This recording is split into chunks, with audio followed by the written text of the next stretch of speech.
Trisha Zarovich or Trisha Dellis, would you like me to go ahead and get started? Are you hearing that that is what you should do from him, or? I have not heard. Okay, why don't we go ahead and start and you can hand it off when he comes in. Okay, sounds good. Thank you. Welcome everybody who's joined us this evening. I'd like to call to order the November 18th Board of Education meeting, and I'd like to go ahead and establish a quorum. Board Clerk Sarah Hines. Yes. Board Member Todd Weaver. Yes. Board Member Annette Eastek. Yes. Board Member Tess Arthur. Yes. And we are trying to reach, is Carl there? So Board President Carl Palestrini. He is here. He's just muted.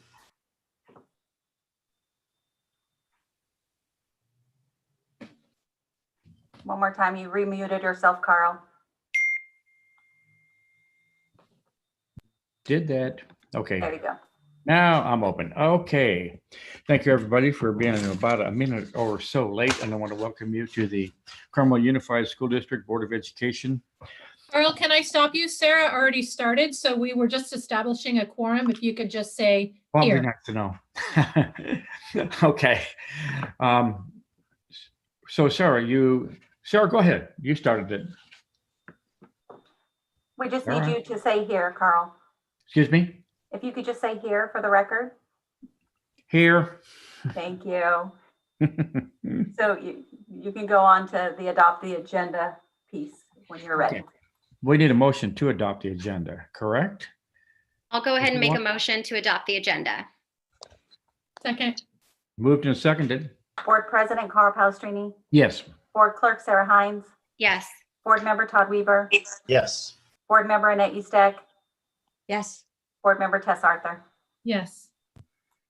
Okay. Item C, Pledge of Allegiance. Mr. Weaver, if you'd be so kind. Sure. Ready? I pledge allegiance to the To flag the flag. of the United States of America and to the and to republic the republic for which it stands, stands, one nation, under under God, God, indivisible, indivisible, with liberty and justice for all. for all. Okay, thank you, Todd. I appreciate that. And we're going to go to item D. And the audience is notified that the open session will be audio taped. And at this point in the agenda, we're going to go to item E, which is Board, Superintendent, Committee Representative, Student Representative, ACT, CSEA comments. And this is regarding routine campus activities, meeting schedules, conferences, meetings attended, etc., recent developments. Let's go ahead and start with the school board and Tess Arthur. Thank you, Carl. I love going first. And welcome, everybody. And I have several updates. I've done a lot of visiting recently, and I most recently went to the CHS athletic conditioning, watching the cohorts there, and good to know they're serving nearly 300 students. They have 17 conditioning groups for the field and 5 for aquatics. And I was blown away at the level of organization, the safety measures they had in place. And I just wanted to give a shout out to Matt Borick and Golden Anderson for setting up the logistics for this extremely involved effort. They've been doing it since August, and with tremendous support from the site and district leadership. So I was really, really proud to see what they've been able to come up with. And a special shout out to the students in sports med that are doing all the screening with the staff as kids come onto the campus. And then the coaches, there were several coaches there with their respective athletes doing the conditioning. And I spoke with several freshmen who are just so happy to be on campus. And I have to say, I don't know if Izzy is on this call. Oh, there she is. Hi, Izzy. You lit up the fields with your energy and enthusiasm, and you absolutely made my night. So thank you for that. And then I also did a site visit at Carmelo with Laura Dunn. And it was great to see the kids being so resilient. They were wearing masks, and it was almost like they didn't even know they had their masks on. And watching the staff love on them, and we're just really, really blessed to have Carmelo in our repertoire. So thank you to all of you staff out there at Carmelo. I also met with Tina Giroux, Carmel Valley High, and they've become a very well-oiled machine. The staff was amazed at how well the students did academically in their first quarter grades. And it's a true testament to the resiliencies of our students and the staff who are supporting them through this. And then last but not least, Trisha and I drove out to Kashawa to visit the students and the staff working out there. They had 8 students that were highly engaged in 5 different classes with their distance learning teachers. And while viewing the classes in progress, again, I was just blown away at the teachers' ability to teach in this platform and the level of care and concern from all of them. And I just witnessed teachers doing what they do best, and that was teaching their students and making the most of this very difficult platform. So I just want to thank all of you, and that's it for me. Thanks, Carl. And that is quite a bit. Thank you, Tess. Let's go to Sarah. Thank you, Carl, and thank you for your update, Tess. Much appreciated to hear from you. I also wanted to give a quick update on a few site visits that I did, and I'm hoping to hit all of our sites before we break for the holidays. So this past couple weeks, I was able to visit Tular and CMS, and I just want to thank Ryan and Jen Casper for wonderful visits and wonderful tours. It was so incredible to see students on our campuses that need the most support. So a special thanks also goes to Steve Gonzalez and the entire special education staff. I know it wasn't an easy start to get all these students back on campus, but it's smoothed out and they're getting the support that they need. And I would just like to thank everybody involved for that, because again, I know it wasn't an easy task. And I'm looking forward to visiting all of the other sites, like I said. So beware, I'm going to be reaching out. And I'm sorry I missed you, Dan Morgan, at the middle school. So I will reach back out to you so I can meet with you as well. But Jen did very well on your behalf. So thank you.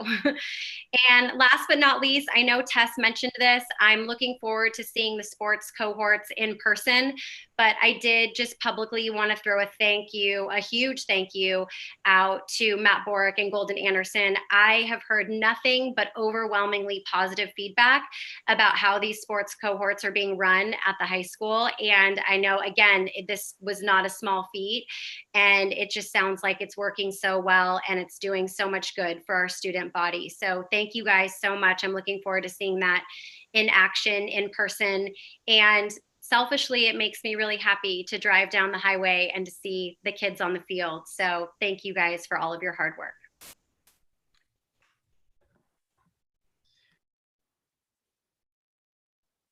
Carl, you're muted. Unmute. Well said, Sarah. Okay. At this point, let's go to Todd Weaver. Thanks, Carl. I met with Elisa at Cooper, and then I also met with Jay from River. Got a site view, so I've visited all the sites with the exception of middle school. And it's fantastic to see just the amount of effort that has gone into preparation when basically it's preparing for every possible outcome. It's pretty amazing to see the effort put in there. I also got to see the beautiful memorial for Olivia DeSolo Barnes. And if you have not yet gone to see it, you should, because it's very remarkable. And Jay does an excellent job of highlighting how meaningful that is. I also know later on in the agenda, we're going to congratulate Annette. This is basically the Annette show, as far as I'm concerned, for her service, because 27 years on a school board. I mean, that is remarkable. And then I realized 27 years ago was 1993.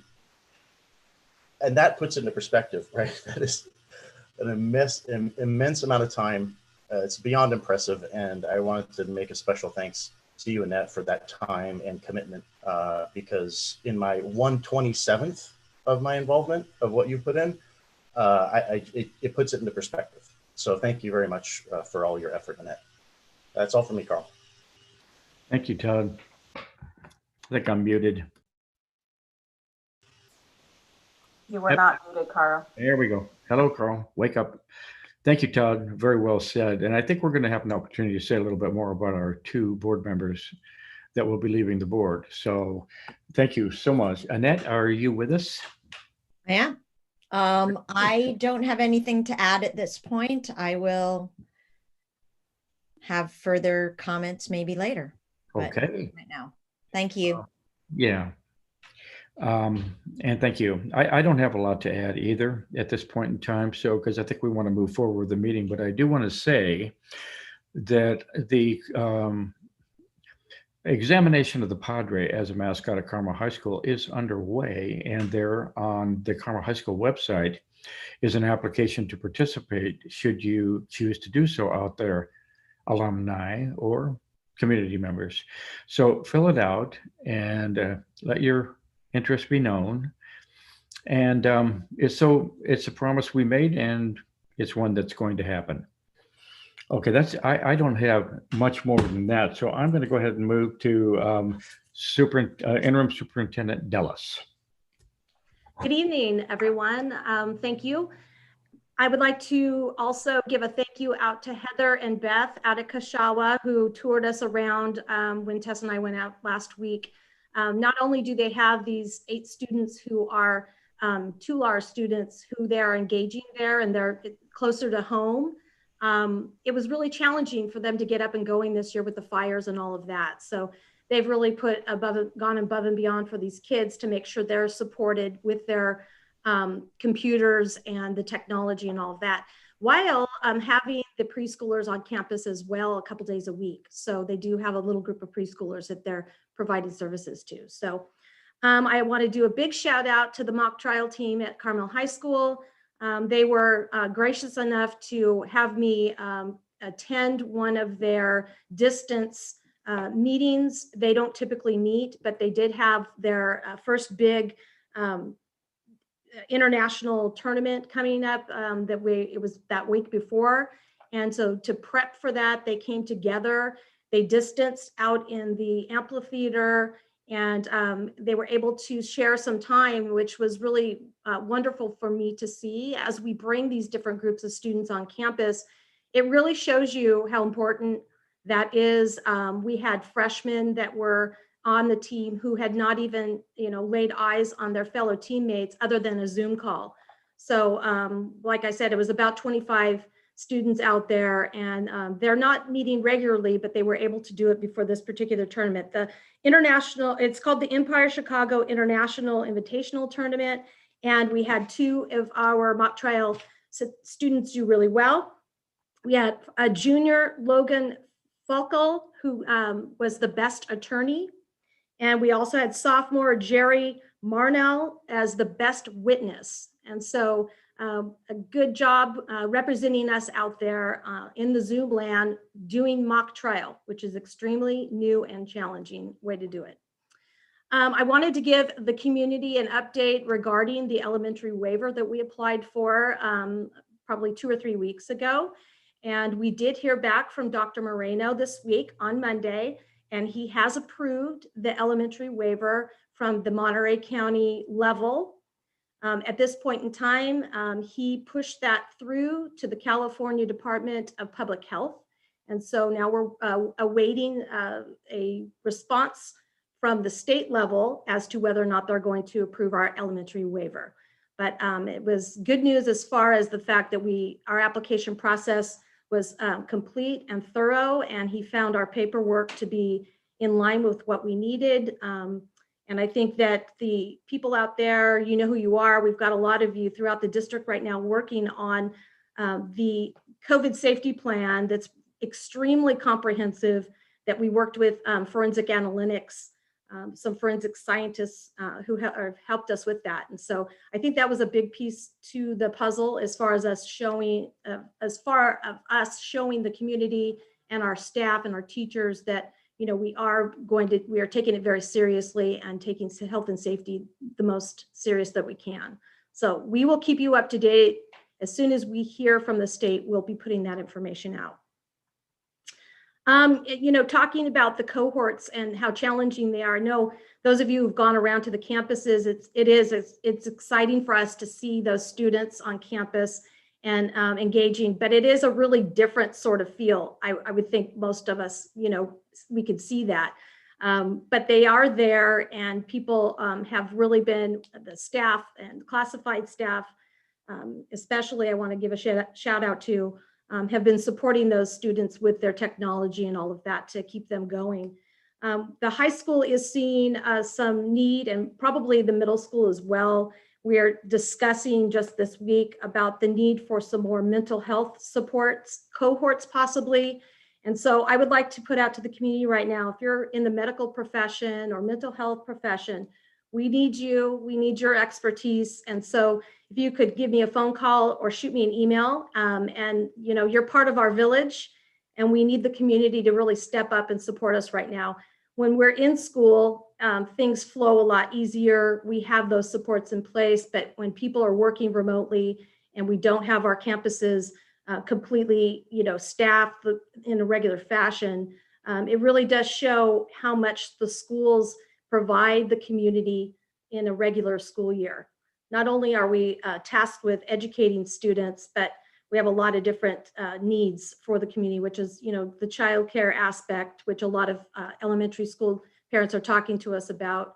But then we also have to worry about the mental health and, different situations that students are dealing with and families are dealing with. So while we are not completely open and up, doing our regular work, we really need to depend on the community to step up and help us in those realms. And so I'm asking you, reach out, please, so we can partner together. That's all I have tonight, just to say thank you, everyone. It's been, I think this week has been the first week where I just took a deep inhale for the first time in 6 months. It feels like we've just been running at such a pace. And everyone out there in Carmel Unified has been working extremely hard. And I know you all know that. You guys have given them all support. So thank you.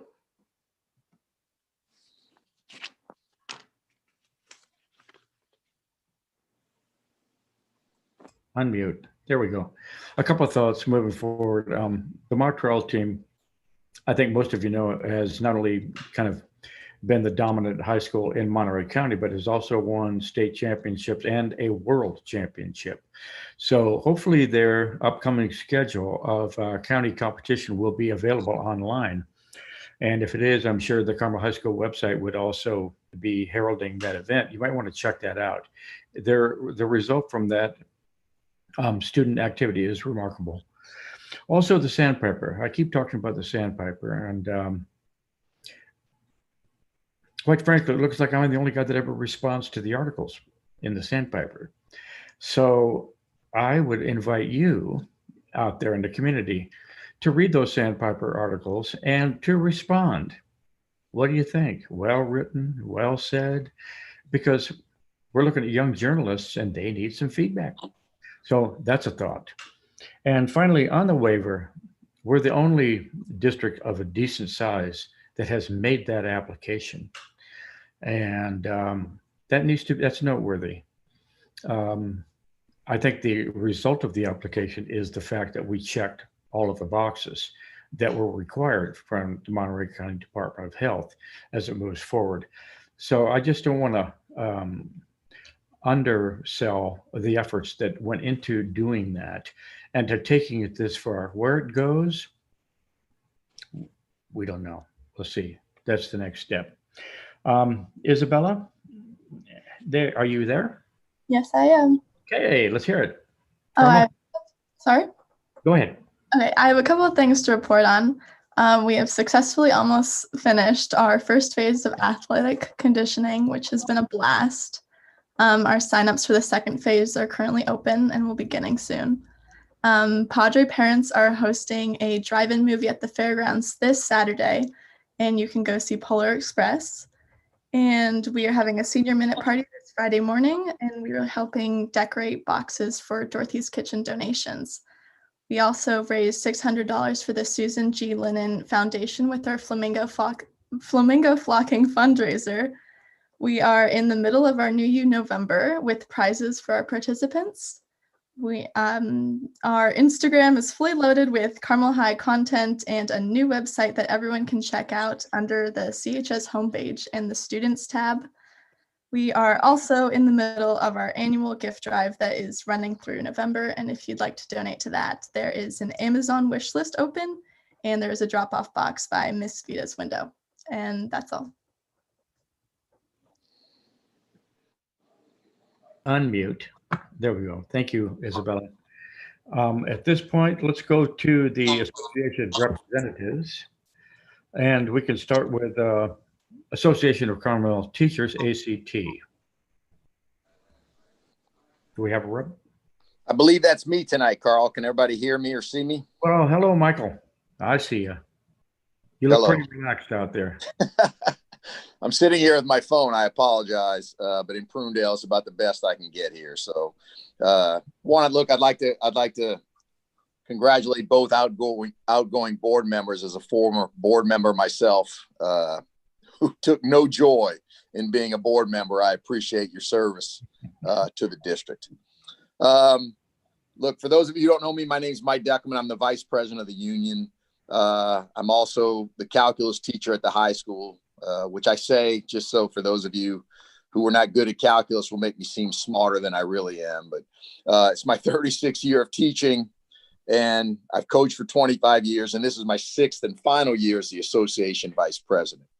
And if you're seeing me for the first time, it's because I hate Zoom meetings. I appreciate we have to go through this, but I'm not a fan of this. I'd much rather be sitting in a room looking at all of you and talking to you eye to eye, and not having to wonder if like me, you're watching TV or you're watching a game or something. But someone other than Bill needed to speak tonight, so I thought I'd speak for the 170 of us in the union. I'm no Bill Schreier, but I'd like to take this moment next to Whitney Grumman. Bill, you're the best teacher that I've ever seen, to be quite honest with you. And I think all of us hold you in such high esteem, and thank you for being the leader of our union. I think we all know how lucky we are to have you as our leader. It's been an honor working with you, especially in these crazy times. And I think, like all teachers, we're dying to get back into a classroom where I can see my kids. I just saw Isabella. I had no idea Isabella was the student rep on the board. I get to see her every day on television, and she talks to me as best she can. Look, there's two things tonight I'd like to address. One is this small but vocal anti-union sentiment that several members of the community have. I don't follow it very closely, but people send me emails and letters all the time. I'm not gonna sit here and be made to defend my right to fight for, as a union member, to fight for better pay and benefits. People have died in this country and other countries to give me the right to be in the union, and I'm not going to defend my right of being in the union. Okay. And I'll be damned if I apologize for wanting to be treated like a professional or ably provide for my own family and my daughters. So there's already a well-organized group of people in this country trying to do away with our union. It's bad enough in our own district that there are people who claim to be on our side who are against the union. I know there are people in this country who are doing their best to privatize education and turn us into $15 laborers. They don't want us to have a seat at the table. And I'm here to tell you, no, that's exactly what we do. Both of my daughters are teachers, so it's a very personal fight when I find people trying to fight us against it. But I'll say this, that after 4 years of my side being called socialist, communist, evil, un-American, haters of this country, I don't want to fight with the side and call you names. I'm going to assume that you love your children and only want what's best for them. And that somehow, if for some reason you think that the union doesn't want that too, I apologize if we've ever given you that, because quite the opposite. You want us to have power. You want administration to be worried about a strong union. The fear that teachers may go above administration is the best thing that you have going for you. I'll tell you one story, and this is just local. This is what it means to have power as a union at the local level. Last year, we had a freshman math class, Michelle Paulus class, that had 30 people in that class, which is not good for students or for teachers. And we had to fight for 2 weeks to get the district to fix that situation.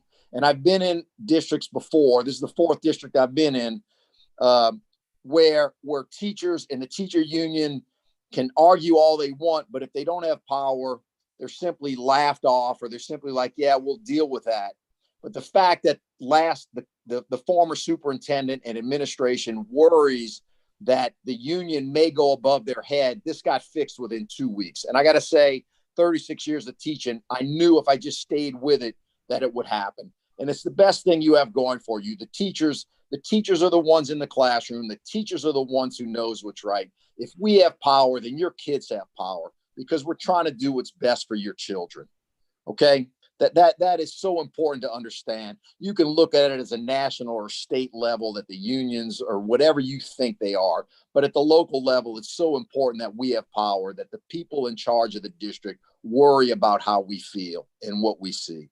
Look, and the other thing is, I know that the school board, that all you board members and everybody else is wondering about what we should do about a superintendent, whether we should do a national search. And I'll just say this much.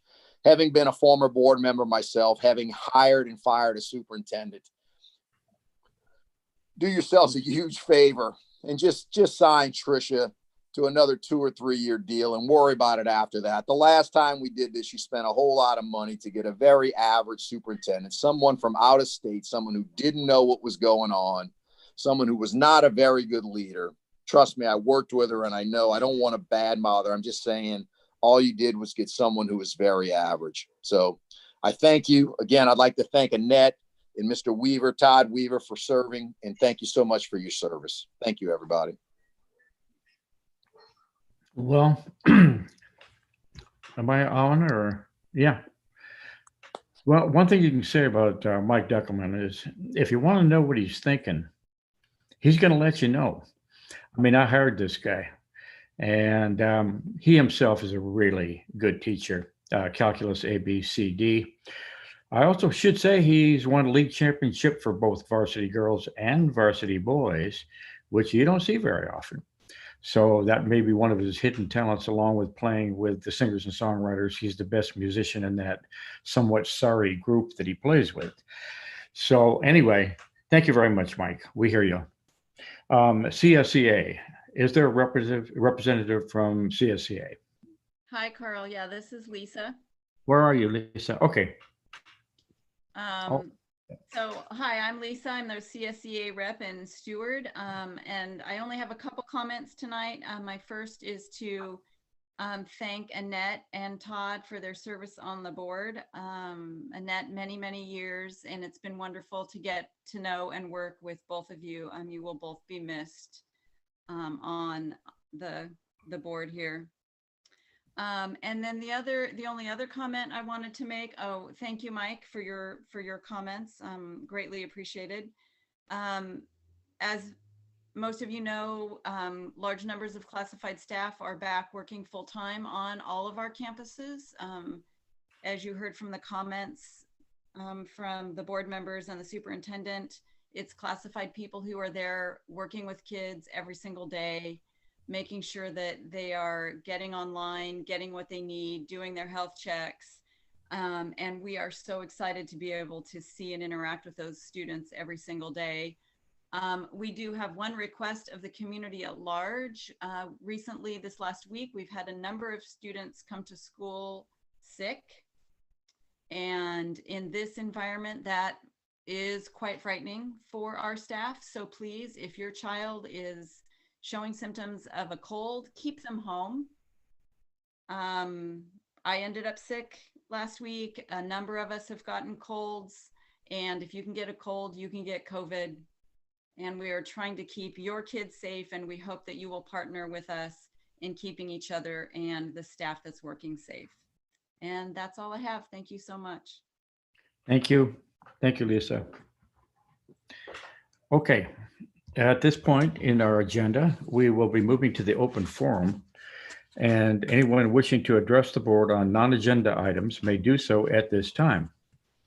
Community members addressing the board are allotted 3 minutes per speaker.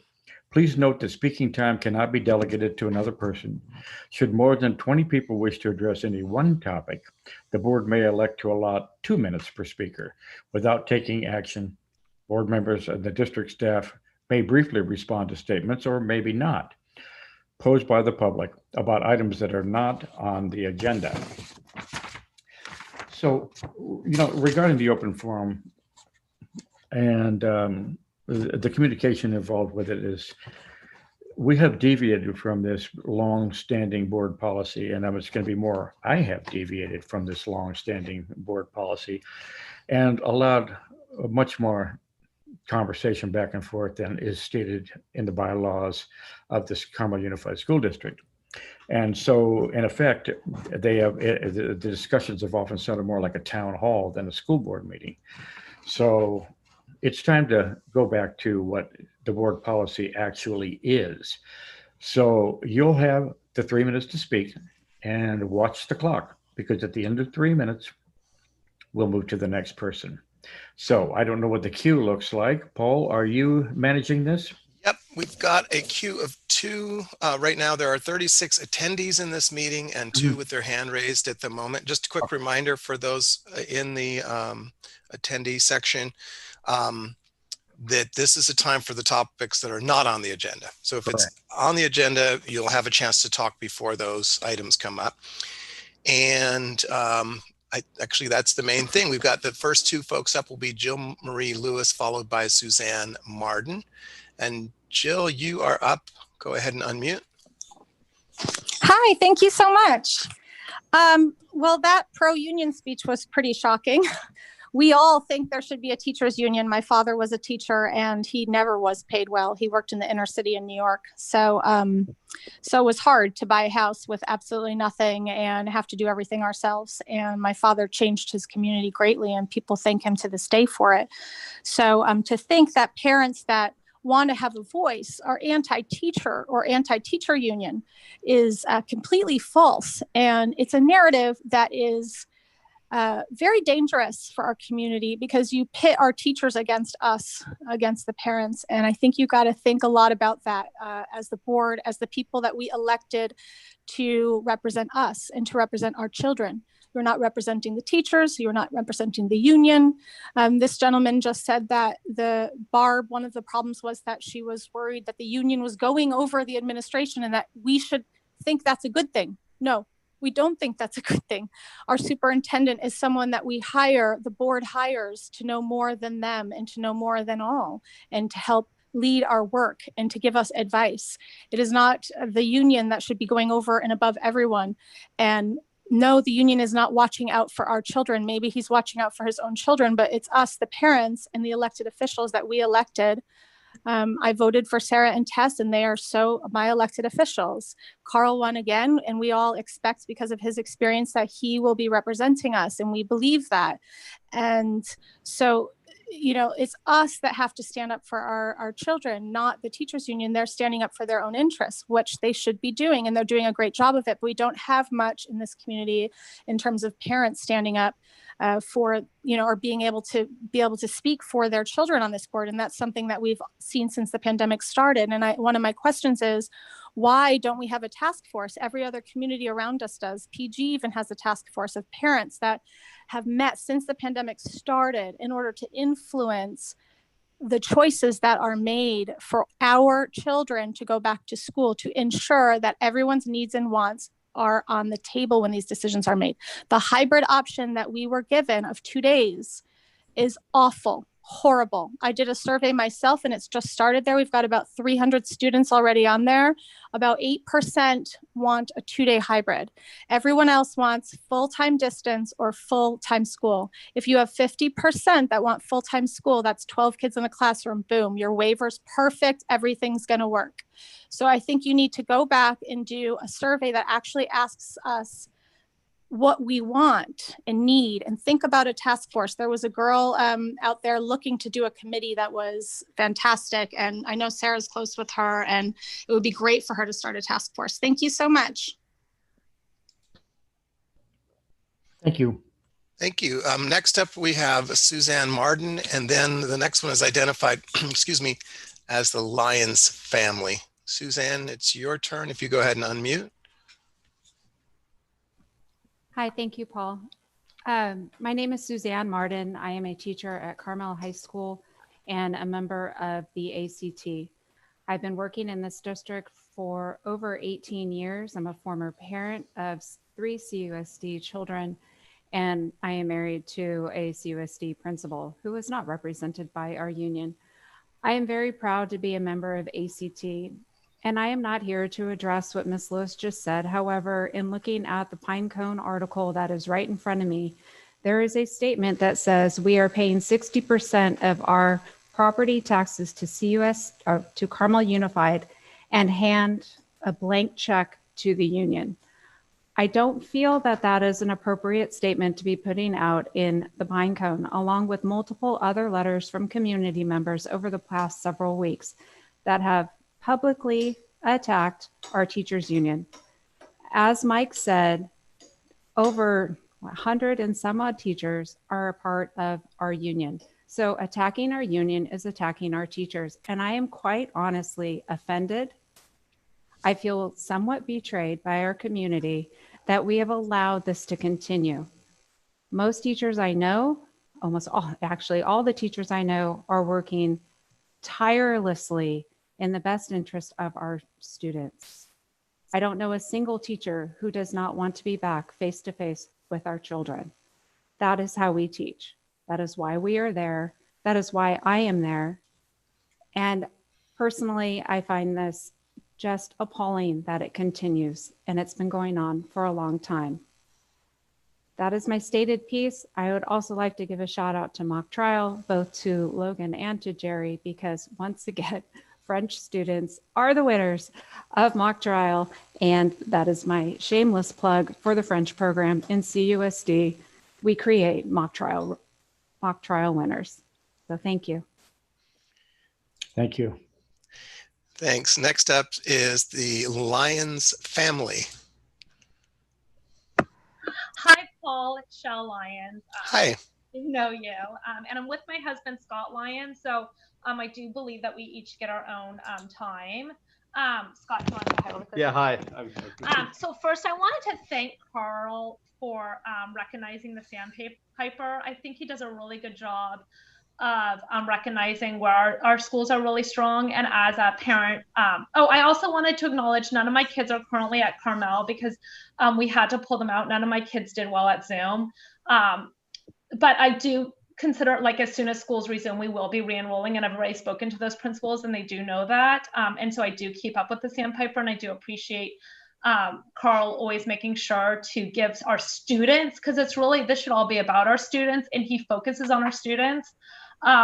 So my concerns are twofold. One, I do believe that one of the reasons I'm very happy that both Seabury and Carl were just reelected, so congratulations to both of them, is because they are aware of an anti-bias training that really does need to be district-wide, and it's very critical. As a minority family, we've been on the receiving end of some of this, non-intentional, but it's been very difficult.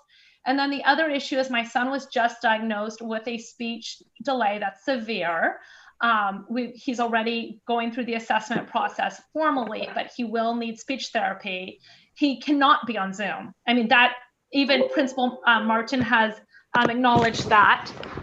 And so he will now be needing to re-enroll in school, cannot be on Zoom. Thankfully, Mr. Martin is aware of that and has acknowledged that there will be, he will not be required to be on Zoom without any truancy issues, because he can't be. That's the whole reason we had to enroll in the first place.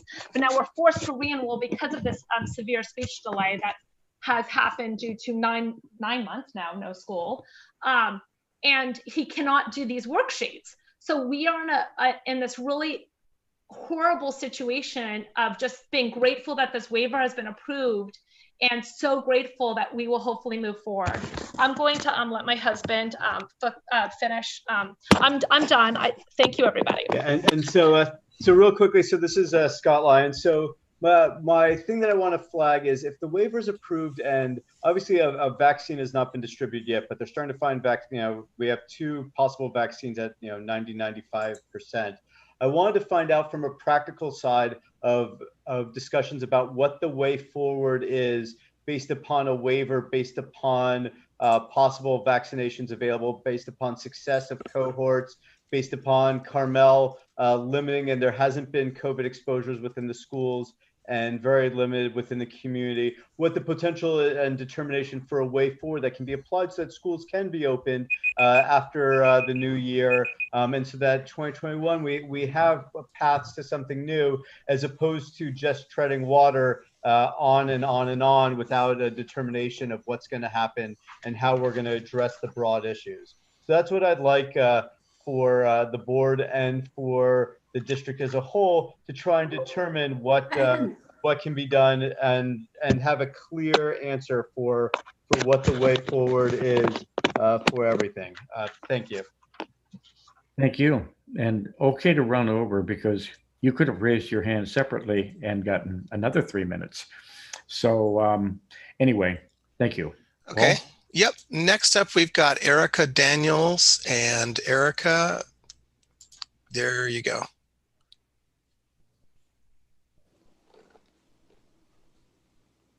Hello? Are you able to hear me? Yes, you're unmuted. You're good. I just wanted to thank all of you for all of your hard work, including the board, the outgoing board, the new board. I was a little upset when I received an email from Jill Lewis today regarding the Real Parent Survey, as if the survey that was produced by our district wasn't real or in some way invaluable information. And I quote, "The California Teachers Union spent millions of dollars across California to win board seats, lobbying hard for teachers. That's wonderful for them, but our kids have nobody lobbying for them." End quote. I think that that is a very unkind, unfair thing to say about our staff, our faculty, and our teachers who are working tirelessly to get us back to school in a safe way. I agree that I want to go back to school. I have 2 children in high school, and I would love for my senior and my freshman to be able to be at school. But as numbers ratchet up in this community, it is just simply unsafe. We have to follow the recommendations of our county and our state. We have to follow science. This is hard and inconvenient, but at the end of the day, we need everyone to stay safe. Thank you for hearing me. Thank you, Erica. Next up is Brenda Buren. Brenda, you are ready whenever you want to unmute. Hi, can you hear me? Yep. Hi, I'm Brenda Buren. I've been a teacher in CUSD for 16 years, and both of my children have grown up in CUSD, beginning in infancy at Carmelo and are now at CMS and CHS, respectively. Our family have been extremely active members of the CUSD community for years, involved with clubs, music, sports, learning initiatives, leadership roles, and community service. I am a teacher who has also been an active member of ACT, the Association of Carmel Teachers, including volunteering as a site rep for Carmel High for 4 years and volunteering for the endorsement committee twice. I am proud of the work the union has done over the years in concert with 5 different administrations to ensure that students are receiving the best education possible. I want to add my voice to addressing the concerns about some of the negative rhetoric I'm hearing in the community about the teachers union supposedly being responsible for CUSD schools not yet holding in-person classes. I want to point out that the timeline for when we all return to in-person school is not now and never has been negotiable by the teachers. The state of California will make that decision for our county.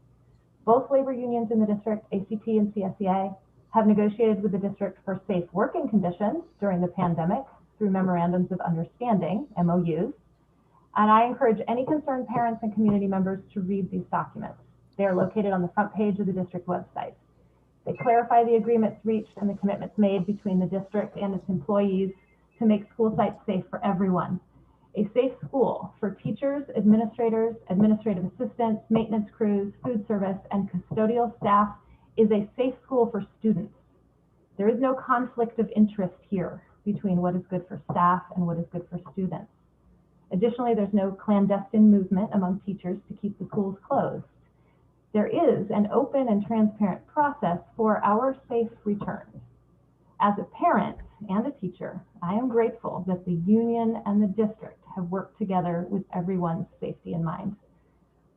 And finally, I just want to thank you for the opportunity to go on the record tonight. Thank you to the board for your continued hard work in these trying times. And thank you to Tricia for your perseverance.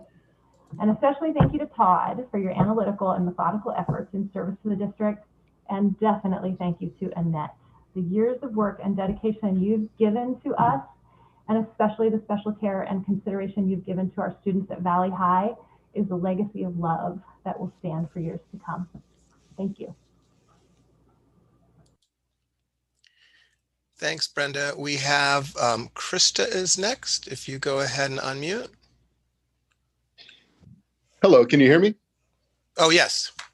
So it's actually Charles, Krista's husband. And I've been listening to the comments here, and I'm a little bit perplexed. I know this is a school board meeting, but to have teacher after teacher lined up to defend the teachers union just seems like a bit much to me at this juncture. And it seems like it's almost part of the discord that's going on in society at large now. No one is pointing the blame at teachers, but people should be critical of public servants. People should be critical of the way that the public school is run, and not critical in a way to cast aspersions, but in a constructive manner. And when everything is pointed back at any parent who would dare do this, it just seems completely unproductive to me. I think everybody here wants the kids to be well educated, wants the school system to run well. But I got to be honest. I mean, the whole thing just seems kind of petty, the way that this is being carried out. And those are my statements. I yield my time. Thank you. Carl, we have... Oh, hang on just a second, okay? Yep. Anybody that raises their hand and dials into this Zoom has an opportunity to speak, whether it's a teacher, not a teacher, a grandmother, a taxpayer. Anyone can do this. And I think to assume that teachers are dominating this doesn't make any sense to me at all. All you have to do is show up and raise your hand. Go ahead. Okay, Carl, we have Erica Daniels has raised her hand again and want to know, based on your previous comments, are we having multiple comments tonight?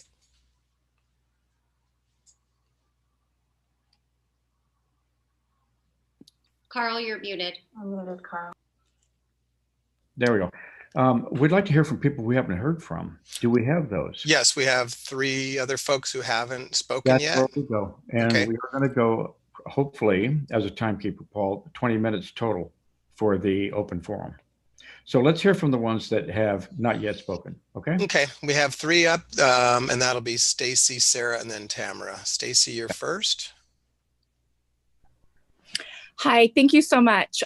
First, I'd like to say a huge thank you to everyone involved who got the kids back on campus at the high school for the conditioning program. My freshman does not learn well on Zoom, but to have her on campus for the first time ever, since she's a freshman, in the water has been phenomenal for her spirits. It has been so fantastic. So thank you for that. And secondly, a huge thank you to the board, to Tricia, to the teachers union, to everyone who is trying to find out the right answers for our community. There's no way we can go back to school with the numbers the way that they are. It's just getting worse. And with New York being shut down again today, where their schools are closed as of today, I'm so glad that my girls have the consistency of, we've always been shut down. We've always been on Zoom. We're not going back and forth. And so even though I have one that does well on Zoom and one that it is more challenging for her to learn on Zoom, I'm so thankful that it is consistent and there is no easy answer. There's nothing that's going to be, plan A is great for everyone. But for a parent that is blessed enough to stay home with my kids. So I'm sure it's much different than a 2-parent working family. This has been, I I'm thankful for the consistency. I think it's done a lot for them. And I really appreciate all of your time and effort because this has been so monumental. And thank you, Annette Eastek, for all of your service. Thank you, Todd. I thought you did a phenomenal job on the board, and I really appreciate all of your service. That's all. Thank you, Stacy. Thank you. Next up, Carl, we have Sarah Miller. Hi, thanks for taking my call. I'll keep this short, but as an employment attorney, I felt compelled to call in and correct what seems to be a misperception among the teachers at Carmel Unified. The teacher who called in before the last caller made a statement about the union not having a conflict of interest in terms of negotiating the MOUs and other agreements. And I have to say, I don't think that caller has ever actually negotiated a collective bargaining agreement. By definition, this is why it's a negotiated contract. There are two parties, one on each side of the table, and each of those parties negotiating a contract is looking out for their stakeholders. The union is looking out for its teachers, and they've obviously done a phenomenal job because they have kept their full salary while not accepting any level of risk for virus exposure.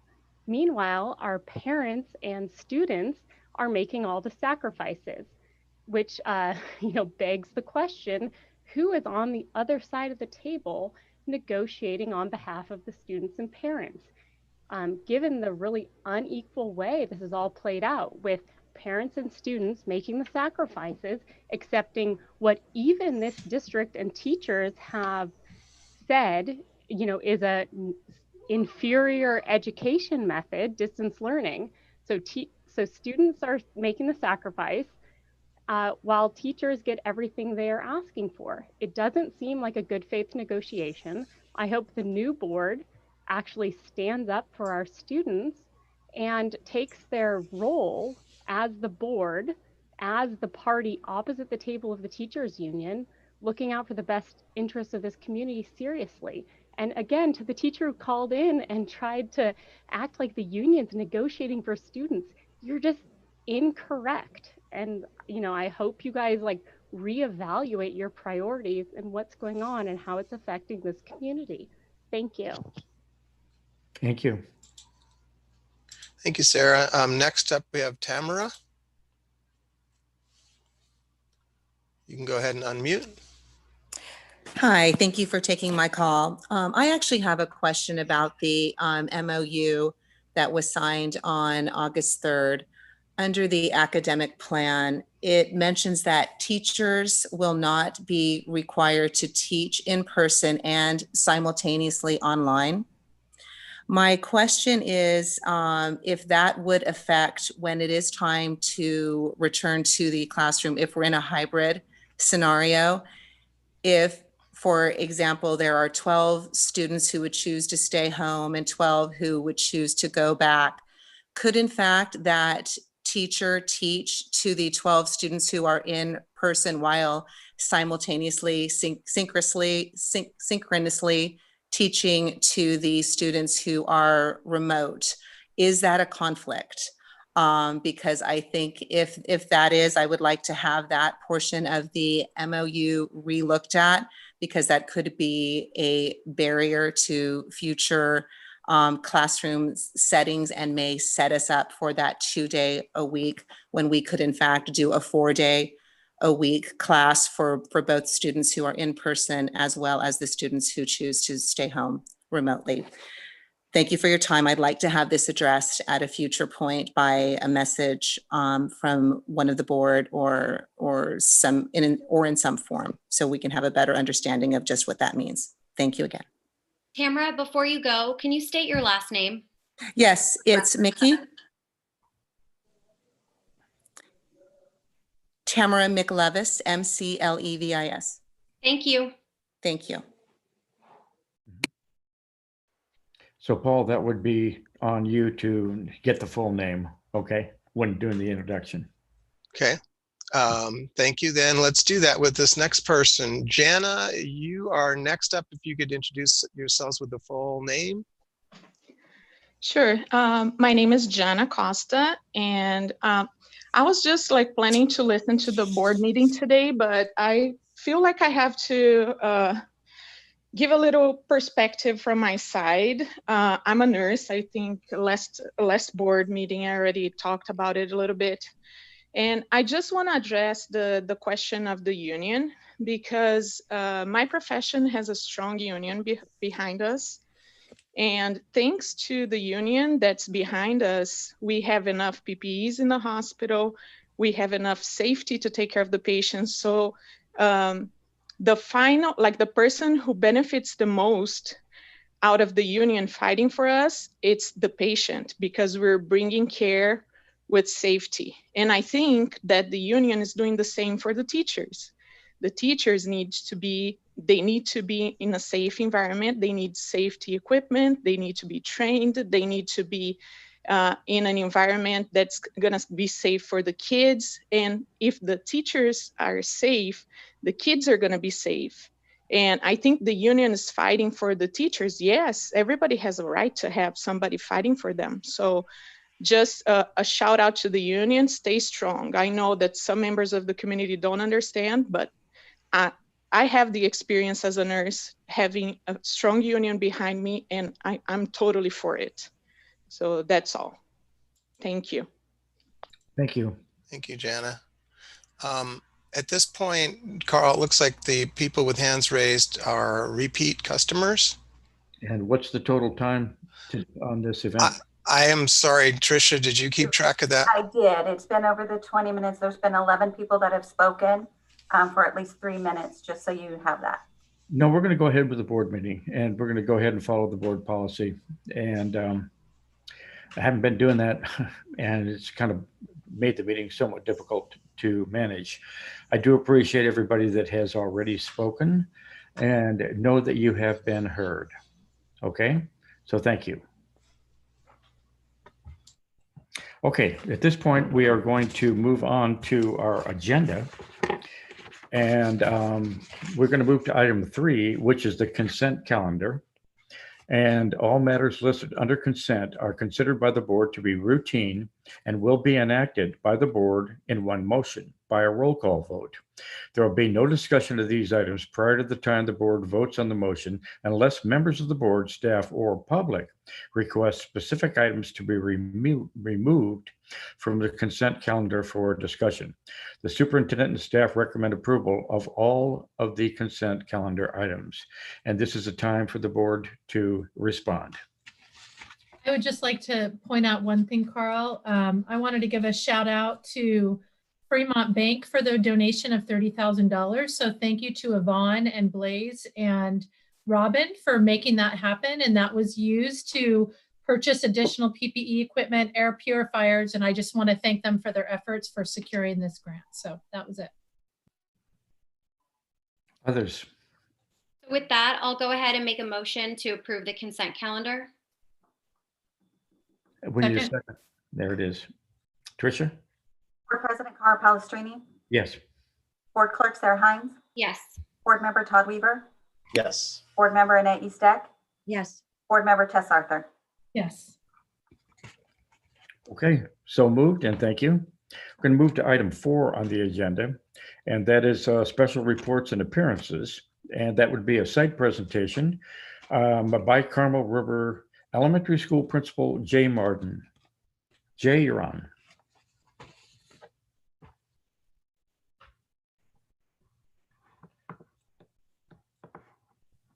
Sorry about that. Good evening, everybody. It's a pleasure to be with you here with you this evening. I do want to thank our school board members, especially Todd and also Annette, for their service. Annette, you've been on the board longer than I've been in the district, and that's an awful long time, 25 years, 27 for you. And Todd, I will miss you. You've been a wonderful parent. It's been great experience having you as a family as well at River School all those years. So I wish you all the best. And I want to take a moment to thank the school board, all of the school board members as well. There's no greater challenge I feel than to govern now. And I want to commend you for your leadership and your commitment and the heart that you've demonstrated when emotions have run so high during these unprecedented times. I know that's a cliche, but it's oh so true. And at times, the criticism has been relentless and harsh, and in my opinion, not grounded in facts. Just because somebody says something repeatedly and loudly doesn't make it true.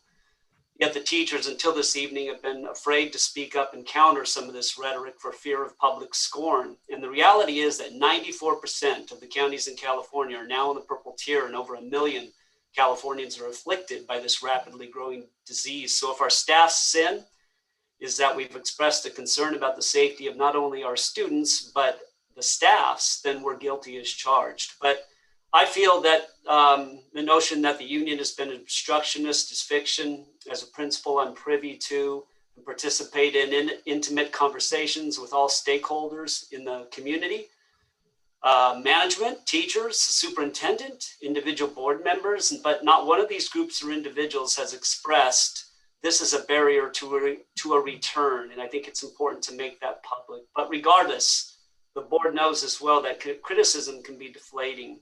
And that can be an understatement as well. As a staff, we are desirous, open-minded, and reflective about the programs and the services that we provide to students, but such criticism should be constructive and respectful. And at River School, everyone knows that we educate the students about the value of our character pillars of caring, responsibility, respect, citizenship, trustworthiness, and fairness.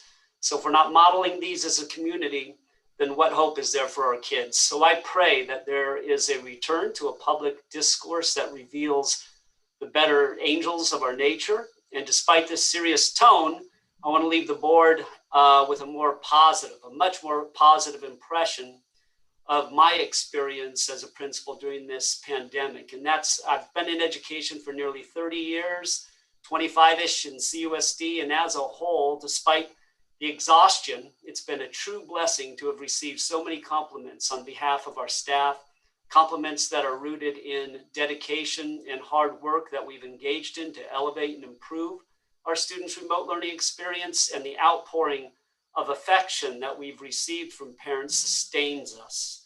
And I want to assure parents that we hold you in equally high esteem for the incredible task that you are performing at home to assist your children, and also the teachers in furthering the children's education.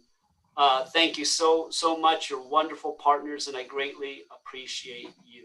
So just wanted to share those thoughts, and let's get started with the presentation. So I think I have someone on the other end helping me there. Let's move to the first slide. And this evening, we're going to talk about changes and transformations. We're also going to talk about successes and challenges and next steps for our school. The board, I think, will appreciate that I'm going to be relatively brief in covering a lot of this content, because you have heard it in a number of forums, either through town halls or board presentations or otherwise. So I will be shorter as opposed to longer. And some of these transformations as well are obvious. We have a bell schedule that's different. We've experienced exceptional professional development going all the way back to March, when we very hurriedly left the building. And you're well aware that Google Classroom is now our virtual classroom as well. It's an incredible resource where you find schedules, notifications, support services, a focus on classroom community, instructional videos, grade postings. So it is something that has been a real blessing to watch in terms of how well acquainted teachers are now with this platform. I'm very, very proud of the growth that has been experienced. And of course, the focus now is on progressing versus maintaining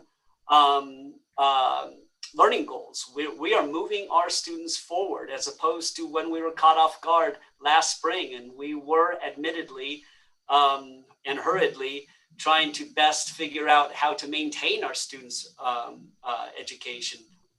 educational experience. And lastly, On the topic of, I know you're familiar, the board is, with the response to intervention model, we're making some real progress with our support services as well. We're coming to the end of the first trimester now, and we have digitized our school student success team process and forms so that teachers are able to request of a support team additional assistance if we find that students are struggling.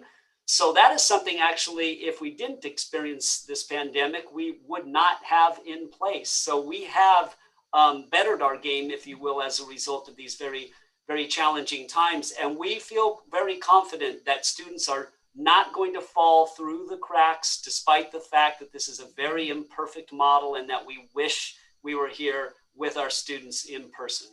Next slide. These are just some pictures of our small cohorts in child care and special education. In the multi-purpose room, as you can see, students are doing an excellent job. If this is a test case for things to come, then it bodes very well for what a hybrid return would look like, because our students are always masked. They're doing a great job of keeping 6 feet of distance. As you can see, sometimes with the educators themselves, they will have to breach that as practical to assist students. That is a reality. But again, I'm very proud of the staff and the students in the multi-purpose room. And we also have another cohort that is up in room 10 as well, of special education students that are working with our special education staff that we feel we are having success with as well. Next slide. Our successes. I asked Ryan Peterson, I said, what are your school goals this year, Ryan? My wonderful comrade at Tularcitos. And he said to me, fewer tears. And I loved when he said that, because it really did underscore the challenge that has been thrust upon us. But at the same time, I know he was joking, because I know how committed he is 24/7, as I am, to ensuring that our kids can get the best experience possible. But it is nice to report that we have moved from tears to smiles. Don't get me wrong, smiles through exhaustion. I know that people are working overtime, teachers and parents, to assist our children, but it's been really nice to see the tide turn in terms of our own satisfaction and the the quality of the programs that we're offering kids. And our attendance has been excellent. You know, sometimes I do listen to other schools having some issues that I don't think we have yet had to grapple with. The attendance has been excellent. We admittedly have had to be flexible with some of our afternoon programs with specialists because of an exhaustion due to screen time and otherwise. Specialists have been great about that, but even in those programs, generally speaking, attendance has been excellent. So we're very, very happy to report that as well. And in a moment here, I'll talk about the new set of skills and knowledge that we've acquired during this, it's now that I want to share with you in terms of professional growth. We have our instructional coaches at both schools have been working with our staff weekly to elevate their game, so to speak, regarding how to effectively teach in a remote learning environment. For example, we have a coaching bulletin, and we also have a coaching corner that occurs weekly. And let me share with you just some of the highlights of that. We typically organize the corner and the bulletin into 4 different components, which is important information, a coaching corner, an educator spotlight, and also what we call an extension. And this is where we share relevant information to educators about distance learning. For example, the power of visualization, Zoom updates, epic ebooks for students and their families. This is where we devised that frequently asked question document that we also pushed out to parents. Education around navigating the new Renaissance Place platform, and also the parent-teacher hub as well. There are so many resources I can share with you that are included in the Coach's Corner, more than I just have, but the commitment that the teachers have still to honing their game is incredible, and I think it's showing in the experience that our students are receiving. The the parent participation. You know, it's always been a challenge with PTA meetings, for example, when we have meetings in the morning, or we have meetings, or should we have meetings in the evening, because parents are tired, they're working hard. Through Zoom, we have found that we've doubled, if not tripled, attendance at these meetings. And that is a takeaway also for the future when we do return to the building, because we've got to rethink how we're reaching out to parents and broadening participation, because this has taught us that we can increase participation if we're creative and if we're learning how to utilize these tech tools. So Zoom has been excellent for that. And lastly, I'm very, very proud. I was hoping it would happen someday before I retire, whenever that is, but we have finally developed an assessment hub and matrix, which is an online resource that has all of the assessments laid out for teachers, when they should administer them. And it is an excellent resource because it is extensive. It gives teachers options that at each grade level, for example, they can collaborate on and around. And it also has in the hub descriptions about how to administer these assessments, the rationale for these assessments as well, all organized by grade level. I can't take credit. That was the work of our C&I department and also our instructional coaches too, but it's something that didn't come to a screeching halt in a remote learning. So I'm very, very proud to share that with you. And I believe it's going to be the source of a future board meeting presentation as well. Next slide. Oh, home visits. I just wanted to say I've done 2. I want to do more. My goal is to get in as many as 3 per trimester. But I have to tell you, they're enlightening. I was hoping they would be. They are. I went into the Spencer household and I went into the Harris household, and I spent the morning with both of these families just to get a taste, a feeling of what distance learning is on the parent and the families end. And I'll tell you, it was eye-opening, especially in a household that has more than 1, 2, or 3 children as well. Can you imagine that? And I think there's lessons to be learned as well, which I shared with our parent community, for example, just about how Maho Spencer and her husband were managing their kids' programs, in cultivating independence in them, and devising reward systems and things of that nature. So I learned a lot from the home visits, and I am committed to continuing them throughout the school year. Next slide, please. So what are challenges in this environment? You know, technology, thank goodness, has started to get quieter, but I think it will be an ongoing challenge. Many thanks to Paul and his team, because Lord knows, starting out the school year, there was no department that probably had a greater challenge before it than the IT department, because of the obvious, delivering instruction remotely. And we seem to have crossed the mountain and are coming down in terms of the number of issues that we're having to contend with, be it faulty Chromebooks or glitches in Zoom and otherwise.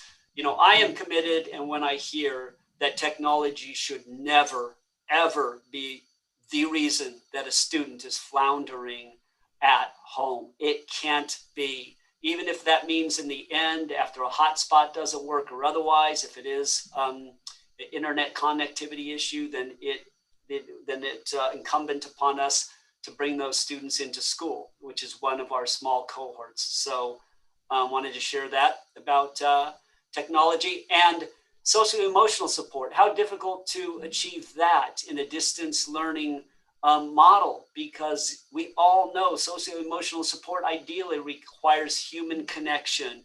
But I'm very proud of Veronica Kraft and the vast number and type of resources that she also has accumulated that are also on our website.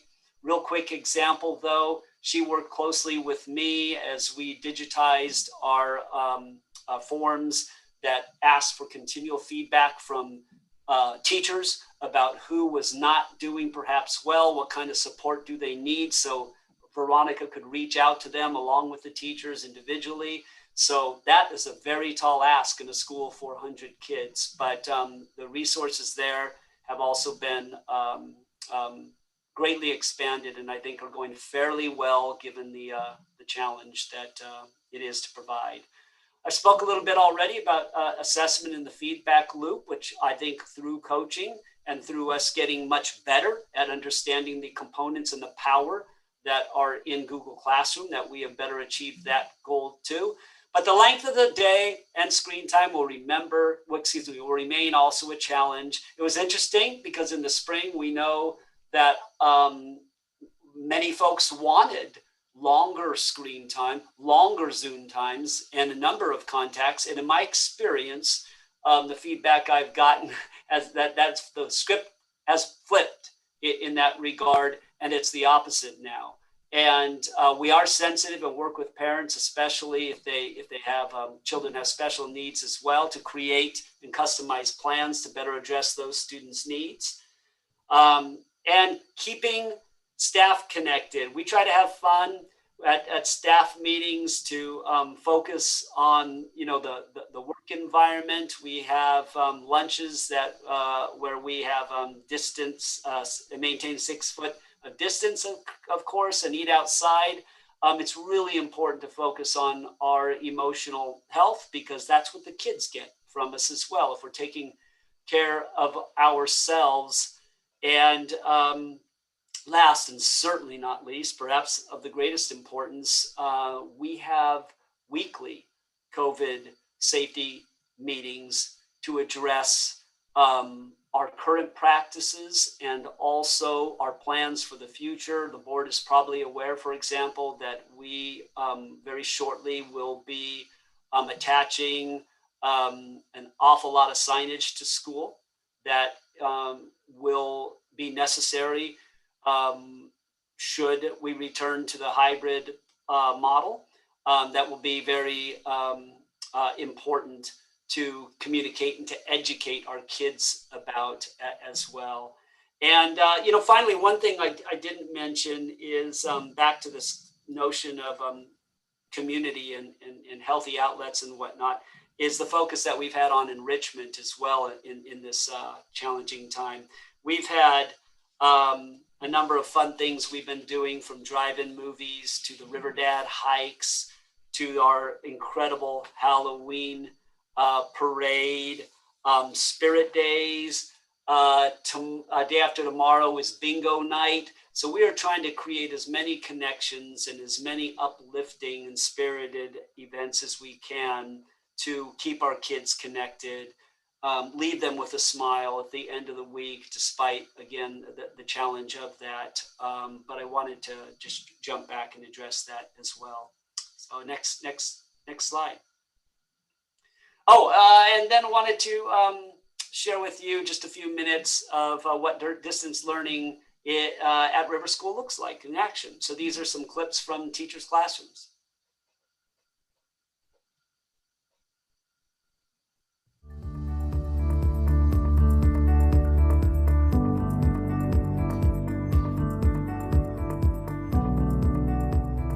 What do you have for us this week, Mr. Otter? Correct. So this Friday, boys and girls, is our Halloween car parade.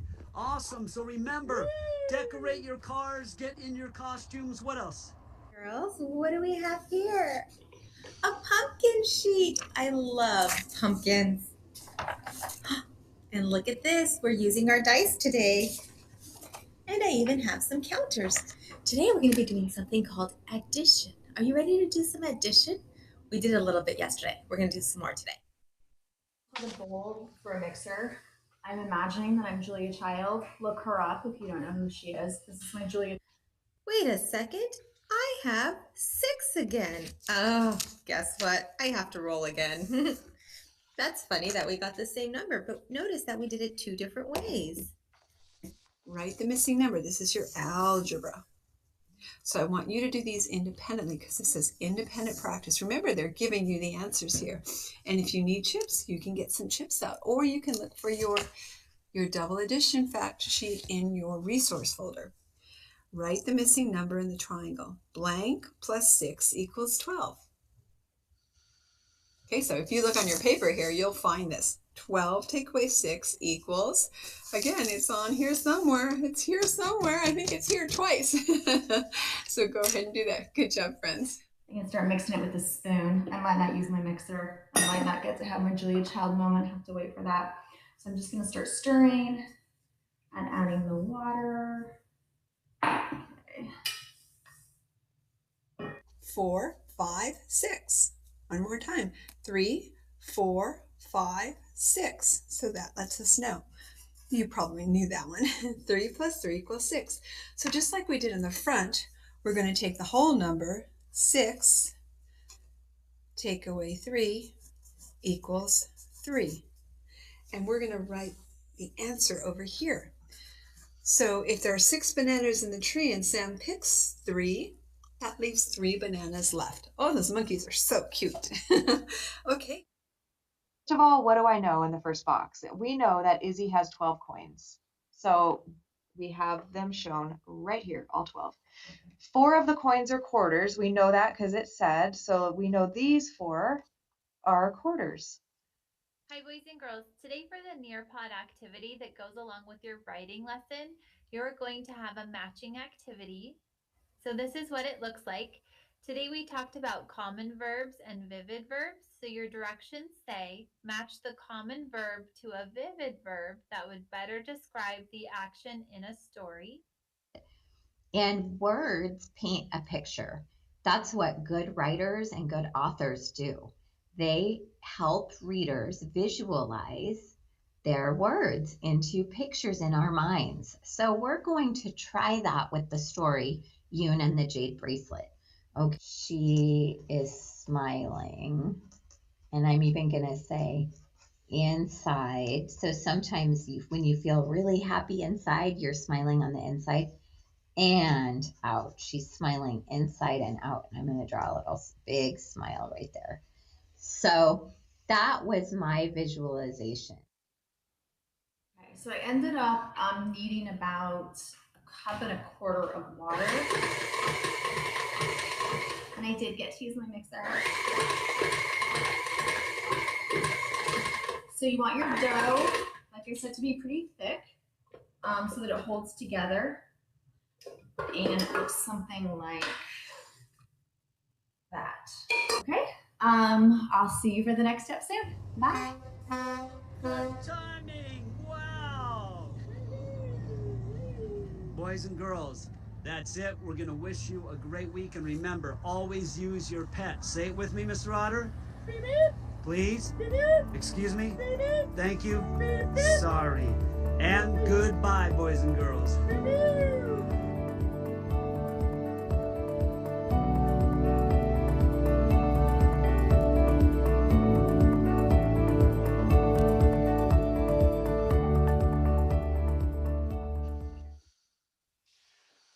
Thank you, Colin Matheson, for putting the video together. And I also want to share with you that if the otter were human, I could see John Mendez actually being the otter. And I want to thank the otter for weekly presentations that he engages in with me to send to our students. So many thanks there as well. And thank you to all the teachers. As you observed, and I think it's just important to point out, this isn't lecture. The teachers are using manipulatives, they're using hardbound materials, they're baking, they're throwing dice, they are using different modalities to reach and teach the children. And I think that is especially important in order to engage our audience. It's difficult enough to engage in remote learning. So kudos to the teachers for always figuring out how to better their game. And the last slide that we have, I believe, is for next steps. And I think the board is aware of this as well. We're going to continue a focus on implementing health and safety protocols and procedures on our site. We are still knee deep in preparing and planning for a hybrid and modified school model in return.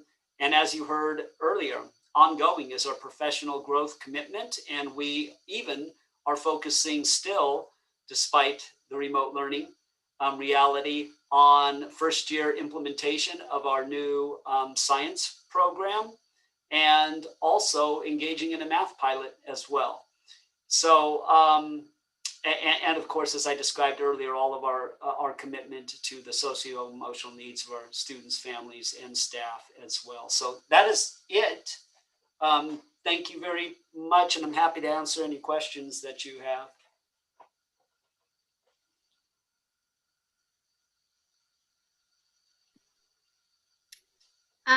I'll start us off.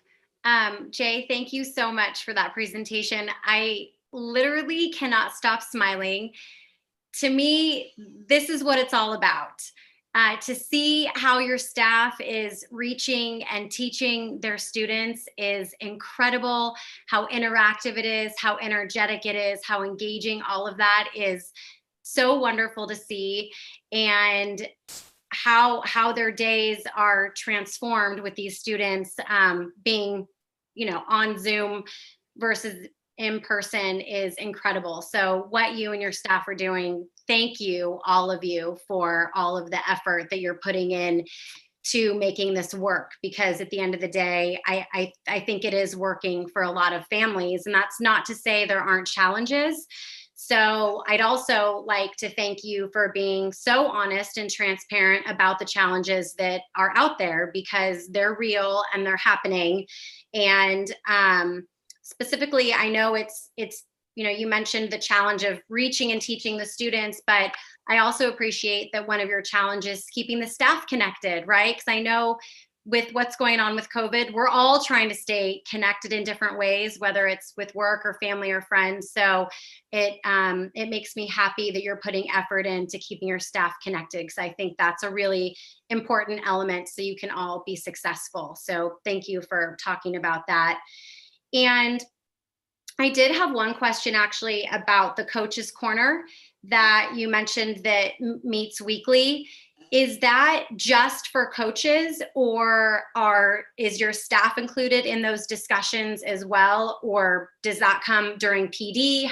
What's that structure look like? No, I should have made that. It's funny that you're reading my mind, Sarah, because actually, just in the interest of time, I actually didn't address in greater detail the Coach's Corner, but the answer is yes. It's all teacher-based, so it's the instructional coaches, and not just at River, but at Jen Martin at Tularcitos as well. So these are all teacher contacts, and they are either facilitating content themselves that they find valuable, or the teachers themselves too can request support to better their game too. So the Coaching Corner has for example, curriculum resource pages for for teachers to virtually support PD, weekly coffee with the coaches, weekly elementary mini workshops, and call-ins, tech tips as well are shared at those Coaches Corners at Coaches Corner. And you might have heard, maybe not, that upcoming as well, we have a resilience series that we're offering to staff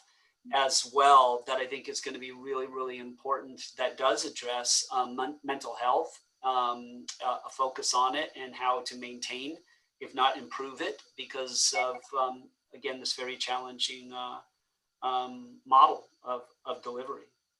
Yeah. But thank you for your nice words as well. Greatly appreciated. I'll go next. Jay, thank you so much. That was incredibly heartwarming. And I'm blown away at the teacher's ability to adjust and pivot and improve and grow and learn. And as a result, their students are doing the exact same thing. And I've talked to so many parents in this district, and if you asked them 3 months ago, they were struggling greatly. And now they're actually thriving and doing really, really well. And it's a true test of the resilience of our students and their parents and the teacher really. When you said you have very little, you have a great attendance, that actually surprised me. And I wish you could speak to that a little bit more, because that is surprising in this model. And it just is a testament to the teachers and the staff chasing down these students, or not at all. I mean, it sounds like they're willing and ready to show up every day. And that really resonated. So that was one question, if you could speak more to that, because I'm also curious about the level of special ed you have on campus and how those students are being served and what that looks like differently than the kids who are doing distance learning, if they have more interaction one-on-one with their support. And then my other, and I'll just throw all my questions out if you wouldn't mind just addressing as you go. I love the home visits. I think that's a fantastic idea. And I'm curious, sounds like you just started, but is this by request, or are you choosing the families to visit? And then what does the proactive approach, what does that really mean when it comes to the socio-emotional needs of students and parents in this platform? How are you really engaging parents who might need social emotional support, or are they reaching out to you? So what does that platform look like, and how much interaction are you having with parents? So that's it, but thank you. And thank you to your staff. Thanks, Tess.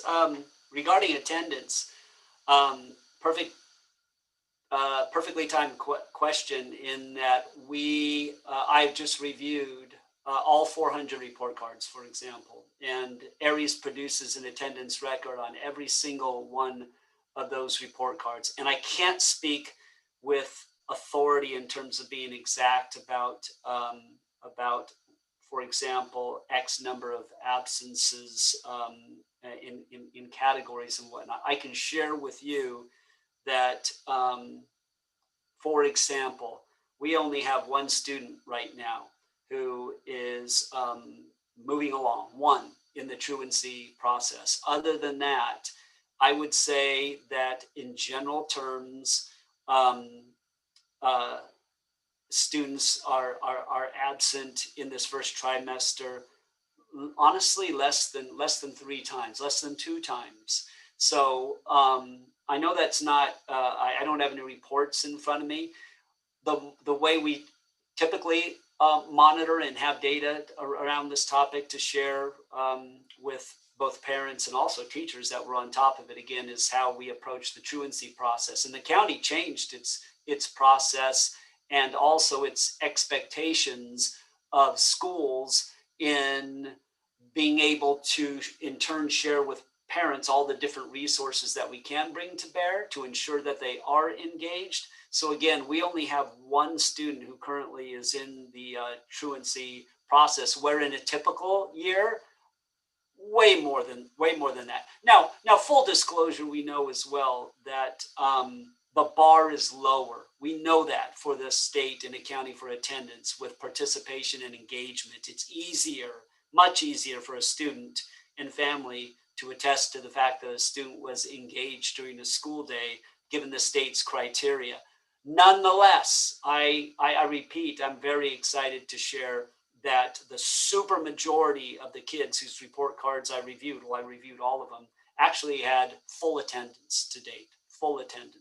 So that was very encouraging. And that was also the area where last school year in our California dashboard, we were actually dinged in terms of needing to focus some energy around this topic to ensure that we were bettering our color, if you will, in terms of student attendance. So it'll be interesting to see what the state does with that anyway, because things have changed so radically about how we're accounting for it, whether or not there'll be a dashboard at all. But nonetheless, I've been very encouraged to see how well attended class has been. Regarding the SPED program, we have about 6 students on campus right now.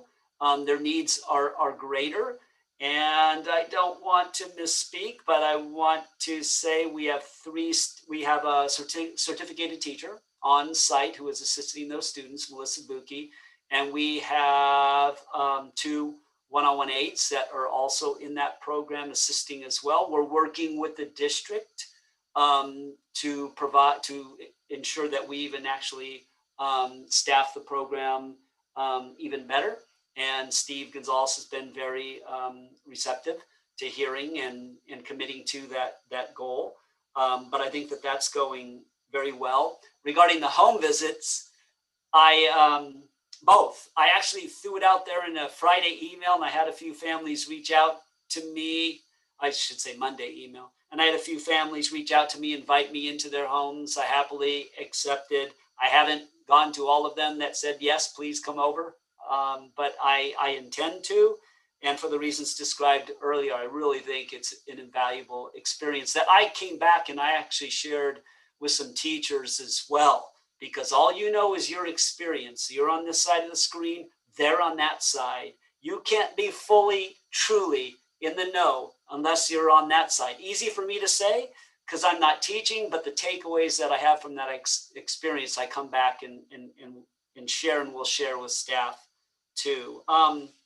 The socio-emotional support, just one quick example about how we're able to accomplish something that we didn't last year. Through the Monterey County Rape Crisis Center, they, for example, historically have come to the sites and they have done presentations around cyberbullying, appropriate touching, and other body safety lessons too. And they quickly adapted their program, for example, where they have 4 lessons per grade level that they're going to be remotely pushing out to us. Our counselor and I just learned of this, and we are in the process of scheduling meetings in the second semester to that end. But I think that's an example of expanding a service that previously was not able to be delivered remotely.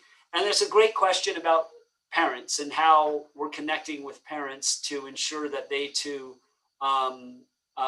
are feeling empowered to reach out to us. Admittedly, probably the best and biggest way we're doing this is now through parent-teacher conferences. And of course, our teachers are very professional, so they know that they're obligated to meet with every single parent to have an intimate conversation about how children are performing.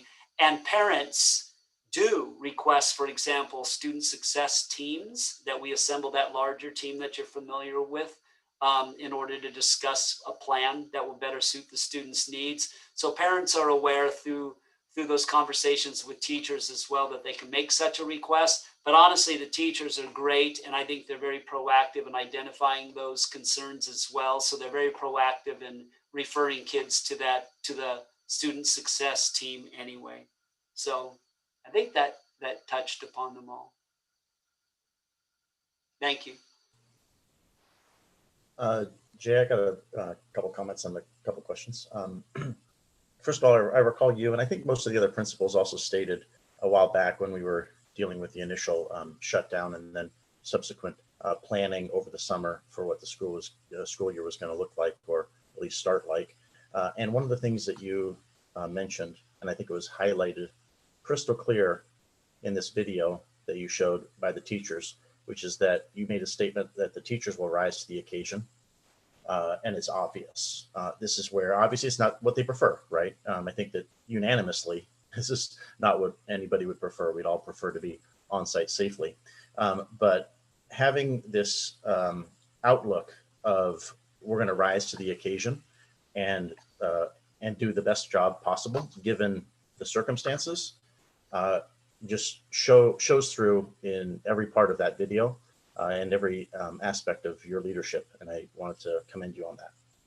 The second area, overall, because we saw obviously a lot from teachers, and happiness is such an excellent measurement. I wanted to just get your opinion of how you measure the happiness of most of your students.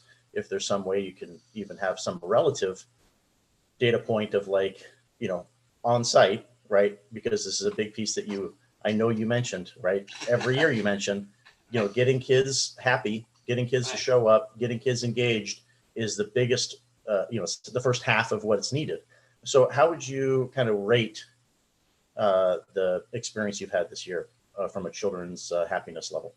Or Todd, given all of our conversations around data and evidence, you and I are on the exact same page in regard to that, because otherwise it's just anecdotal. I actually think it's time that now that we have our sea legs about us, and we feel that we have traction to ask that question.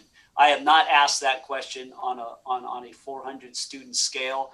We have actually, with the recently administered California Healthy Kids Survey of our 5th grade students, that'll certainly produce evidence or data to that end, good or bad, but it is a data point. You know, as per even our last conversation, we love the topic, because I actually, you know, I could only answer right now anecdotally, Todd, about all my conversations with parents, and I have many. And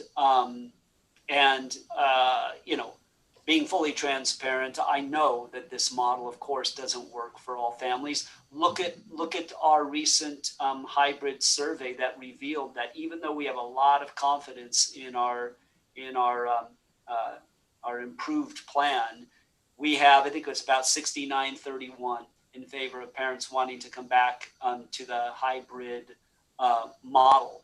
And the hybrid model is imperfect, but I do feel that, but I can't quantify yet what those reasons for the return are. It could be that parents have work obstacles. It could be that they just feel that that is a better educational model of delivery.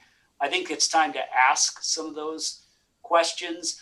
Admittedly, we were slow to do that, but it was also purposeful. We didn't want to continually survey when we were trying to get our sea legs about us. We have engaged in a number of surveys, but it's time to ask that happiness question, which, as you stated, anybody who knows me, is my thing. I feel if a child enjoys school in a typical year, if they roll out of bed and they love coming to school, whatever created that sentiment is going to what keeps them engaged and makes them a lifelong learner. So no specific data to share with you yet, but it's coming, Todd. Great. Well, thanks, Jay. And the last point, or last question, I guess, because I know this is something that I'm proud of you, because you end up knowing all of your students' names by faces. I'm assuming this year has been a greater challenge. Is that, or do you still have where you basically know all of your students by name and all the new students that came in kindergarten? So what I did is last year we ended the year. I was batting 1,000 with grades 2 through 5. My first graders, I probably got up, you know, truth be told, to probably like 75%, but Todd, kindergartners were honeys and buddies. And so that's where the work needs to be done. It is more challenging now, of course, but it's funny you mention that, because when I do see kids either on Zoom or I even see them out on the streets as well, I live locally, I'm a mile from the school as well. I feel that is, when you say a child's name, they light up. Mm-hmm. So it's been a big challenge. I've even found myself forgetting children's names, which is why I recently even pulled out my book again and started to quiz myself. Yes, I made the mistake last time. Everybody teased me because I said I was studying the book in every single room in my house, including the bathroom. And everybody said, "How could you say that?" And I said, standing in front of the vanity at night, I've got that book out. So anyway, I'm committed to that practice and always will be. I think it's great. It's also just, it's one, because you put it out there, now you kind of like have to live up to it. And so, yeah. Right. Anyway, it's fantastic. And I really appreciate everything you've been doing over there. And your presentation tonight was fantastic. So thank you. Thank you, Todd. Can I ask a quick follow-up question, Jay? Something that Tess said reminded me of something I wanted to ask you. So the home visits are obviously amazing, and it's wonderful that you want to see it from that point of view and that perspective, right? From where the student sits. Are you doing something similar with all of your staff at some point or another? Are you actually sitting with them on their side, watching their view and what they see and what they have to go through while they're teaching? Yes, but I have a long ways to go. So for example, just using one quick example, I finally was able to complete asynchronous videos, viewing of all of our specialists, wanting to know what's the quality of the instructional videos that they are pushing out. No surprise, I was especially impressed, and also their Zoom meetings as well. I've started to jump in for a while now, but only intermittently into the live Zoom classes that teachers have been teaching also. I have probably got to a third, but I have quite a few to go as well. I'm mostly focused first and foremost on the asynchronous content. For example, the 5th grade and Natalie Kobsa have produced an incredible writing program online that is something that now every single teacher at 5th grade is using, and also at 4th grade is using as well, to support our writing program. And that's incredible. It's right in front of me on my desk right now. They gave me pre-assessments and post-assessments of all the students in Mrs. Cobes' class or some students who were engaged in writing instruction. I wanted to see how they're doing at the beginning of this journey and at the checkpoint, the first trimester, how they're doing as well. It is remarkable to watch that growth is still being significantly incurred, despite what I keep calling this imperfect model. Yeah. Good. Thank you. Thanks. Carl, I'll just end up. Thanks, Jay, for that report. It was great as usual. And it's so nice to see, I think because you're a little bit further along than the other reports we've gotten, it feels like momentum has been, begun, which is really nice to see. And it is hard. I mean, we all have been saying it. We don't want to be where we are, but we are because of the circumstances we're in. So thank you for taking the situation that we're in and making it as good as possible. And that's, obviously the students and families are rising to the occasion, as well as our employees. And I think everybody is working together, which is wonderful to see. So thank you. Thank you, Annette, and thank you again for when I heard that 27 years as well, Annette, I didn't think that that anybody had me beaten. I'm not a spring chicken, so I was at 25 in this school district. I feel like a spring chicken. I don't look like one, but 27 years. Congratulations. Thank you. A well-earned long vacation. There you go. Well, am I muted or live? You're live. Okay. Well, 27 years is nothing for Carl. You guys probably know. And as you can also see, it has taken its toll on me over these many years. Having said that, great presentation, Jay. It looks like they're having fun. The teachers are having fun. They're doing the best they can to make these lessons as interesting as they possibly can be. And you've got a pretty talented crew there. There's no question about it. I also think you guys have done quite a bit to manage our extremely difficult situation that's ever evolving. Who knows what tomorrow will bring? And you not only have to work with what you have today, but you also have to be at the same time planning for an opening. And that's not easy to do. But I do have one or two quick questions for you. Yes, Todd, getting to know the students by name is critical for a principal. Got to do it. Even if you're at high school, got to find them. You got to get to know them. And the other one, Todd, is tip of the hat to you for starting that River Dads Club, which is universally famous, I think, by now. And what a wonderful addition for a parent to involve himself with. But I do have a question for you, Jay.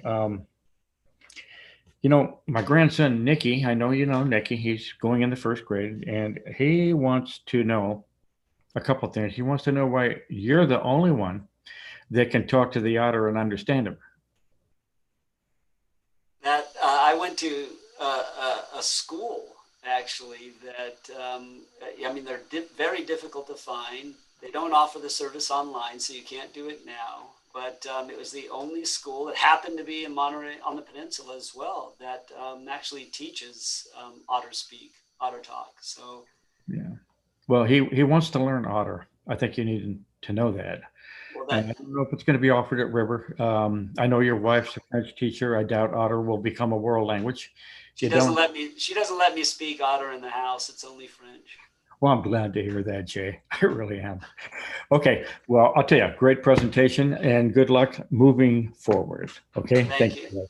Thank you. Thank you much. Thank you, Jay. Thank you.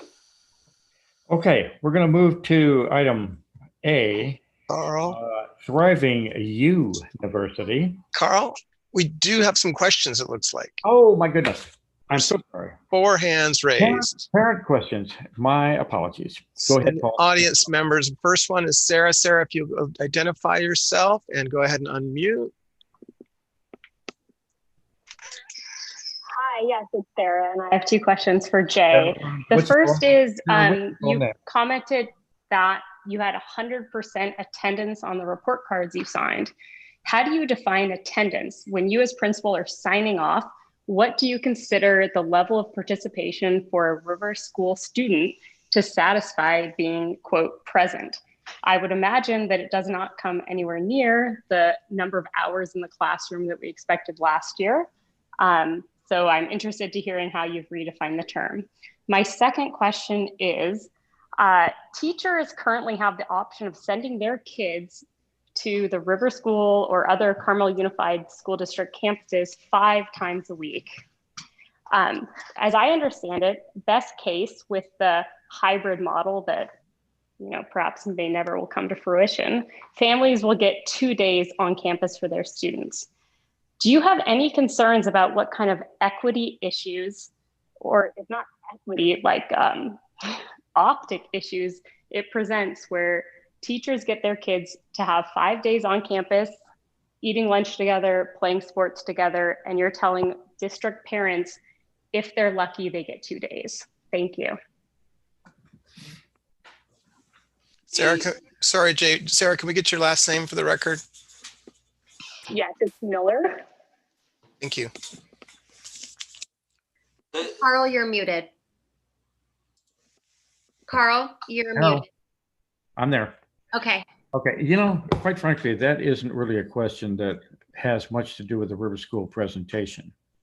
It's more of a question you might ask the central office staff about how that is arranged and why, not necessarily the principal at River School or any school, because they don't make those decisions. Thank you, Carl. I'm not one who punts, and I'm certainly not afraid to answer a question, but I believe what you just shared is entirely accurate. And again, it wasn't because I was desirous to punt as far as the students that are allowed legally back onto campus and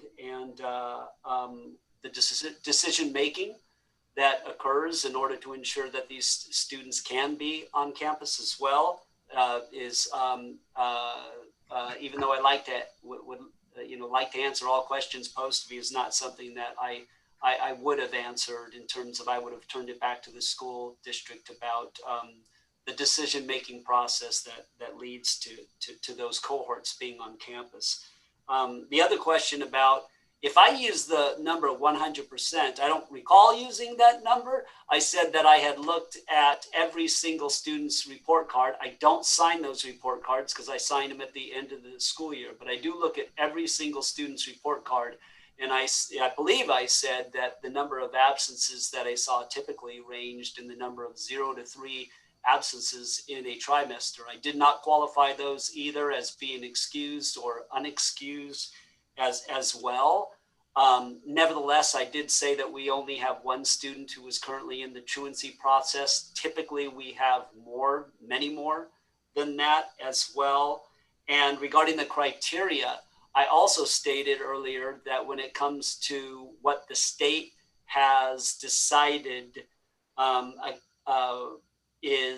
defines engagement for a student, I said that that's not a high bar. I didn't go into great detail about the fact that there are different ways that students can prove, if you will, that they were engaged, and that teachers check that engagement and attest to that with their weekly signature and daily accounting their engagement as well. It is broad. If a student, for example, during the day is involved in a writing assignment, they could be involved in a math assignment. It absolutely, though, is quite possible that a student might not fully complete assignments in a day, but that doesn't rise to the level where they would never necessarily be considered absent or disengaged on that day. So it admittedly is a subjective question that our staff has many a conversation around, especially as we entered the school year, in determining, okay, well, to what degree does a student have to demonstrate engagement? What does that entail? But I'm sharing with you, it is not a terribly objective exercise.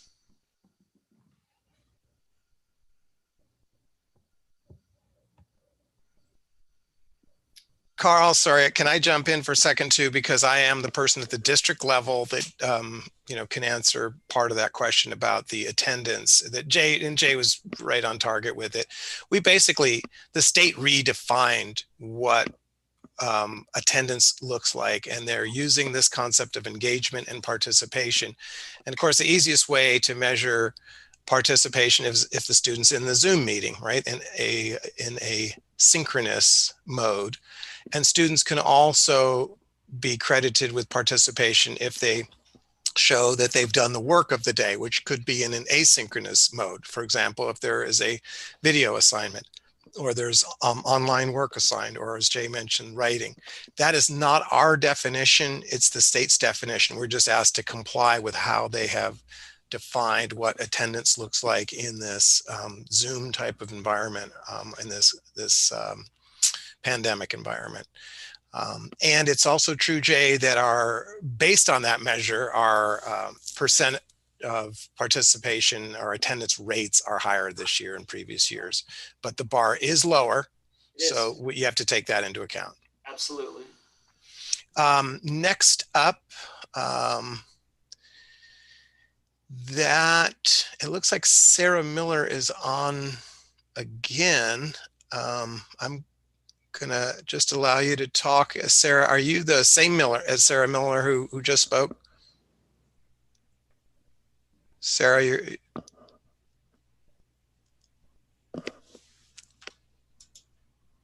Hello.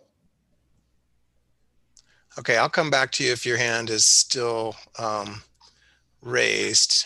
We go now to Sebastian Miller. Sebastian, you're up.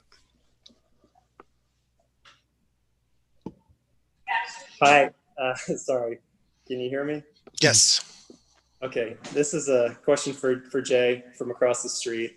Other than kind of anecdotes in the form of comments from, one-off comments from parents or teachers, or your own observations, Jay, have you done anything to measure the efficacy of remote learning as opposed to, as compared to in-person learning? And kind of second, but question that maybe dovetails with that one, have you done anything systematic to measure parental satisfaction with remote learning as compared to in-person learning? And I guess I'll just share my perspective that the parental satisfaction would seem to be extremely low, given that the vast majority of River School parents want to send their kids to school in a hybrid model that's only 2 days a week and only a few hours each day. Thanks. That wasn't a question, was it, Sebastian? The last one, or a statement?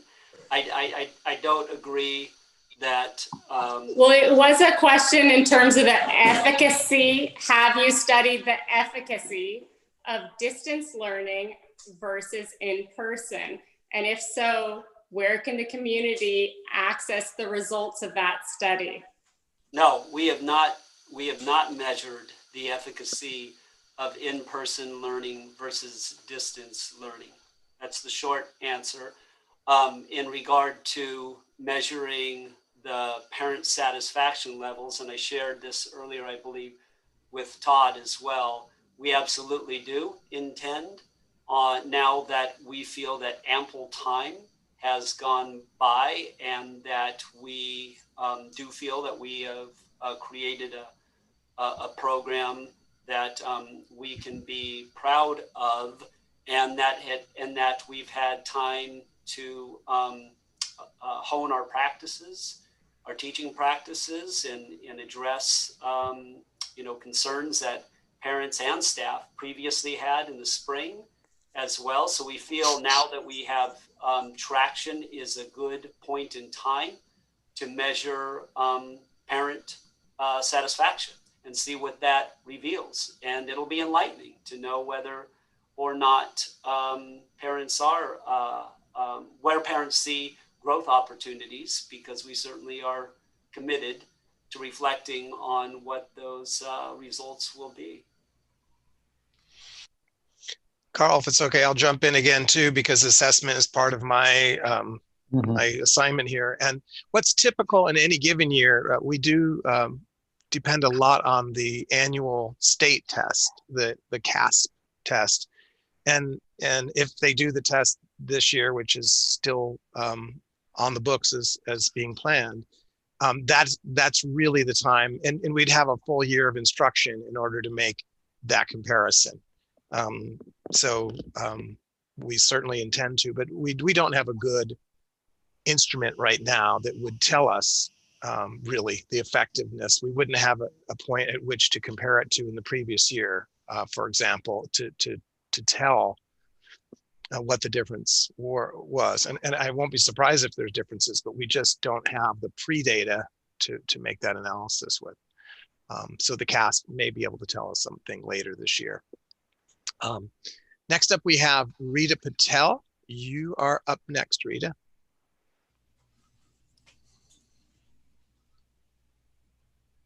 Looks like you're muted, Rita.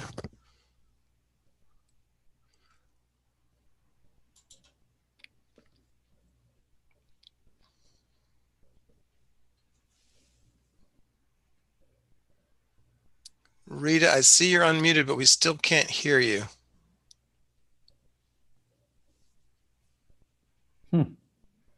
Rita, I'll come back to you. Let's let the next person speak, and then I'll come back to you. Next up is Jill Marie Lewis. Jill, you are up. Hi there. Can you hear me? Yes. Hi. Okay, so first of all, I just want to counter this idea because I think it really scares parents, and I think that we should talk with facts now, that going back to school with 12 kids in a class or less, following all the safety guidelines from state and federal safety guidelines, and we already have all of our PPE, does not rise or increase the COVID percent in your community. It's been proven time and time again. It's just a fact. This is not an opinion. I understand some people are scared, but it does not rise. It does not increase the percent of COVID in your community. So I think we just have to stop saying that so that parents aren't terrified to send their kids to school. We're not going to do it like Alabama. We're going to do it following rules, and we all want that. So anyway, there's another risk. I know that there is hardly any risk to kids or teachers going back to school following safety guidelines, but we're thinking about a risk of autism rising. Our autistic children are flapping their arms, doing their twitches, like all these things that their parents have worked so hard to get them to stop doing. They're like doing it again because of the distance learning and online all the time. It's awful.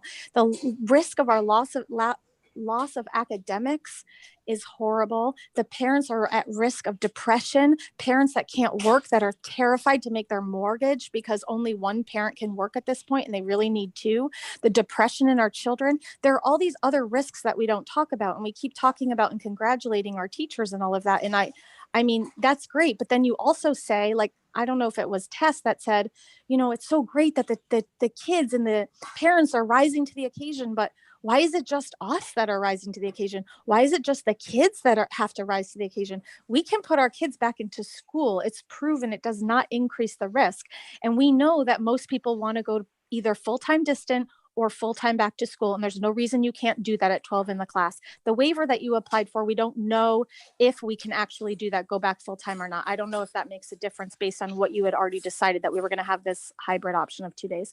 For Jay, I really want to understand if we do go back in this hybrid 2-day per week thing, the teachers' kids right now are able to be in school those 5 days, and so are some of our IEP and other kids. And I don't know how that's going to work, because I know some of the teachers' kids come from outside of Carmel. Do they then go into the classrooms with the other kids? Like, are they going to have 2 days with other kids and then they go back to 3 days of an aide? How does that work, since you're not supposed to mix your groups? Or are they going to get like teachers privately for them, and then and they'll get only 2 days also? Or could you explain to me, based on this hybrid plan, like what happens with the kids that are already at school now? Thank you. Does the board want me to answer that question about how we're going to divide and address the essential workers kids in the multipurpose room? Is that something we want to address right now? About the cohort and how the cohort will work that is existing in the multipurpose room now? You know, I would direct that question to Tricia Dellis, because I'm not sure how that plays into the presentation tonight. It's kind of looking more into the future, and I'm not real sure, how that could be answered. Tricia, can you help with that? Yeah, I would actually suggest Jill and I have a conversation so I can really understand her question. I didn't understand it completely. So Jill, if you could give me a call, or I'll give you a call tomorrow, or email, let's have a conversation around that. Thank you. And I don't believe there was a question in that was asked of me in terms of the safety concern and how people perceive their risk, or what the risk is in returning to school. I don't believe there was a question. Well, let's give Rita Patel another chance. Rita, let's see if we can get this to work this time.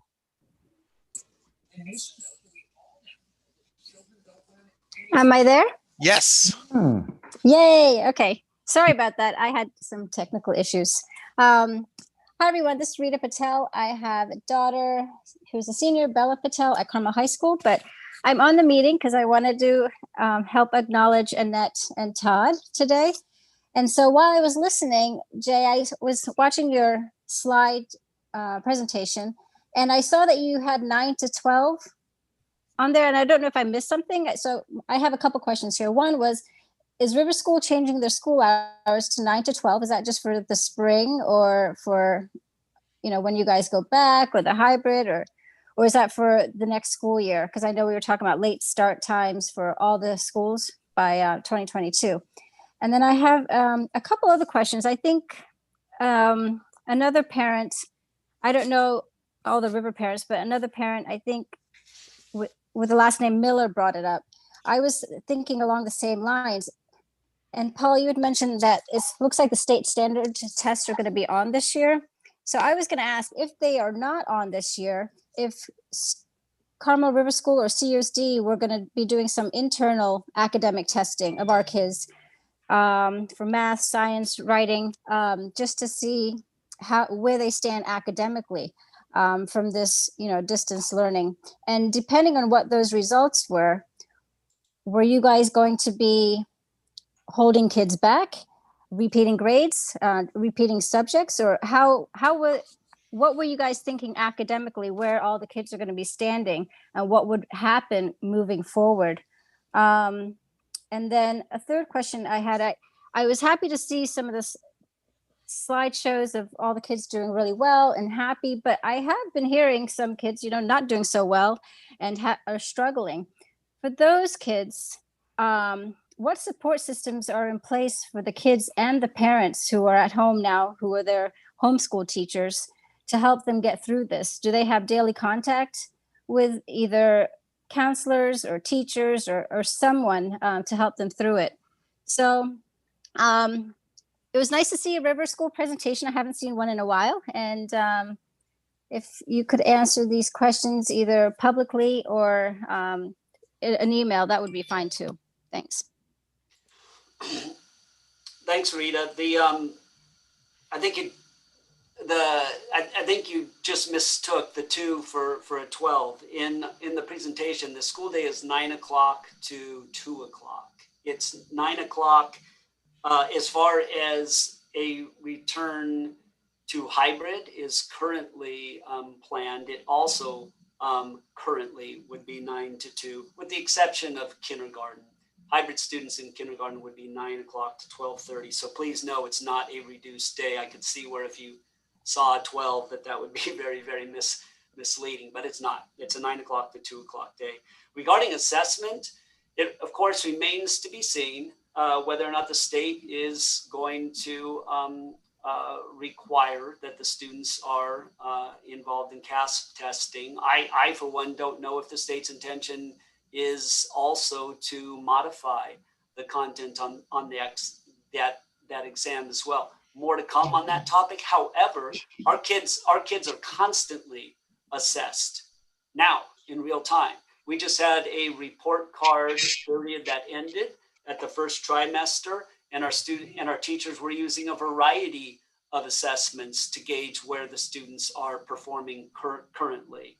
The question earlier about measuring last year's learning versus this year's learning threw me in terms of the focus being on last year versus this year, as much as right now, how are the students performing in real time according to performance criteria that we established for them to met their progress. So for example, they have STAR Reading, STAR Math, RAS Kids, Wonders, Envision, all of these different assessment tools that teachers are using and that they also use even in quote unquote regular school years as well. So I feel that we have a dearth of assessment that reveals what the kids' current level of performance is. And regarding retaining students, if in fact they're not meeting grade level standards, while the research is clear that retention by and large is not an effective practice and one that is rarely invoked at River School, we are being very proactive again in how we are asking of teachers to continually communicate to us, also to parents, what learning concerns they have so that we can be proactive in facilitating our student success teams. I described earlier that we digitized. Now we have an online version of that monitoring system. So we're expediting the process as well. So happy to report that. And teachers have daily contact with students. And when it's required as well. And when there is a need for a student to receive additional assistance that is either observed by a teacher or communicated by a parent during the presentation, I think I described a host of resources, including our counselor, who would be involved in formulating a plan to best assist those students. For example, we had, I want to say, 2 student success teams today on day 1 of parent-teacher conference, and we have several more that our team is dividing and we're going to conquer in terms of putting all the best resources we have to bear and assigning those to those conferences, whether or not they are socio-emotional based or just academic based, maybe school psychologist based, which in fact, again, our school psychologist attended one of those SSTs today. So I do think that we have a variety of supports, and also we're monitoring our kids closely so that none of them fall through the cracks. And I agree with you, absolutely. I am aware of students who are struggling in remote learning, and I think we're trying to be very proactive about identifying those students and considering even alternative models that might better meet their needs in terms of educational delivery. Okay, Paul, are you there? There are 4 hands raised. Every one of them has already asked a question. Yeah, So, it's turning more into a town hall than it is into a board presentation. So I think at this point, if we've already heard from those 4, I think Rita made a good point. Contact the principal directly, either by phone or email, because this is kind of what happens with our time limits. So if there is someone new in the queue, I think that would be appropriate to hear. But if it's people that are going to continue to ask questions, then this could go on for quite a while. And well, 20-minute summary. Apparently there is one from Jeffrey Lewis. It's showing up on the screen as sure. Jill Marie. Yeah, I would take that probably the last one because we're past the 20-minute limit, but Jeffrey's Jeffrey and Jill's Jill. Let's hear from Jeffrey. Okay. You should be up and available to talk now, Jeffrey. No, sorry, I'm here.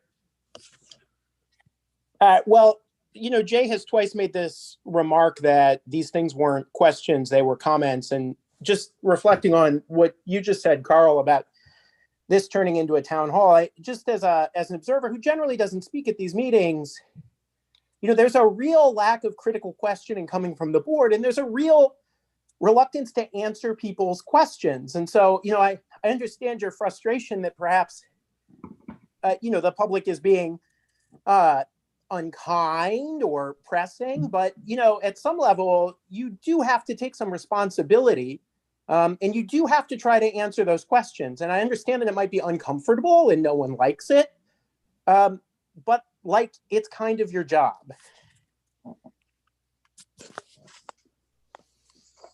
That's it? Okay. It is our job, but it's not a town hall meeting.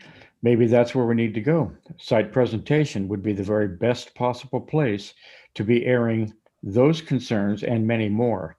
This was simply an update as to what they are currently doing. That's what a board presentation is. So I think we have to stick with that format.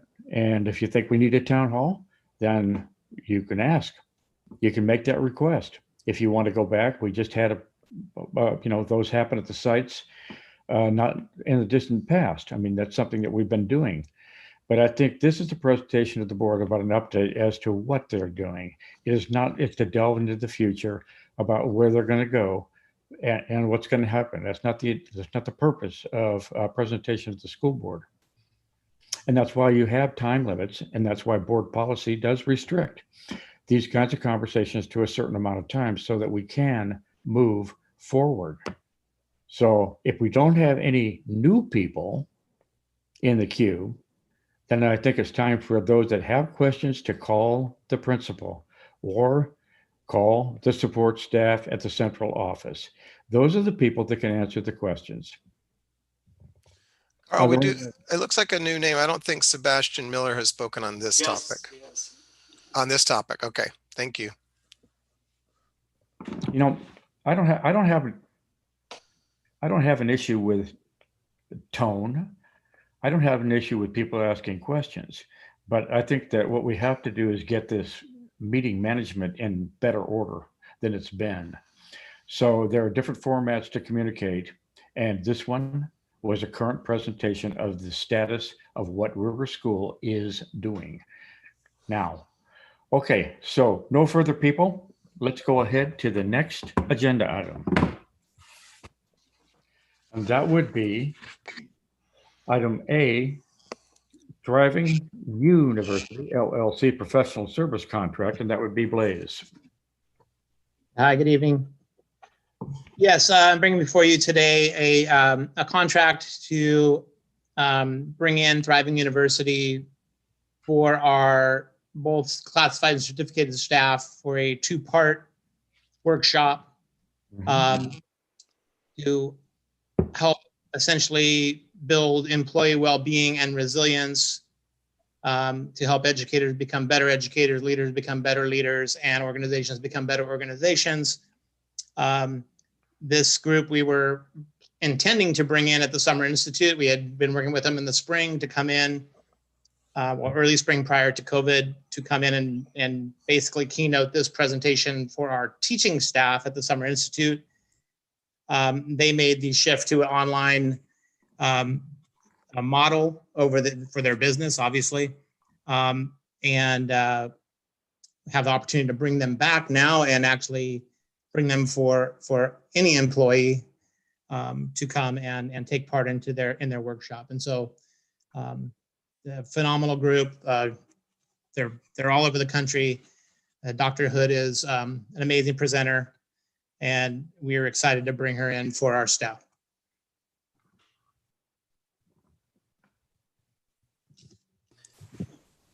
Blaze, have we done this before with Dr. Hood or with Thriving University, or is this the first time? This is the first time. We were intending to bring her in summer, and we had started the process of putting a contract together, and then COVID hit. Okay. I have worked with her before through Monterey County Office of Ed and through the AXA organization. She's also going to be a keynote at one of the large AXA conferences. And so, yeah, this is the first time that we're actually doing it. We were planning to do it last year. If there aren't any questions, I'll go ahead and make a motion to approve the Thriving University professional service contract. Second, anybody? Second. Moved and seconded. Tricia? Board President Carl Palestrini? Yes. Board Clerk Sarah Hines? Yes. Board Member Todd Weaver? Yes. Board Member Annette Eastak? Yes. Board Member Tess Arthur? Yes. Thank you, Blaze. Item B, Fernwood Resort Memorandum of Understanding. It's an MOU. And Yvonne Perez, Dan Paul. And Carl, for the record, no questions on that previous topic. Thank you. Yes, Okay, Carl, I'll go ahead and will talk about this one. I'll go ahead and cover it. This is a memorandum with Fernwood Resort. They recently purchased the property adjacent to Captain Cooper School with the intent of building workforce housing. And state law requires that before they attempt to construct their own water system, they try to consolidate with a neighboring water system, which would be us. The memorandum really doesn't force us to do anything but to share information with them and explore the possibility of a long-term agreement. It does have a lot of advantages for us as far as a second well for backup, increased storage capacity, and assistance with the ongoing cost of operating and maintaining the water filtration system.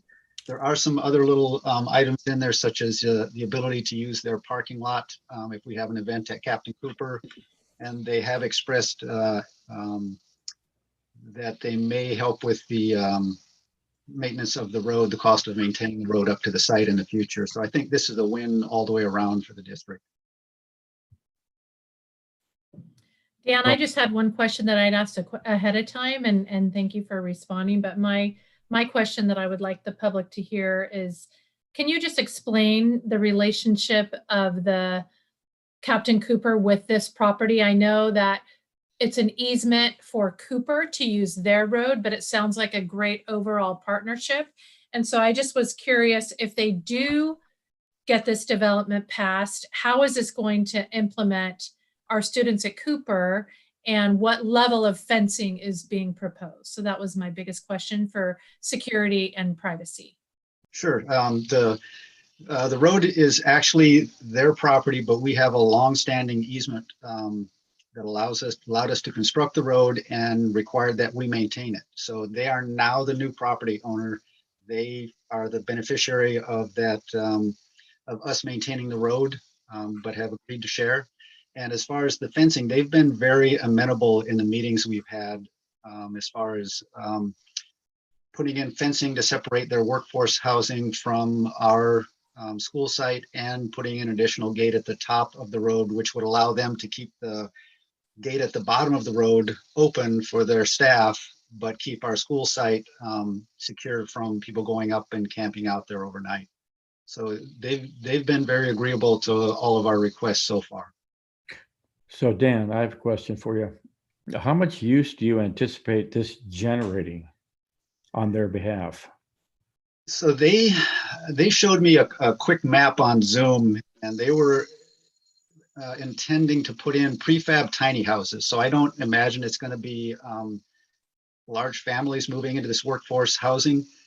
And I think it was maybe around 20. I'm trying to remember the exact number. They did offer that some of the workforce housing may be available for our staff at Captain Cooper if we can work through that portion of the agreement. But I'd say it's going to be, their staff is going to be going up and down that road every day. So we'll need to, maybe do a little more striping on the road and some mirrors on the corners just because of the increased traffic. So won't have a blind turn with a parent or a bus coming up and their staff going the opposite direction. And to follow, what's the biggest bus that we send up there to Cooper? We've got a 40-footer with 84 passenger. That's the main bus that serves that site. Big boy. Yeah. Okay. If you think it's a go, you think it's a win-win, then I don't see why we wouldn't do it. It's just there's a certain unknown piece to it. That's my only thinking is we don't know exactly what that use is ultimately going to look like. But it sounds like, Carl, the way Dan's proposing this is the classic, we're not closing a one-way door here. It's a two-way, right? With this MOU allows us to just simply advance. So we're not actually having to make a decision about anything that's binding at this point. It's just saying to proceed. And so this is why I think it's a fairly simple. I agree. I agree with that. I agree with that. I'm just saying that down the road, I hope you take into consideration, the downside to it, if there is one that we can do anything about. That's all I'm bringing up. Okay, point taken. I'll make a motion to approve the memorandum of understanding as presented. There you go. Second. Tricia, moved and seconded. Board President Carl Palestrini, Yes. Board Clerk Sarah Hines, Yes. Board Member Todd Weaver, Yes. Board Member Annette Eastek, Yes. Board Member Tess Arthur. Yes. Okay, thank you. Item C, budget development calendar for the fiscal year 2021-22. Yvonne. Yes, hi. The process of developing the budget begins with a budget calendar each year that is approved by the board. The calendar might change between tonight and when we actually adopt the budget in June when the budget is adopted. So it is somewhat fluid, but most importantly, it provides a planned sequence of budget events that need to happen. And some of those events, of course, happen at board meetings. The calendar also provides budget monitoring dates for the current year budget that is interwoven into the calendar. And those are important reporting periods that help drive our planning for the future as well. So I'm requesting approval of the budget calendar. Motion or Go question? ahead, Annette. Go ahead. I was going to say move approval of my last budget calendar, and I'm not even going to be doing any of the approving ultimately. So, but I will move it. Is there a second? I did. Okay, moved and seconded. Tricia? Board President Carl Palestrini, Yes. Board Clerk Sarah Hines, Yes. Board Member Todd Weaver, Yes. Board Member Annette Eastek, Yes. Board Member Tess Arthur. Yes. So moved. And thank you. Item D, which is the next board meeting on December 16th, 2020, the annual organizational meeting at 5:30, and Tricia Dellis will handle this one. This is pretty straightforward. We just need your approval to say that December 16th, 2020 will be our annual organizational meeting. You might want to explain what the organizational meeting is. Well, it is a transition. So our two outgoing board members are having this meeting tonight and then one quick meeting coming up in early December. And then the two new board members will be transitioning onto the board at the December meeting. And then also the board will be acting upon different positions such as president and clerk and those types of things. So it is an important meeting, and that is why it is sort of separated for this approval. Got it. I would like to make a motion to approve the December 16th, 2020 organizational meeting of the board. Second? Second. Moved and seconded. Board President Carl Palestrini, Yes. Board Clerk Sarah Hines, Yes. Board Member Todd Weaver, Yes. Board Member Annette Eastek, Yes. Board Member Tess Arthur. Yes. And the only thing I've noticed, I'm sorry, I just have to bring up, someone has their hand raised and Yes. I don't know, Well, Paul, if you caught when. was that raised prior to the vote? It's I been believe so. Okay. I only saw it for this topic, not the previous topic. I did check the previous Okay, topic and so it was not raised at that We time. should have recognized that hand prior to the vote. We can hear the Yeah. comment. So here it is. Sebastian Miller, go ahead. Hi, Mr. Palestrini. I would just like to be heard on this before you approve the next board meeting.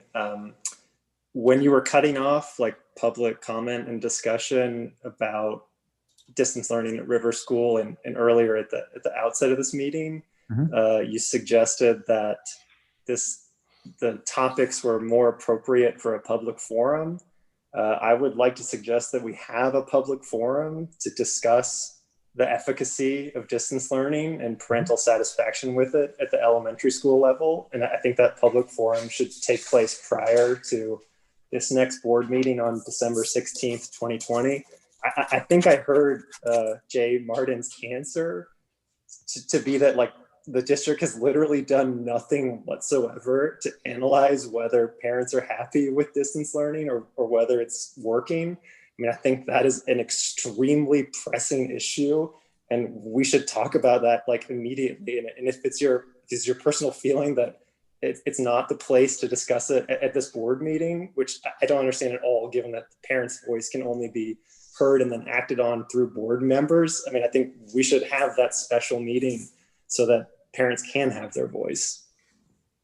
Well, and I guess I'd also just like to raise, I don't think it's appropriate. I mean, I don't mind giving my last name. It's a small town. People know me, but I think it's actually a violation of the California Brown Act to like demand that people provide their last name in order to provide a public comment. I don't think it's a good district practice to request that as a condition of making a comment. Paul, you might want to refer to the board policy because we actually do not require names. Oh, okay.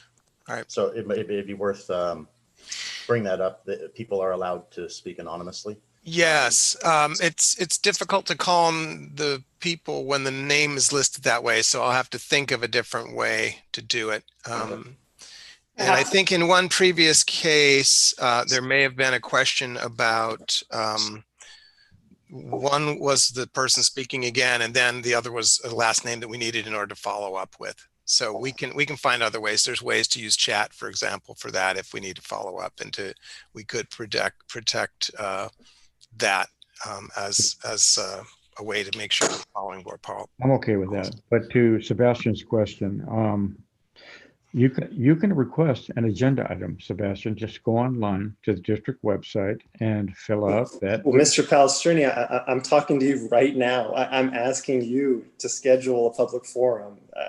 I think it would be fruitless and frankly crazy to request an agenda item at this point. It's a point of order. It's not even related. Point of order is we have go ahead. area at the end of the board meeting where we're able to bring up additional board topics. Mm-hmm. There is a process, and that's what Todd is pointing out. And you can make that request, but it's not related to this particular agenda item. All this is doing is welcoming the two new board members onto the board and recognizing the two that are not going to be there. And so we're talking about two different things here. That's what we're doing. So I think we could safely move on to item E. I think so. I think we have to at this point, but Sebastian, I would encourage you to use the process. If you want something on the agenda I have no authority to answer a question like that. I'm only one of 5 board members. And the process for that is to get something on the agenda. In fact, the next item on the agenda is being done via that process. So anyway, I do hear you. Okay, did we take the vote, Tricia? Yes. Is that a yes? Yes. Okay, thank you. Okay, so the reorganizational meeting, which happens at the same time every single year in exactly the same way will take place at the next meeting. Okay, now we're going to move to item G. Nope. No, item E. F. E. Discussion of superintendent search. Carl, item E. Did I miss E? Yes, Oh, he was skipped board over. meeting. First I reading. did. I missed E. It's the schedule for the, has the board had an opportunity to look at the schedule for board meetings for the 21, 22 school year, 21 through 22? Have you had a chance to look at the meetings? Are you ready to vote or adopt them? That's the question. This is actually just a first reading, Carl. So it's just for you to acknowledge that there is a calendar that's been put forth, and then it'll be voted on at the organizational meeting. Okay. So this one's going through all the processes, the recommended calendar? Yes, it's been vetted by the district office staff as to different deadlines, different reports and things that need to happen. It's done regularly every year. And so this is just for everyone to take a first shot at it, a first look as a board. And then next board meeting, we would be seeking approval at that point in time. Okay, fair enough. Okay, so any questions from the board on the proposed schedule? Okay, hearing none. Item F. Carl, sorry, there is a hand raised in the Is there a audience. hand out there? Yep. So, and this would be Rita Patel. Hello. Rita. Hey, Rita. Hey, Carl. So I guess I have a suggestion or here. We've had a lot of board meetings together in the past, and we used to meet twice a month, and then with a special meeting 3 times a month sometimes. Trisha, you're going to kill me when you hear me say this, but I haven't attended many meetings. I've been a little busy this year, taking care of my family. But after listening to the meeting today and hearing some of the parent feedback, I kind of feel like you might want to consider having at least 2 meetings per month. So you have time to listen to parent input, possibly, and make some decisions. And so, so if, like, I don't know, the other parents, Mr. Miller or Sebastian, he would like to request an agenda item. Unfortunately, it's going to take another month for that item to get onto the next meeting, or possibly the month after that. And so while I think for 1 year, I think it was Barb who changed our meetings from 2 to 3 times a month to once a month. Yes. It was getting difficult in conducting school business, having 1 meeting a month. And so given the climate that we're in today with the distance learning, I'm just suggesting that the board might want to consider having a few more meetings so you can properly vet feedback, ideas, and consider different avenues, or so you have more time to plan things. And so that, when I was looking at your suggested meeting schedule, just wanted to throw that out there. Thanks. That's a good point, Rita. Carl, one more, 2 more hands. Can I chime in on that too, Carl? Sorry, Paul, just 1 sec. Yeah. Rita, I totally agree. I feel like the more we can openly communicate, the better, but that is exactly why a lot of these people's questions are pretty site specific. And that is why we started implementing town halls. And Trisha, if you'd like to chime in, I know that we're hoping to get a regular cadence of town halls so that parents can be heard. So I don't know if Trisha, if you would like to speak to that. Yeah, I would agree. I think that in this climate, Rita, your words are very well taken. It is even more challenging to have consistent conversations. You're not just on campuses running into each other and having that face-to-face conversation, which is so what we would love to have right now. So with that, we have provided many more opportunities in the town hall format. And so, we will obviously take your suggestion into consideration, while we're also providing these more open-ended opportunities for people to engage. And I would just say that many of us are on the phone and on email daily with parents. You know, it's very typical for me to be, 45 minutes to an hour phone calls several times a day with people, just so that we can keep that dialogue going. The board meeting is just one venue for that. So, but I hear what you're saying. Thank you. Okay, we've got 2 more comments. This one is from Jill. Jill, you're up next. Yeah, I completely agree that we need more board meetings. And I think it's really offensive for us parents that feel like we have no task force when PG and all the counties around us, or all the districts around us in our county, and then the counties around our county, the districts in those counties all have task force of parents working with the board in order to figure out what's best. And no, we don't have anyone standing up for the students. The teachers union does not work for the students. It works for the teachers. I mean, that's been proven by lawyers that actually work in this field. So we can believe that. We need more meetings. And also I find it offensive that you say, call into the town hall, because in the town hall, you know what we get? We got 3 to 4 people that had time to ask questions, and we only get 1 minute to speak. So you're telling us that we should just save our questions once a month and get them into 60 seconds. And I just think that it's pathetic that you think that you're having a conversation with us. You're not. You're just closing us off, and then you're upset at every comment and concern that comes in. We need to have more of an open forum. Barb had an open forum for us. She did coffee hours every single week, and they can be done on Zoom. And she was super open with the parents. And yes, I know I heard what the teachers union rep said, that she wanted to overstep him, and that's the reason she left. But the thing is, she was standing up for us too. And we really miss that. We don't feel like we have someone there that's really standing up for us and our children.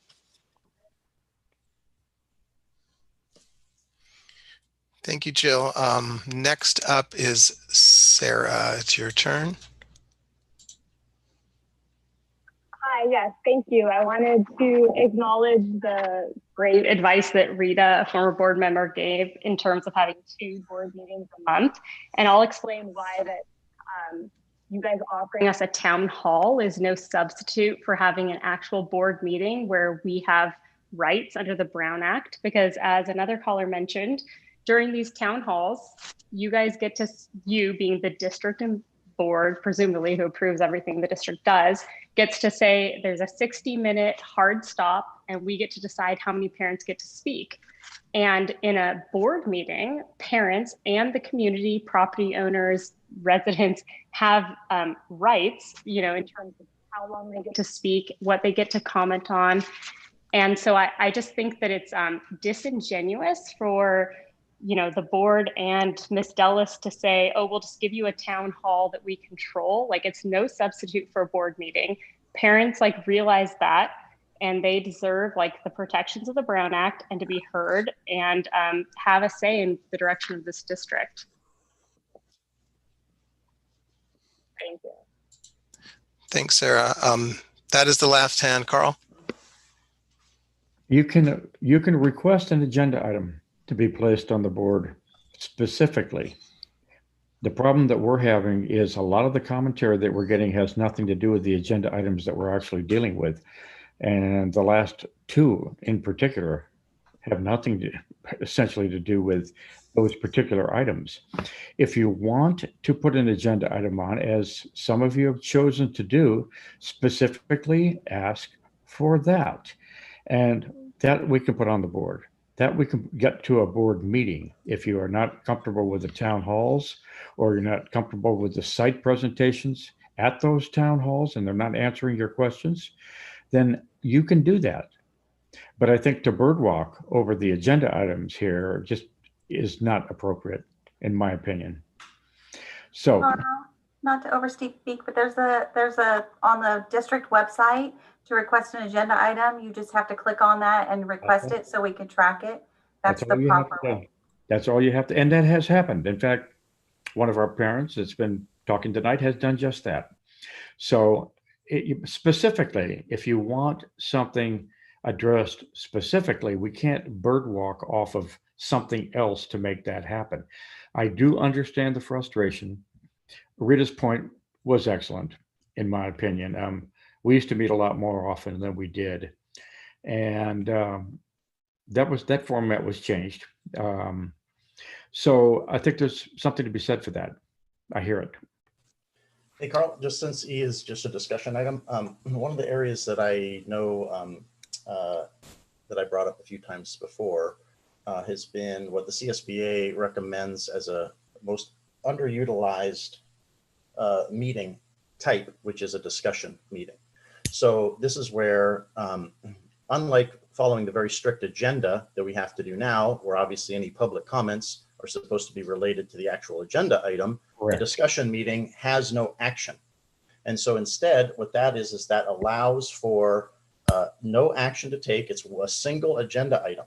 The single agenda item is the board gets together and talks about whatever it would like to discuss as a board, which means you can still have your open session where parents can comment on whatever they'd like to comment for however long they'd like to comment. And then afterwards, the board is able to have a discussion about whatever they want to, where the public can listen on the 5 board members discussing, which means you don't have to then engage with the audience, right? So they get their opening session, 3 minutes to discuss whatever they'd like to in the beginning, and then they all go mute, and then the board can discuss any topics they'd like to about the district as a whole, and there's no action item.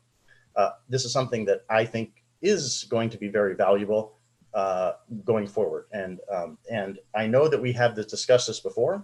I also know that Annette recommended potentially adding that. And at that time, the consensus of the board, because we didn't take a vote, was that we would wait until the 5 board members Correct. come on new to then discuss what would the actual structure be like. So to me, agenda item E is a placeholder. It's a placeholder of this existing board saying, this sounds good because this is based off of our past board meetings. And then once the new board comes in, obviously they can adjust that. They could decide how often they'd like to have board meetings and then propose special board meetings, and then also propose the discussion board meeting. So I think that it is appropriate to frame that the right way so that we understand that the new board has the ability to still adjust this board that we're just discussing now. We're not even taking action on it. Good point. It is. And, I get it. I mean, I get that the access is an issue, and trying to figure out the very best way to make that happen, because so much of it is about next steps. So much of it is what are we going to be doing, not so much what are we doing. So that there it is. There's the issue right there. I think people are curious as to where we're going, and it's a very moving landscape. It is. It's really hard to predict exactly what we're going to do. I hear all of the concerns. They're valid. Okay, at this point, I think we're going to leave it because we have heard you. And let's go to the next agenda item, which is F. Discussion of a superintendent search by the Board of Education, discussion and potential roll call vote. This topic has to do with where we stand with the interim superintendent. And the discussion is wide open. Yeah, whatever opinions people have on the board should be heard and should be stated. So I think we're going to go ahead and open up this discussion to whichever board member wants to. I would love to start, Carl. Thank you. Mm-hmm. So clearly, emotions are running high, and I get it. I know this is hard. And we're just in an extremely fragile time as a district. Nothing is tangible, and there are so many unknowns right now. We don't have answers to questions. We cannot issue timelines. The future is unclear. And as we continue to see a rise in COVID-19 cases, it's almost paralyzing us, and it's keeping us in the purple tier. So a lot of this is our county and state regulations are keeping us from moving forward in a lot of ways. And it's our job as a board to do what we feel is in the best interest of our students and those that serve them. More than anything, we need stability right now, and I'm hearing that more than ever tonight. And Tricia has been thrown into a crisis situation from day one since the beginning of her role as interim superintendent. And, you know, right now in this platform, we are all under the microscope. And I just admire that she continues to remain diligent, discerning, and resolved in her role as the leader of this district. And I really admire her ability to bring people together and work collaboratively with her teams to right the ship and continue to navigate these uncharted waters. There's so much that happens on the inside that people have no idea. And I see it, I hear it from parents, from teachers, from the community, that she is doing the work given this impossible scenario. It's a thankless job, and she's taken an unfair amount of heat throughout this process. So have all of us, quite honestly. And I just, at this point, I have no doubt that she is the right fit for this role. But she has not been given the opportunity to show us what is possible for our district under normal circumstances. So I just believe that she deserves this from all of us. And I'm anxious to hear from my fellow board members and the community to hear what you have to say. So that's my 2 cents, Carl. Thank you. When you say deserves this, meaning? She deserves to be given an opportunity to show what she's capable of in a normal environment. She's not been measured up against anything normal.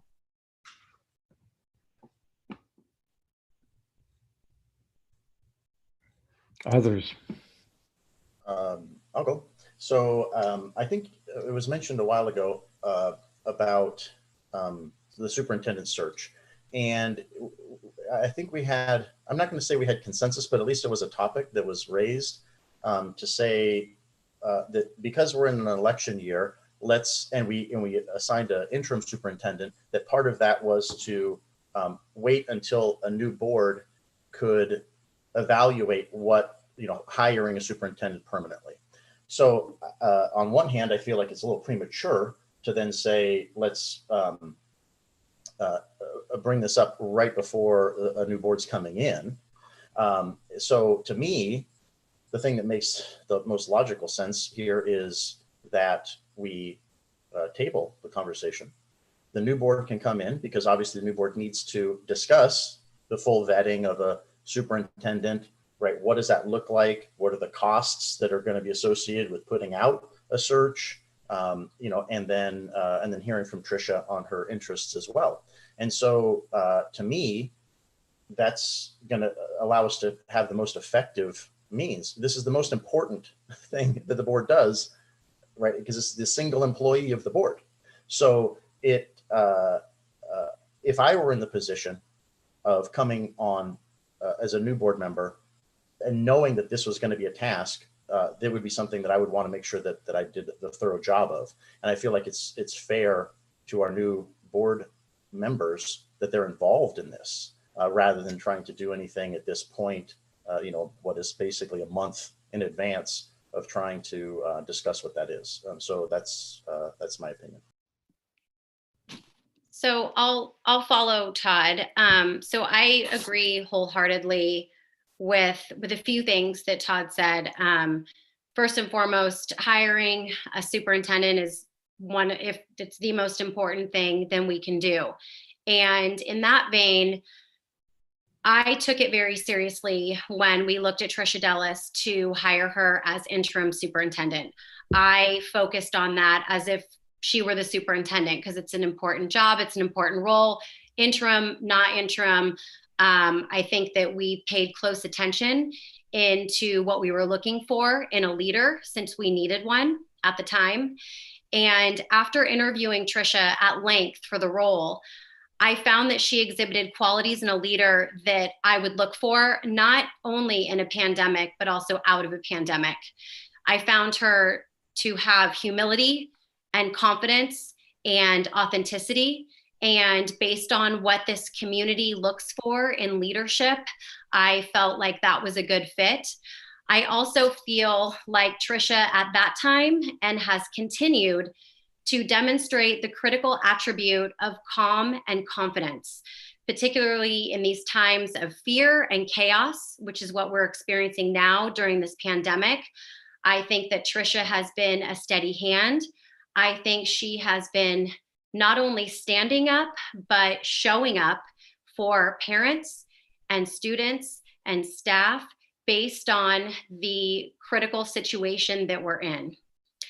I believe that also what Todd said, I'll reiterate this. I believe that our two new board members deserve a chance to work with Tricia and to see her leadership skills and experience working with her firsthand.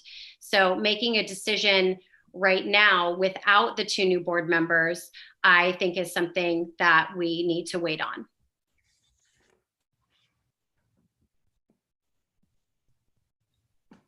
Carl, I think we should hear from the public also as we, move forward. I mean, we can weigh in now and then weigh in again, but I'd like to hear from the public before I say what I think, because I'd like to hear what it might weigh into what as I think about this topic. I mean, but you can say whatever you want to. No, that's your prerogative if you want to do that.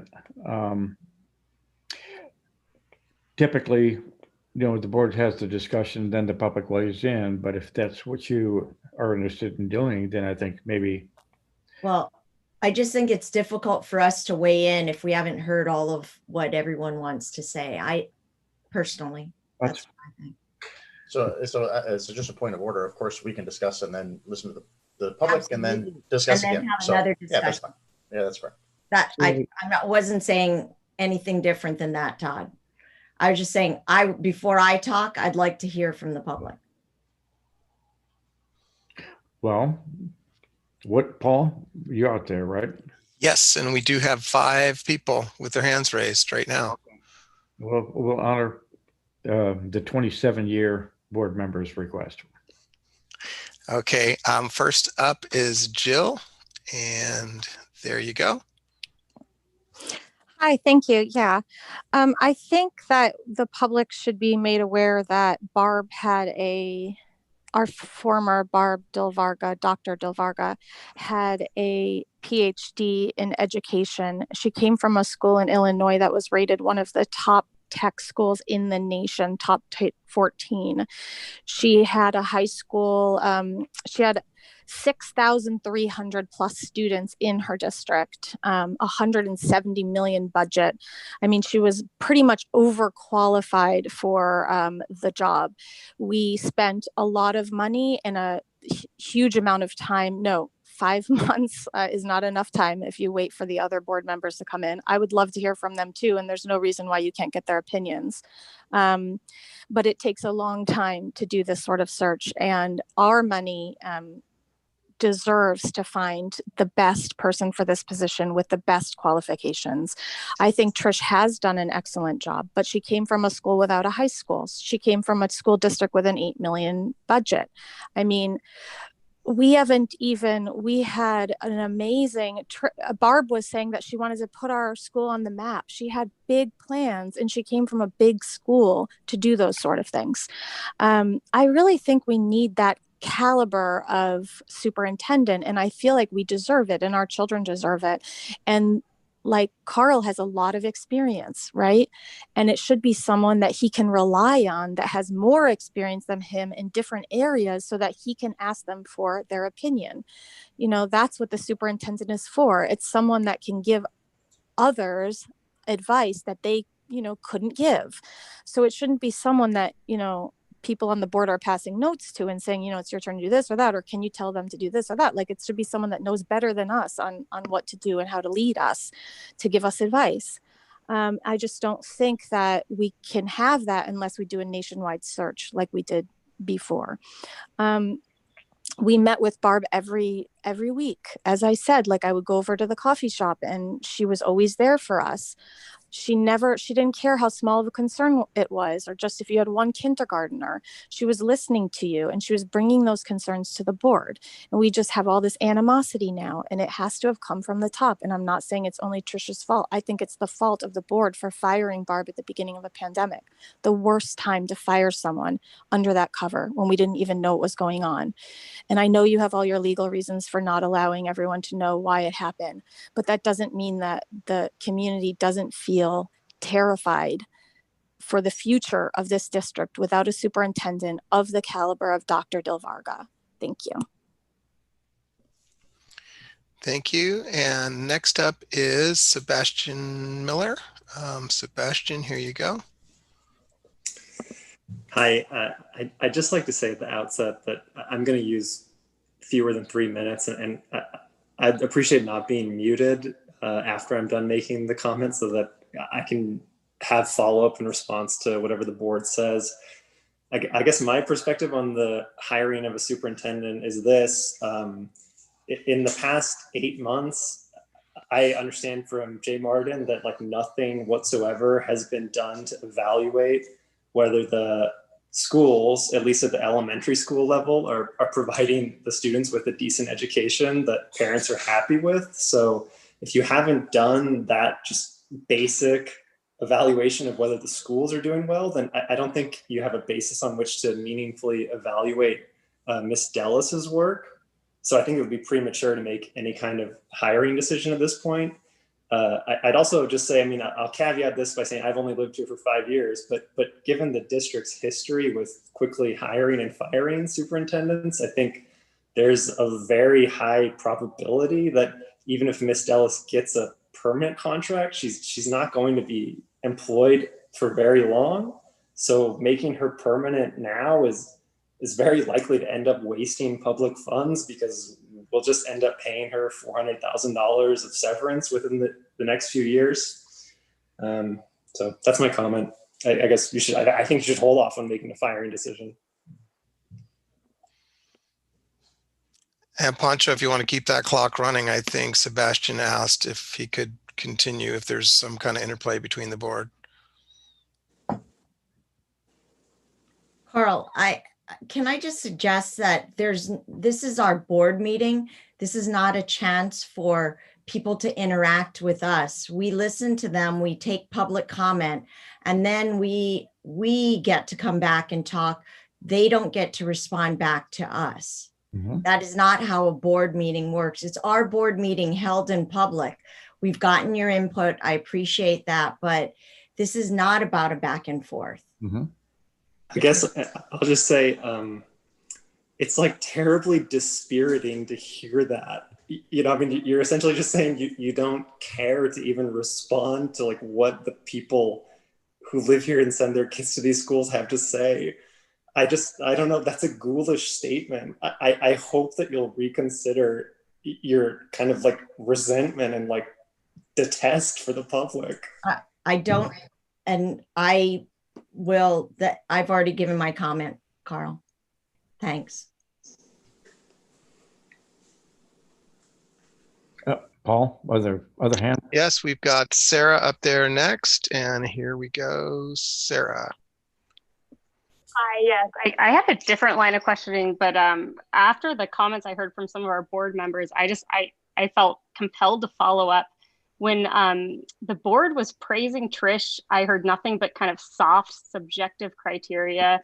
As an employment attorney, you know, who's represented like large companies as well as employees who sue those large companies, when a boss says they hired someone because they were, quote, a good fit, that raises a big red flag. And the next question is, who else did you interview? What were the objective criteria you used to compare the person you hired versus those other candidates? Where are those objective criteria written down? Where's your analysis and assessment of those other candidates and the person you hired written down?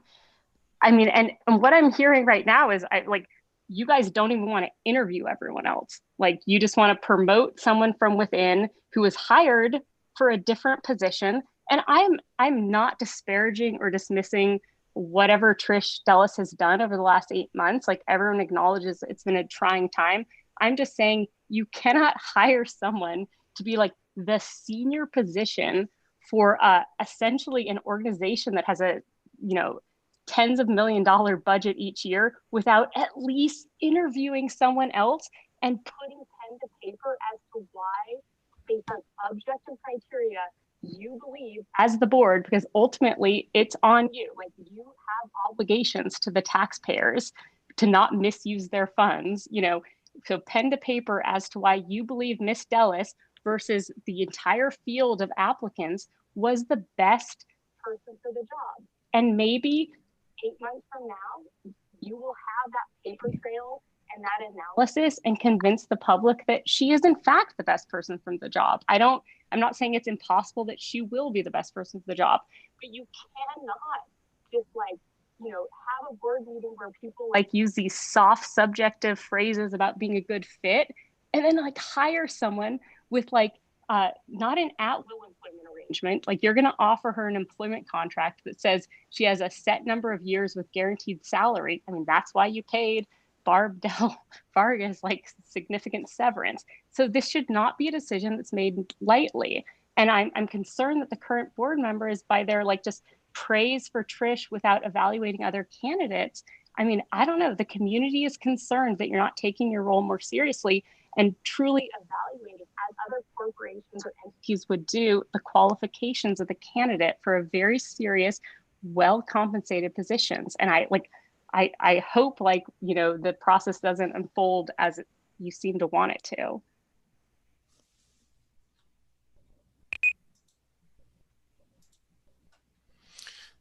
And next up is Tamara. Hi, thanks for taking my call. First, I would like to echo the comments by some of the board about waiting until the new board is in place. And I'd also like to echo some of the previous parents that I believe that we need to have more input from the parents for our next superintendent. I'd also like to quickly read a letter from a parent from the board meeting in May, from which the decision to terminate Barb Dilvarga was made. That letter reads, "It has come to my attention that Barb will be leaving CUSD.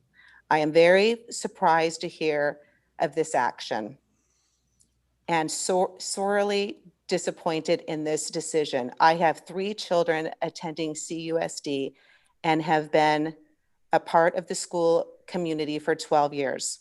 I have had the pleasure of working side by side with Barb for the last 2 years, both as a parent, member of the Community Advisory Council, and an advisor for the environmental responsibility team for CUSD. I have always been impressed with her ability to reach out to parents, solicit their input and feedback, and genuinely care for the community. She has shown she is someone who wants to get things done and has a proven track record of action. I have seen her navigate the politics of CUSD thoughtfully, and while she may have made decisions that did not please everyone, I have no doubt that her decisions were based on knowledge, data, and feedback from the community she is serving. I hope you reconsider your decision. Barb has been a strong supporter of parent voice and youth voice, and I hate to see her leave, especially now." This parent letter was from Seabury Notchbar, who will be an incoming board member. And so I think it is imperative that we wait for her and solicit the voices of the parents as well. Thank you for your time. Thanks, Tamara. Next up is Suzanne Martin.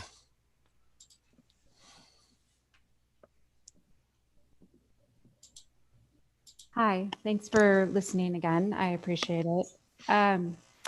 In thinking about, I was looking at the board agenda and looking at this particular item and wondering if now is the right time to be even having this discussion, very similarly to what many people have already said. A, we do have a new board coming in that would probably like to weigh in on this decision. B, we are in the middle of a global pandemic. Let's just let that sit in our heads for a second. We are in the middle of a global pandemic. I have been in this district for a long time. Mr. Miller, Marvin Biasotti was at the helm for 15 years. So this isn't a pattern for CUSD to be turning over superintendents. It just seems to have been that way over the last several years.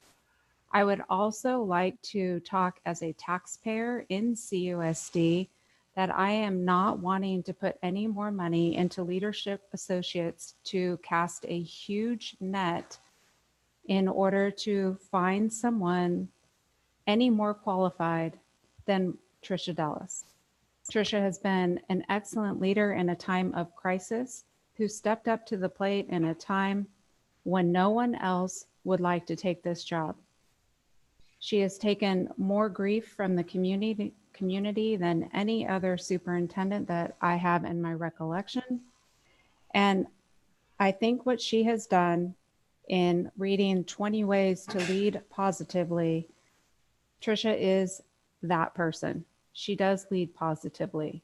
She leads by building culture, by caring, trust, sharing her vision, believing in what we can do as a team to best support our children.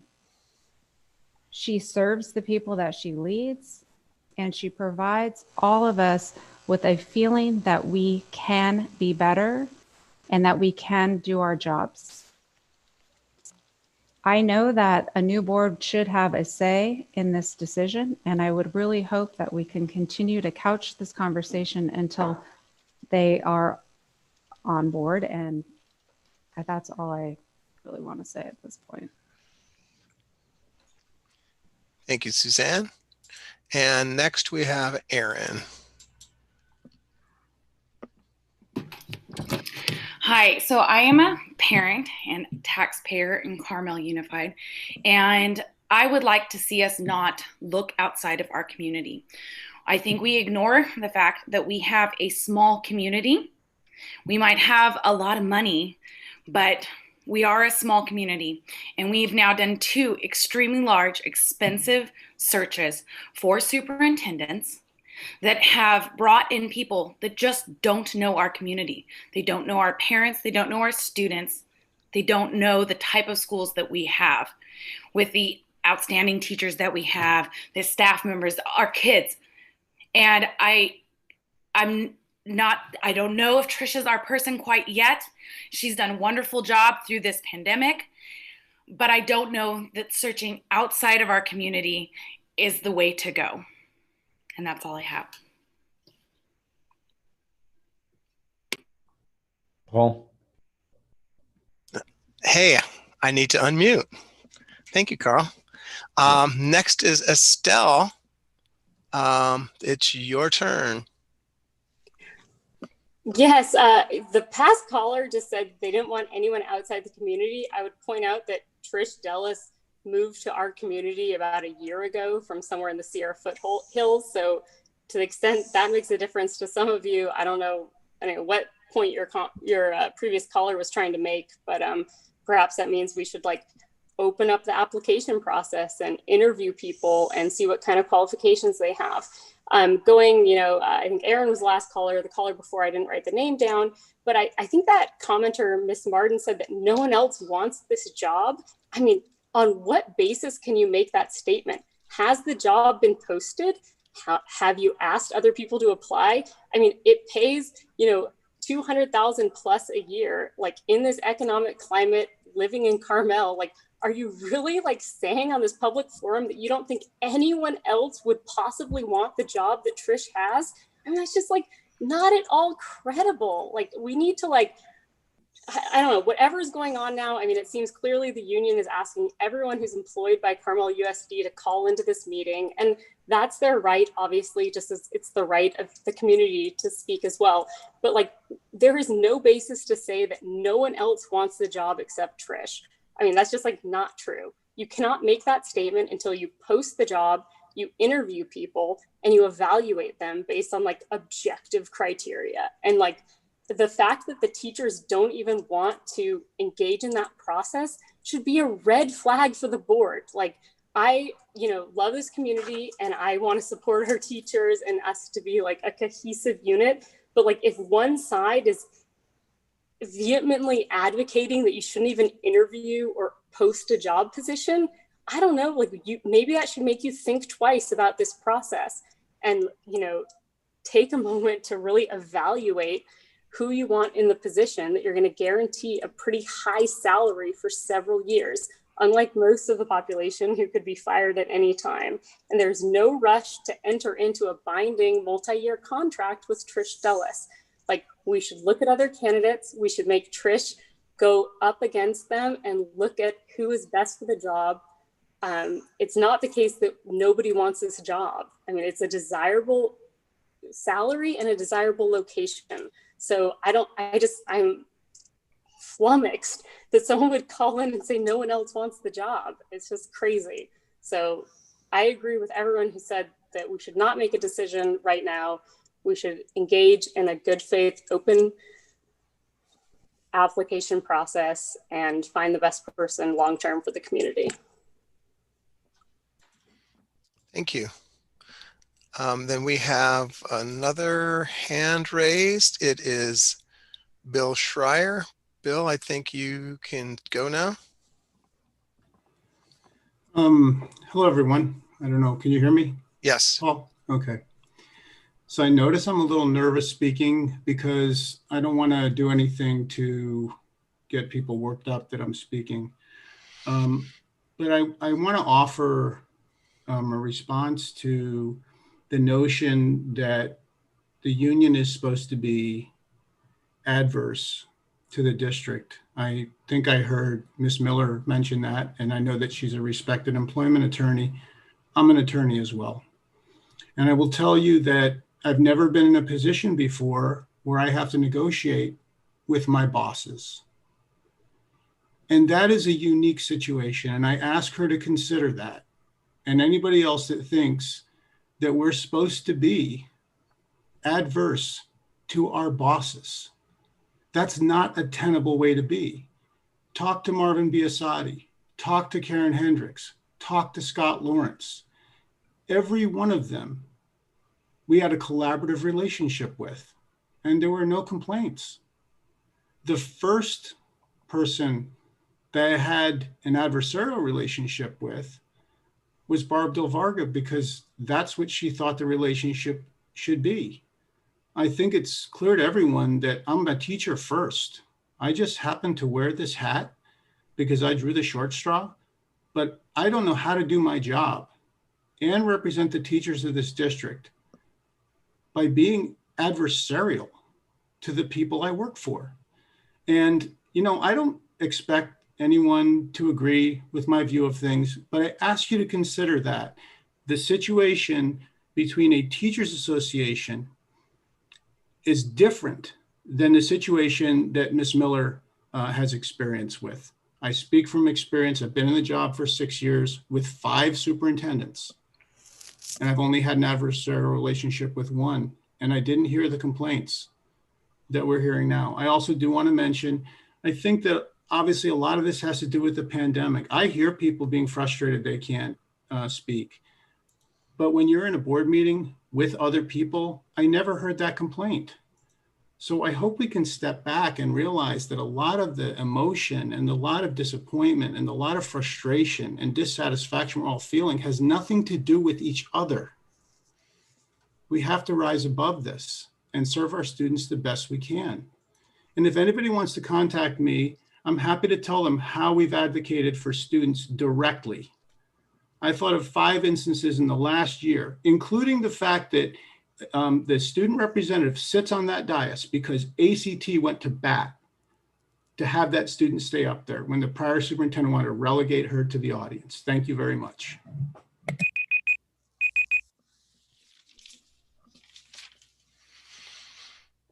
Okay. We have Marvin Biasotti. Marvin, go ahead and unmute. Ed, can you hear me? Yes. Okay, thank you.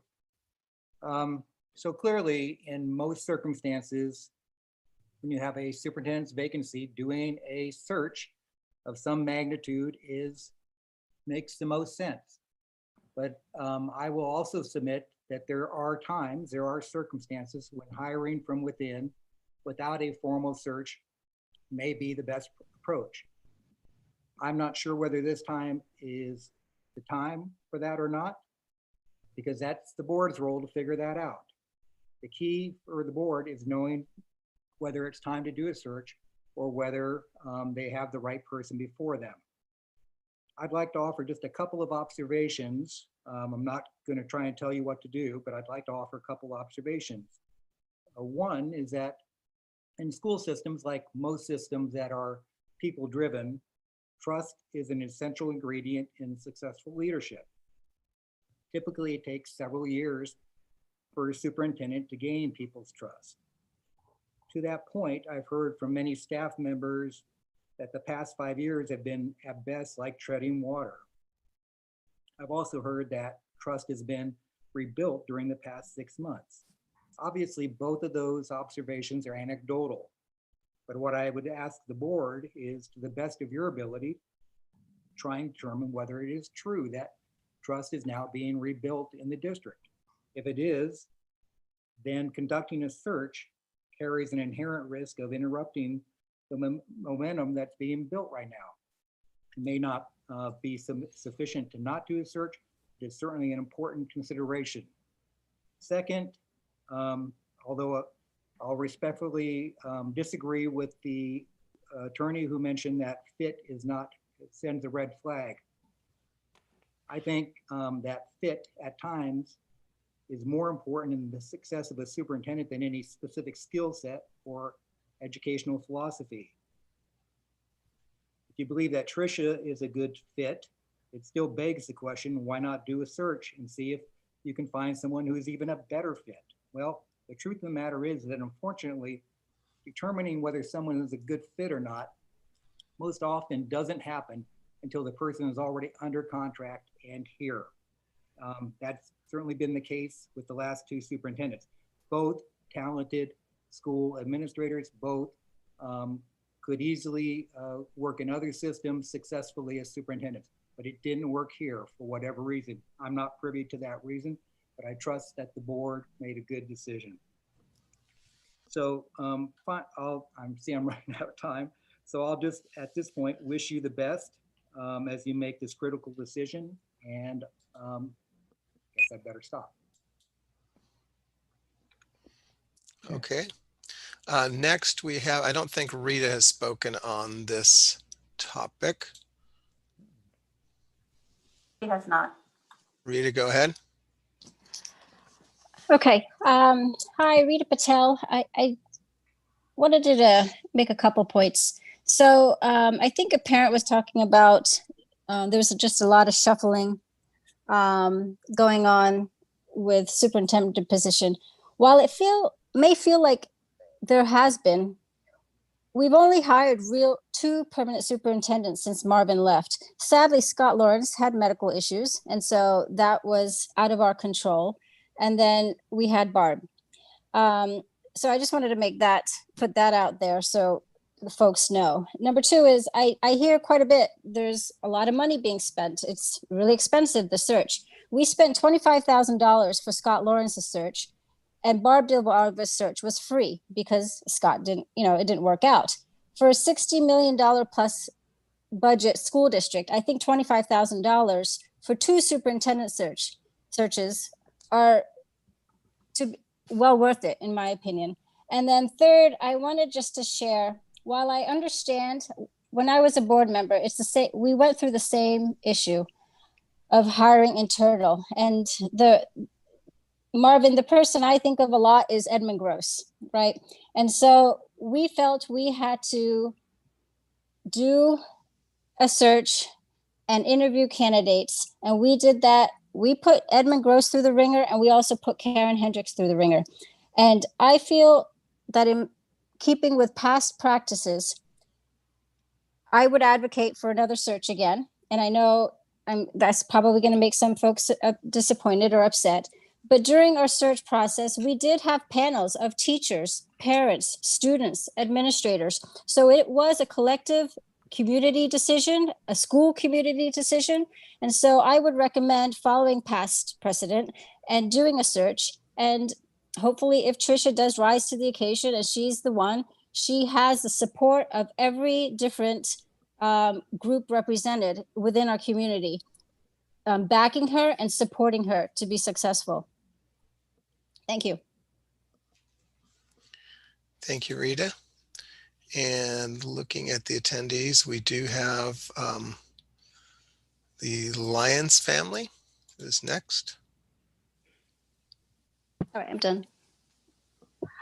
Hi, this is Shell Lyons again. I also was an education attorney for a while, and I just wanted to correct some misinformation that's provided. I do understand that Carmel Unified School District has always had a very cordial relationship with the teachers union, and it really has been easy, but it is a complete misinformation to say that that's the way it always works, and that in every case, teachers always represent students. In a general case with most districts, it's actually quite adversarial. And one of the reasons Carmel has not been in that situation is because of Carmel's incredible funding. But when you look at Sacramento City Unified and many other school districts much closer than that, Pajaro comes to mind, it's generally a very adversarial situation when it comes to contracts and negotiations, and it is providing false information to say that is simply, you know, the teachers can represent students about the best, and students and parents just not interest should not be kept in mind. I mean, this is the reason why many parents are looking for a parents union or something to ensure that the very variable students' interests, which vary, are also met. So please note, just so that information is corrected, please do note that in general, contract negotiations are extraordinarily adversarial, and that is why teachers have a representative, an attorney representative, and the school district is separately represented by attorney to ensure that their separate interests are met. Okay, thank you very much. If people have questions, they should always, like, of course, seek their own attorney advice. Thank you. It looks like the only other hand raised is someone who's already spoken. So that looks like it's Jill Lewis. I believe we've already heard from Jill on this topic. We have. Well, I think, Annette, you wanted to hear from the community that is available this evening. Mm-hmm. And I don't know if that's going to help you with your comments. I just thought I wanted to hear from them before I weighed in. As Todd said, I could have weighed in first and then listened to them and then weighed in again. But I felt like tonight I wanted to hear what the different things were that different people said. And I appreciated all the different points of view. I agree with, my fellow board members that this is, certainly the most important hiring decision we have, since we only make one hiring decision of superintendent. But I also agree that I don't think it's the right time for us to do this now, with two of us leaving the board and two new board members coming in. I think it wouldn't be appropriate for us to kind of force a decision on the board members who are coming in. They haven't had a chance to work with Tricia. I assume they've probably met her at least over Zoom or some other method, but that is not the same as working with someone as a board does. And the dynamics of the board that will exist after Todd and I leave will be very different, I imagine. And the opportunity for the new board to work with Tricia will allow them to make the best possible decision, I think, for them at the time. And I wouldn't want to, make some kind of some decision that they would have to either overturn if they felt differently, or if they, whatever. I personally don't think that we have to follow the past practice of what we've done recently. If the board wants to do that, they certainly can. I think hiring from within, I think I'm the only person on the board who went through, who was on the board when Marvin was hired as superintendent, and the previous superintendents before that. And, or I think there were 2 before that. And I'll tell you, part of what happened when we went through that very difficult time was having hired someone after a very long-term superintendent causes you to have very, sometimes has, this opportunity for you to find a new person who's really sounds great. But I do think that fit or interaction with our local people makes a big difference. And before we had Marvin for a very long period of time, there were several superintendents who kind of were in who we had, and it was a difficult time for us then. We've now just gone through a difficult time where we've had very well qualified superintendents come in, and Rita was on the board when we did this, as well as Carl. And it is, you can't always judge someone, as Marvin said, and I thought that was a very wise way to say it, is you can't judge how someone is going to work out with your school district until they get in there. I think that some of the anecdotal evidence of the trust that was broken over the last several changes of leadership in our school district, I think it's true. I mean, anecdotally, that's what I've heard as well. And I think the trust has been built again, or is beginning to be built again with Tricia. And that isn't to say that everybody loves her. There's obviously some animosity towards her in different areas. But that's the job of a superintendent. You cannot make everybody happy.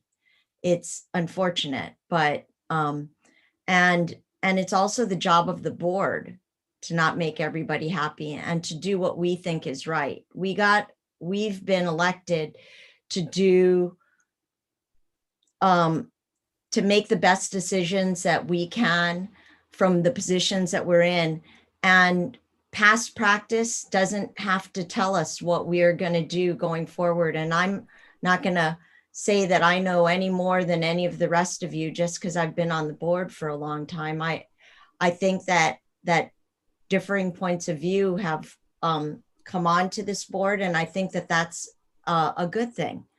I think that you're going to have to feel your way, but you'll have to do it together as a board with the 5 of you.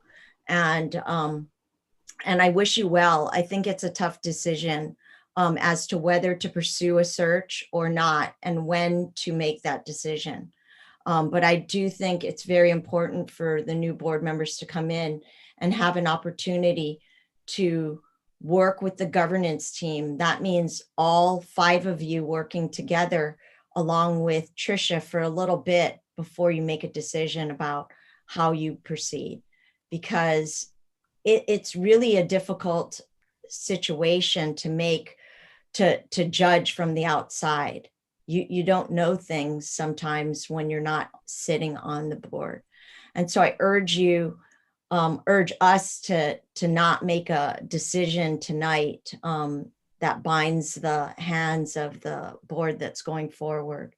I think that you'll know it's right. It'll feel right to you. And I think it is important.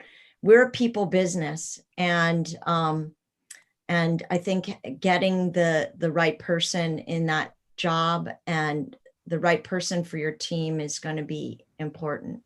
So I'm sorry that I won't be here to be a part of it, but I think you will do a good job and you'll come together as you need to. So that's my opinion, that I think we wait, or that we wait and then let the new board go forward. Thank you. So that, Go ahead, Todd. Sorry, I just saw you unmuted. if you want to go, that's fine.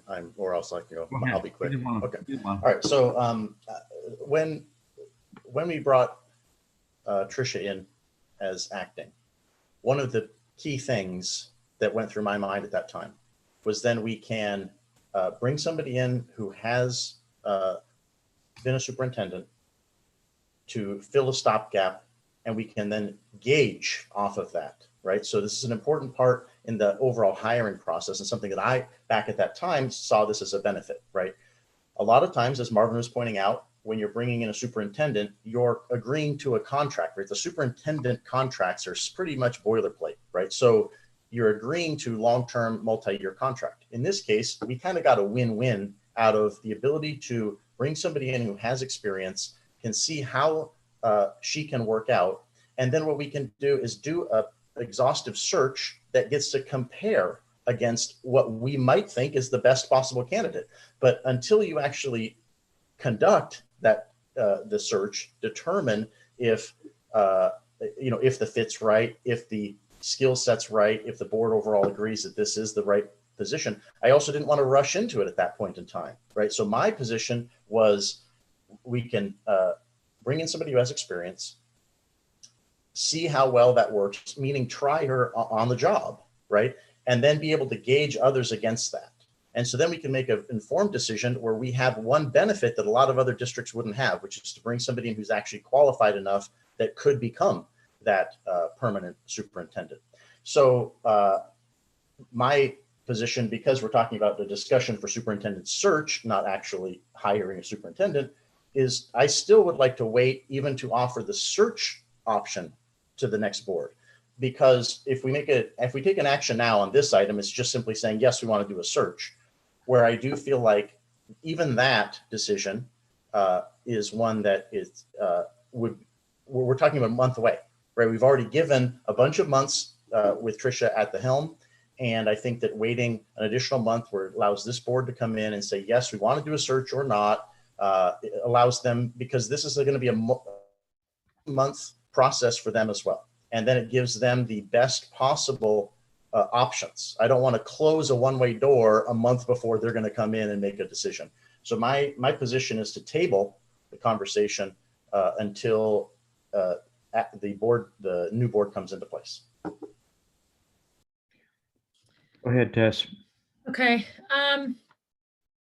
First of all, I feel like, Tricia, because of your humility and the way you conduct yourself, you're not one to get defensive or try to, sell yourself. So, I'm looking at your resume, which I had asked for quite a while ago, and I just pulled it up, and you've been very misrepresented, and that just doesn't feel good for me, and I'm sure it doesn't feel good for you. You've been a superintendent for the Nevada City School District. You've been an assistant superintendent in personnel and student services with the Nevada Joint Union High School District for 8 years. You have high school superintendent experience. And you started a Bill and Melinda Gates Foundation school. You were the director of alternative education. Your resume, although you don't have a PhD in front of your name, speaks for itself. And, I think I so appreciate everyone's comments, and, and I really think it depends on your perspective and your lens. Like, I know I was voted in as a board member because of my passion for kids. I'm an advocate for them. I always have been in this district. And for me, it is not about your accolades and your acronym in front of your name. This is a people job, like Annette said. And you are a people person. You have righted the ship. Trust has been broken. And you are reestablishing that trust. And I think about the comments about the union and the power of the union. And, I just go back to relationships are imperative to success. And isn't it a good thing that we truly love our teachers and can work with them? Isn't that a good thing? I don't see it as a conflict. And, I'm sorry that I happen to be, a heart person on this board. And I feel like it's up to us to make this decision. And I really feel that moving forward, because of the instability of this district, that we need to move towards creating stability. And I don't want to make a decision prior to the 2 new board members coming on board, but I would like to solidify your position until we can have a conversation after we give them more time to get to know you and see what you're capable of. And, I would like to hear from Sarah and Carl on that end, but I'm willing to solidify your position as a superintendent until June. And that doesn't bind us beyond that. And then we assess, and that gives our new board members an opportunity to know you. And that also gives our district a little bit of stability, because I'm sorry, when you put interim superintendent in front of your title, it creates instability. And that is our job, to make this decision as a district. And that's where I am. Well, I'll tell you what. A lot of really good things have been said tonight, both from the callers and both from the people on the board. I'll highlight a few of them in my own thinking. Shell was correct, Lyons, in terms of we've never really had an issue in terms of negotiation with teachers because we've never really had to. We have a really strong budget. But I think what people need to realize, and I don't know that everybody's doing their homework, but the Janus decision passed by the California Supreme Court in January, and it took away the closed shop that teachers used to belong to. They now have the ability to either join the union or not join the union. And what does that do? It puts the responsibility on the teachers union to be sure that teachers understand what that union is doing for them, for the dues that they are paying to be a part of it. They've never had to do that before because it was a closed shop. They could have said nothing to them. This is a change in California state law that puts this whole thing into a completely different perspective. The nurse that called in made a really good point about safety conditions for teachers are going to be good safety conditions for students. And so many good points. Rita actually brought up a good one. There have not been 5 superintendents in Carmel. There have been 2 that we hired. And she's right. One had to do with health issues. And she's also right. We paid a total of about $25,000 for both of them. That's $12,000, which is so far below what one would expect to pay. But yet this gets spun into 5 superintendents. Well, guess what? There haven't been 5. There have been some interims that have taken over from other positions within the district to hold on until we search, but we have hired only 2. Okay, that needs to be said. I think Tess makes a good point about Tricia Dulles. She reminds me of Marvin in a lot of ways. Marvin was here for 15 years as a superintendent. He was not somebody who liked to get out in front and get a lot of attention. He was a guy that worked behind the scenes, got to know his teachers, got to know this staff, the classified staff. Those were his strengths, and he developed a lot of trust, and they worked very well in a small community. And when you have 2,400 students, you are a small community. What was it about Marvin that made it work? Trust. What does Tricia bring to this? Trust. She's not going to blow her own horn. She's not going to step up to the plate and say, what do you mean? I've never been a superintendent of a school district. Well, the truth of the matter is Barb Bill Varga was never a superintendent of a school district. She was an assistant superintendent of curriculum. That is an entirely different thing. And you know what? I know what I'm talking about because I've been at this business for a long, long time.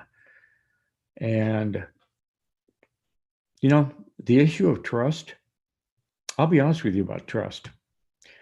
You know, Marvin's right. Trust is huge. I had some reservations about running again. I had some reservations about being elected again. But when 6,500 people say, we trust you, you got to step up to the plate and you have to do what you think is the right thing to do. And in terms of knowing people, over half of that faculty at Carmel Middle School, I hired way back in the day. That's how good they are. They're still there. Over 3/4 of the high school faculty I hired, they're still there. And those schools, along with the elementary schools, are what makes this district such a stellar jewel amongst public school districts in the state of California. I hear, well, our property taxes are going to go down. Your cost value, you're going to, you know, the value of your homes is going to go down. Talk to any realtor you know. We're up over 30 to 40% in terms of home values in this district. All of that used to be attributed to the quality of the schools and, of course, the location of the area. Now it's suburban flight and people wanting to get away from COVID and high-risk areas. We get that. But so much of this has nothing to do with what really counts. And to try to make a change midstream now to somebody we don't have a clue about, and you don't know, you just don't know. Annette is correct. You know, Scott Lawrence had superintendent records that go beyond anything in the state of California, and it did not work here. You know, you're gonna have to put some trust in what we're doing. You have to understand we know a little bit about what we're doing. We've been here before. Do I believe in a superintendent search? Yes, I do. And I'll tell you why I do. I do because the community deserves that, in my opinion. And I shouldn't have said that previously in one of the Pinecone articles because that was my own opinion, and I hope that didn't weigh over and reflect on the school board because it was just me, and I probably shouldn't have ventured that. I would be willing to bet you that Tricia Dellis would agree that if she were to continue in this role, she would want to know that she is the best candidate for it. I'll bet you anything. I am good with people. I really am. And, you know, I don't care who they are. The people that are questioning what we're doing tonight, they're good people. I know they are. I know they want the best. And I know that they want to be heard. I get all of that. But I think to throw in a pandemic and to start pointing at two things in particular that really are not the solution. One is the union, and the other one is the current interim superintendent. Those are not the problems. Those are not the problems that we face. The problems that we face is a very divided district and a very divided country. Tularcitos would go one way with distance learning. River School, the exact opposite. And we have to sort it out. That's what we get for being on the board, taking the shots and trying to do the right thing. The right thing to do, in my opinion, is to not make a decision. I would leave Tricia Dellis in her role until June.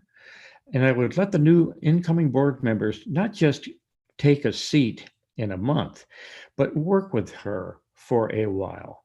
Get to know her. Why do people trust her? What is it that she's doing that is building that kind of trust that makes Carmel Unified effective? Find out for yourselves. You don't need other people to do this for you. Do it yourselves. And, you know, it just baffles me to no end, the misinformation that is being spun and the attacks on people that, you know, like Tricia, who is humble to a point where she won't even speak to the fact that she has superintendent experience and just takes it in stride, you know, or even a Bill Schreier, who has repeatedly been the best instructor by the student voice up there for years. You know, these are targets. What kind of targets are they? No, doesn't work for me. I know people. My recommendation to the board, and it's just mine, is to leave it alone, leave Tricia in place, let this oncoming board with new people in it, get to know her, and then at the end of the school year, make that call as to whether we do a search or whether we don't. I still think searches are a good idea, but you never know. The community may see that otherwise. So I think for me, that's the best thing, you know, and also thinking about Tricia and what she's been through, picking up the pieces of what the board has done. She didn't dismiss anybody. We did. And who's taking the heat on that? Tricia. No, that doesn't work for me. It doesn't work for me at all. I think we owe her a favor actually for being a steady hand that can not only get along with the principals and the teachers and the board. And let me tell you, that's not easy to do in Carmel Unified School District. So I've said my piece, folks, and I am ready to listen to the next steps. Sarah, are you going to say anything?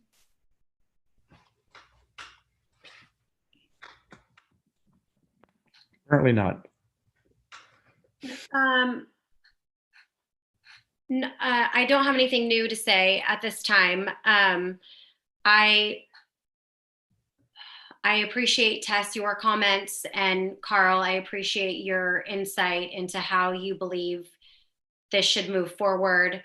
Tess, I do agree with you on one point that you made, that giving Tricia Dellis the superintendent title from now until the end of June does empower her more rather than have the interim title in front of her name. So if that's the direction that the board would like to go in, I think that's a discussion in of its own. But I agree that if we think that she's the right person for the job right now, I'm not saying long term, I'm not saying contractually this is a thing. I'm saying if for right now this is the right thing to do for us, then if we give her the superintendent title till June, it gives Seabury and Marie time to work with her, to see how she operates internally, externally, with parents, with staff, with teachers. And we could go through a goal setting properly, which we haven't done yet. So I believe that's the path that I would like to see. And it gives us, once Tricia is superintendent, it gives us more beachheads to follow. Right now, interim seems sort of up in the air and sort of loose. Which again, if the board wants to go in that direction, it's just a discussion I think we need to have, how we proceed from here. So is this, Tricia Zarevich, for a point of order, is this, I know on the agenda, looking at the agenda, it's a discussion item / action item, correct? For this topic?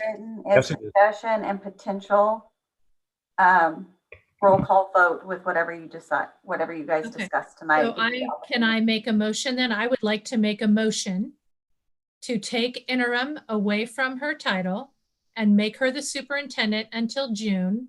And that gives us an opportunity for a little bit of stability and security, which I believe we need right now.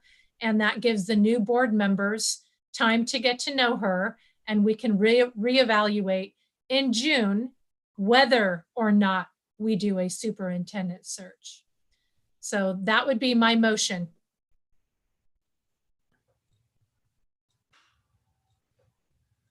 If that is legal. Is that what? I want to make sure that's legal because it says we can take The action. item says discussion of a superintendent search, not, and then in the rationale, it says that the board will have a discussion regarding the position of superintendent. But I believe because the agenda item says discussion of a superintendent search, that this isn't really the topic area of this item. I don't think that's So under the Annette, you guys, it's Carl's as board president type thing, and for you guys to discuss. But under action item of the motion, where it says discussion and potential, so there's the whole information, just so that you have it. Okay, so we're allowed to talk about this, you think? I mean, that would be, this is the I think it's controversial. Can I clarify something? Hang on, guys. Hang on. You know, I think Annette really has a pretty good point. She's been around for a long time and she knows what these protocols actually look like. We don't have on the agenda a plan to appoint or not appoint. I think what we have on the agenda is the topic of a search. And I think that without, you know, we talk to the community about being specific about what is on an agenda and what isn't, and telling them to focus and let's get it done right. I think we have to follow that same protocol. I don't think that the way this agenda item is stated, it is appropriate for us to change her title. I think the action would be do a search or don't do a search or delay the process of a search. And I think that's really fair to the community. Carl, I don't think it's even a question. I mean, it to me, it's literally that. I mean, well, yeah. So then I retract my motion. Sorry, you guys. No, that's okay. That's fine. You know, it's exactly what it is.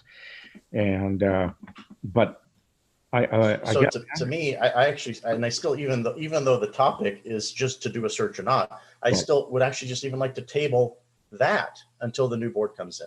The primary reason is because we're 1 month away, right? So and then they have all the doors available to them, right? And so to me, you know, that having this on here is just simply a discussion to say, you know, that we appreciate Tricia, obviously, and let's table it. So I actually would make the motion to table this agenda item until the new board is in place.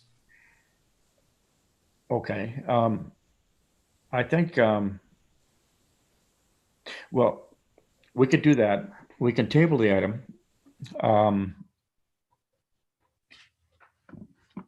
We can do that. The incoming board is going to have a real hard time making any kind of a call on what we do because they don't know her.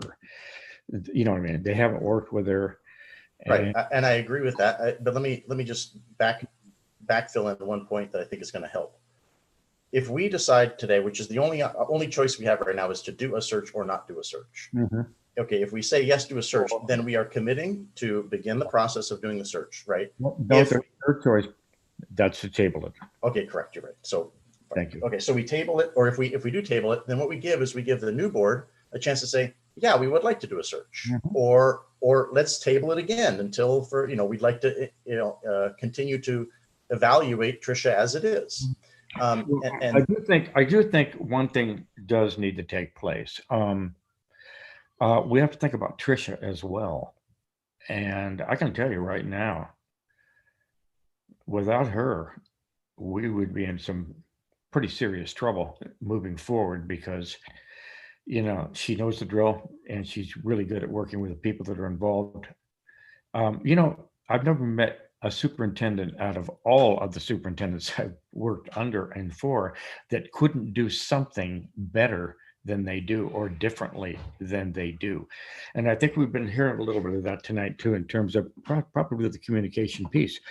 But I think that we definitely have to consider her, if not at this meeting, the next one, because I don't think we should be tabling. Tabling is fine for me until we get the new board on, which is going to be in December. But I think at that meeting, we should be making a call as to the future of what she's expecting from us until the end of this school year. Right, and I agree with that. I also think that that would be the prime opportunity for Tess to bring to the board an agenda item to say, hey, let's look at the title, right? Because then it would be an agenda item where you. She will do that. Yeah. Okay, excellent. No, thank you, Todd. I'm going to miss you with all of that clarity and all the recorrections that you do for me. What am I going to do without you? Yes, thanks. Anyway, so I think what we do here is can make a motion to table it or take no action. I made a motion to table the discussion. What was the motion? I would like to make a motion to table the discussion of a superintendent search to a, I'm going to say future board meeting. Okay. Is there a second? And I do have a question. Is there any kind of requirement if you table something of when the discussion has to be coming up, when it comes up again? Or it doesn't have to be the next meeting, or I don't really know. No, I think you're right about. And if then I'll amend my motion. Well, hold on. Let's answer her question real quick. Okay. When you table it, you do eventually have to redress. You have to. That's correct. On a table, but it's the board's prerogative to place things on an agenda. When? Okay. The option we have is when. Go ahead. We just don't often table. I was just curious. No, we don't do it often, but we've done it before. So the reason I chose to not table it to specifically December 16th was right. I just chose to have it to be a future date was so that you can decide on it. I'm fine with saying tabling it to have it be on the agenda for December 16th, which is the governance meeting, or I'm also okay with tabling it until the following board meeting, which I'd have to pull up in the calendar to give a proper motion. Annette, which one would you prefer? The motion as it stands, which is a tabling until a future board meeting, or would you like me to pull up the date? I think a future board meeting where the board decides when, if that's proper, for them to decide which meeting to choose it at. I think it would be hard to do at the December 16th meeting, and I think it would be better to do it at some point in the future. But just with appropriate agendizing, then the public can weigh in again. Yeah. Can we table it until to a set date, like March or April, or should we wait and out of respect for the new candidates, let them have an opportunity to weigh in, and then we can make that decision at a future board meeting? Yeah, we don't have to set a date, but we have to give direction to Tricia Dellis in terms of her status at some point. And that sticks in my craw a little bit because she needs to know, is she going to be an interim until when, et cetera, et cetera. So I don't want to leave her out there wondering what her fate will be. So I'm fine with tabling it, but let's get something structured, Tess, I think, for her in the near future, so she kind of knows what we expect from her. And quite frankly, we have to really sit down, and we haven't had an opportunity to do much but COVID planning. We haven't had a lot of that goal planning that we normally do with superintendents with triannual evaluations. And unfortunately for Tricia, she stepped into this thing. It's the only time I've ever seen it in my entire life where somebody has assumed any kind of a superintendent role, whether it's interim or not, acting, where something has transcended goal setting. And COVID-19, that's what's transcended it. So there are some things that we can put forward for her in terms of we'd like to see more of, and with some things we'd like to see maybe done a little differently. So can I ask a couple questions here? So I understand that the discussion right now is around tabling this discussion, but at the end of the day, isn't the motion or the discussion around whether or not this board is going to start a superintendent search? So from what I'm hearing from everybody is we are not going to do a search. This board is not going to do a search. Tonight, we have all sort of said in different ways, forms that we're not doing a search. So hold on one second. So I have a question about that. And then secondly, the discussion around Trisha's employment. So Trisha Zarovich, isn't that a closed session item discussing a personnel or discussing an employee's employment, or is that different because of our role and Trisha's role? So the employment talk on closed session is just for salary purposes and that piece of it, or evaluation portion.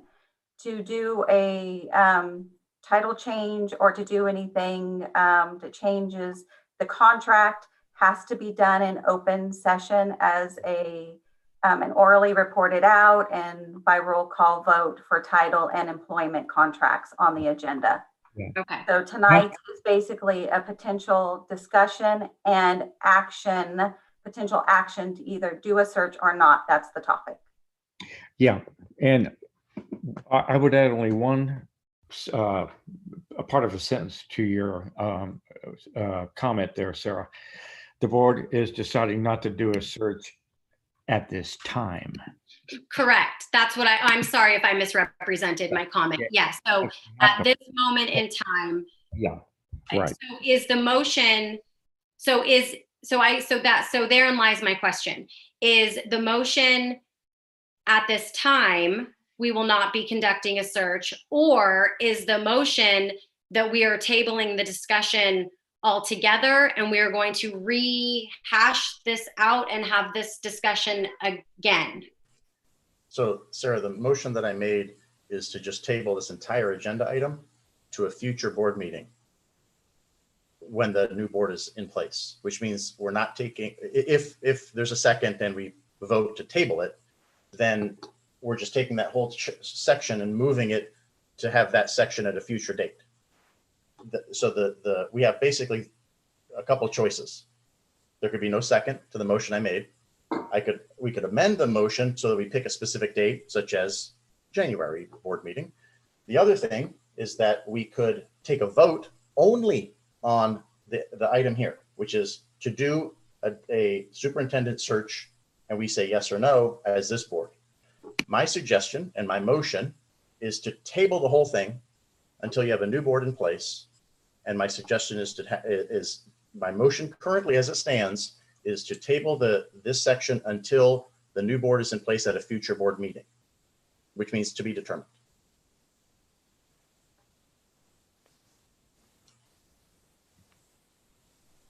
I'll second that motion, Todd. Thank you. Thank you, Todd. Mm-hmm. Okay. We have a motion and a second, and I don't know if anybody else wants to speak, or would you like to just take a vote? We can go ahead and take a vote. Okay. Well. Roll call vote, Trisha? Mm-hmm. Yes. Board President Carl Palestrini. Yes. Board Clerk Sarah Hines. Yes. Board Member Tess Arthur. Yes. Board Member Annette Eastek. Yes. Board Member Todd Weaver. Yes. Okay.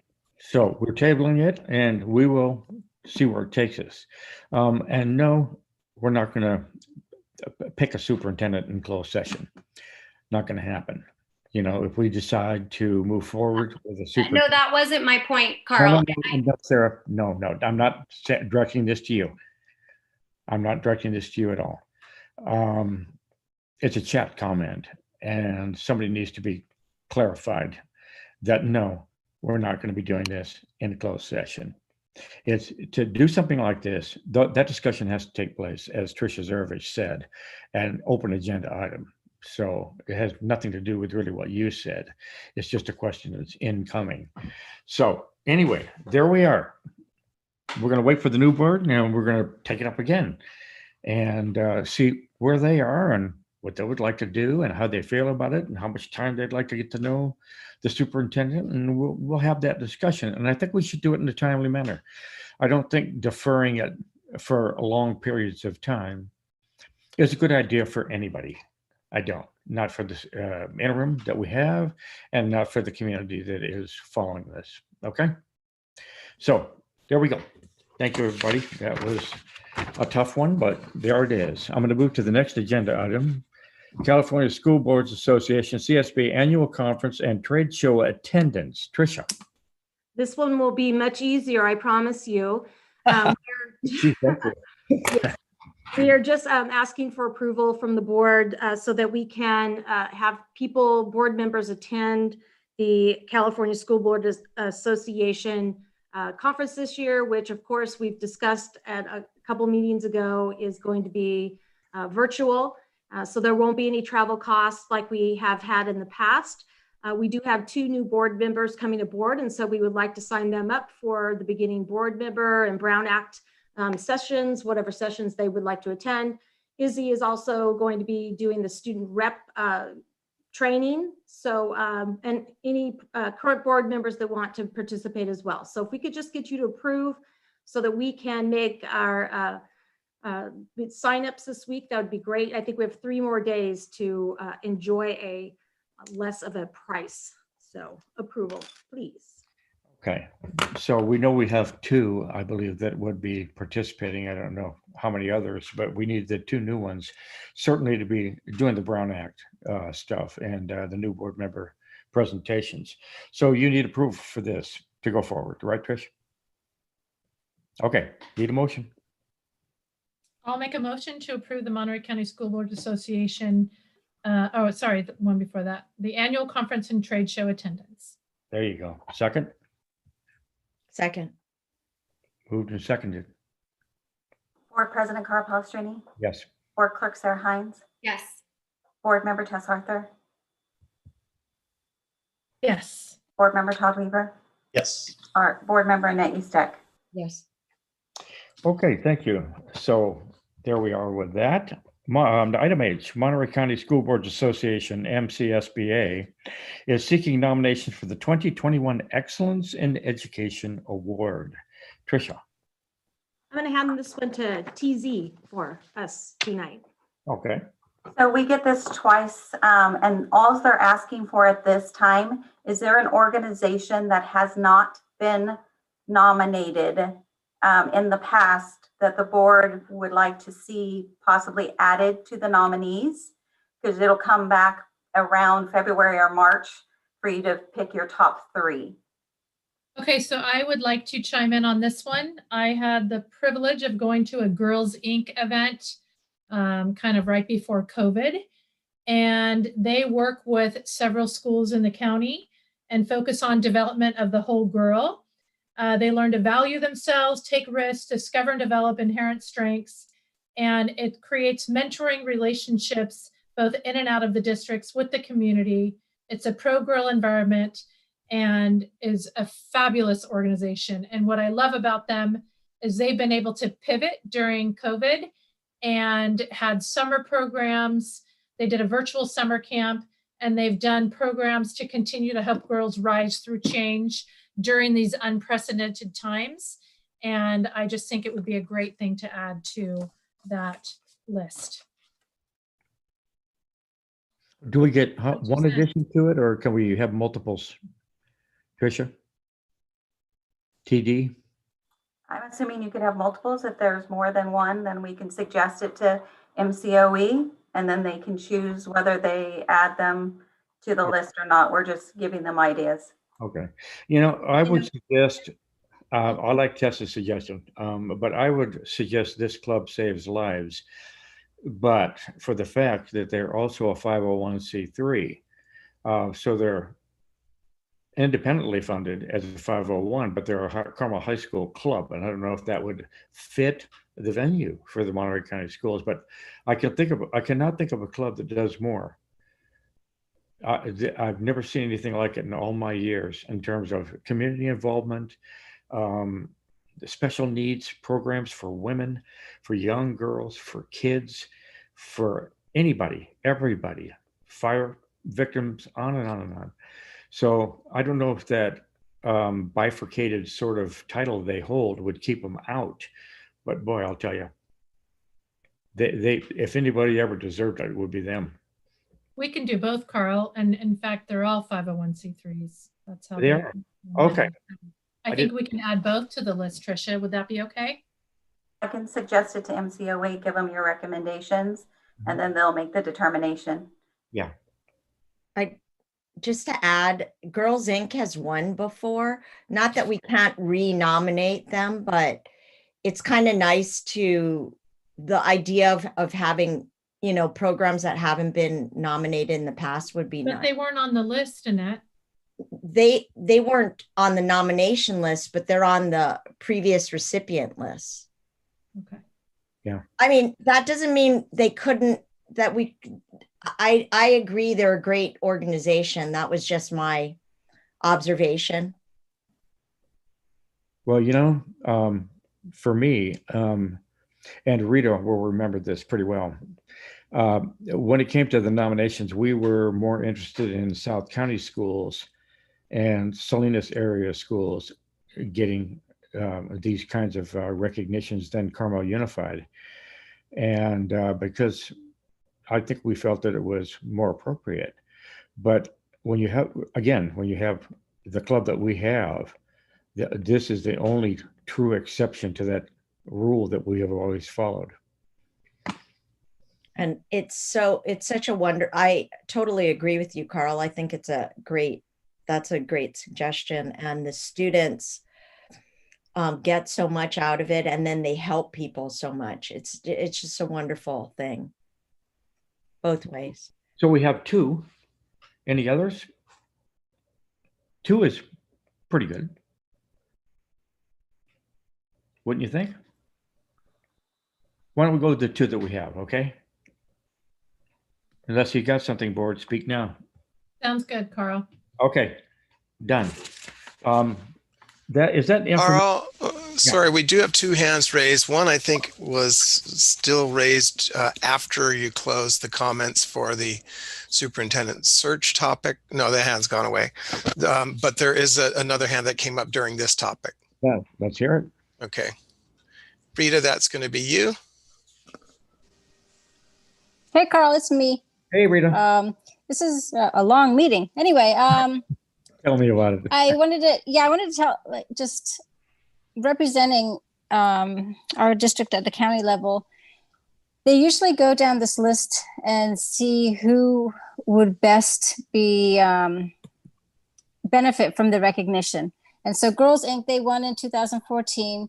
So it would be kind of hard for them to win again, because all the representatives in the entire county are going to vote. They'll vote for the top 3, and then, you know, it goes down to 2, then down to 1. And so I like your idea of this club saves lives. Is that a club that is in all the high schools? No. Or is it just in our high school? Only Carmel High. Okay. So who's our advocate that goes to the county for this meeting? That's a really good question. It used to be you. Yeah. So someone took over for me, though, right? Because I would recommend that person goes to that county meeting and advocates for that organization. Did we have a county school board rep? I thought, weren't you the president of the county school board? Yeah, I was. But then when I had to step off last year, yeah, or whenever I did, I thought, who took over for me? I don't recall anybody being there before you. That's what but of course I. Carl, the only one I remember. I actually started the organization. So. Oh, okay. Okay. Well, whoever goes from other districts, whoever goes to the county, I really love this slides, and I would recommend that one of our board members goes to the meeting, our representative, maybe you guys can appoint one at the next organizational meeting, and have them attend the next meeting and advocate for that. I think Lee and they all do such a great job, and it's probably a program that could grow and go into other schools or other high schools in the county. What? You know something, Rita? It absolutely should. It's a model program. Exactly. It really is. By the way, the only reason I went to those county board meetings is because you were the president. Otherwise, I wouldn't have been. And you do realize between you and me and Annette, there is a quorum here, right? Exactly. So yeah, Lee does a great job. Our kids do an awesome job. And so I think if they could get some county recognition, that would be really good. We'll see. I agree. Okay. I totally agree, Rita. Thank you so much for that. And what I do know about This Club Saves Lives, we did the food bank all summer, and they do a lot of things with other districts, partnering with other districts as well. So it's not just in our high school. So I think they would be wonderful to add. And I apologize for missing that Grills Week one in 2014. So I'm happy to take that recommendation off and just do This Club Saves Lives. So moving on. Yeah, it would probably help them more if we just had the one recommendation. Maybe. I don't know. Yeah. Is there anyone out in the community that wants to comment on this or make a suggestion? Nope. Okay. So that would bring us to our next agenda item, which is item, I guess it's I. That's the H. Yeah, item I. Recognition of board members Annette Steck and Todd Weaver. And well, here we are. Finally, the agenda item. Yes. Well, let me go ahead and, I know you'll all want to weigh in, but let me just start with Todd, who I will miss dearly. Because of his altruistic nature of wanting to do the right thing.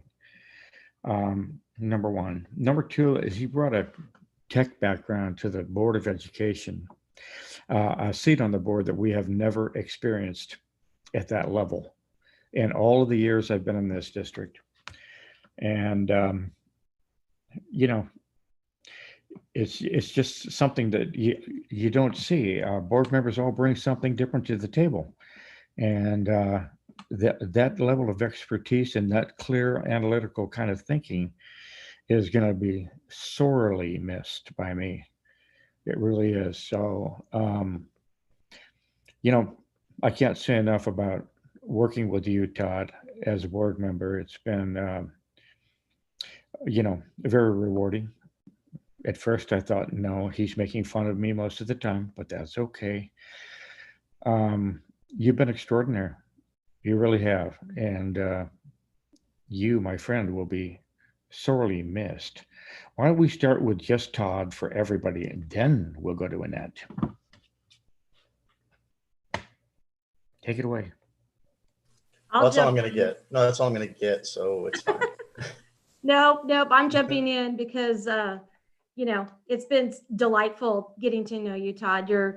You are my favorite geek. And so being able to get on the phone with you, and not just technology, you're just kind of geeky in general. And so for my 4-hour geek out sessions with you, I'm going to actually keep calling you. I don't think that should stop. And I should be able to tap into that in the future.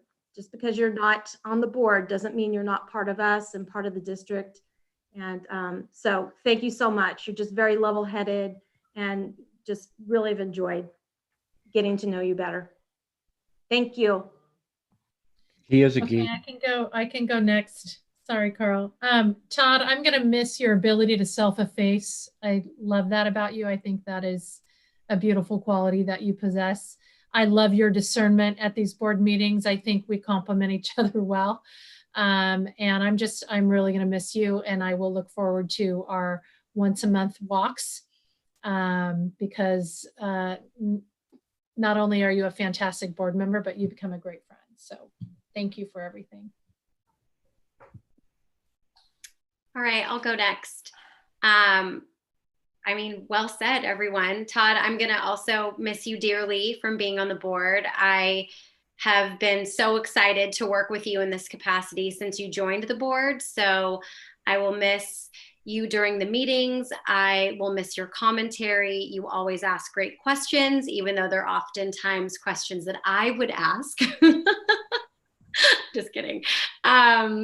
But I'm going to miss you. I'm going to miss having you around at these meetings. And selfishly, I'm super happy that our kids are around the same age, or well, the exact same age. So I know you're not going anywhere anytime soon, and I know where to find you.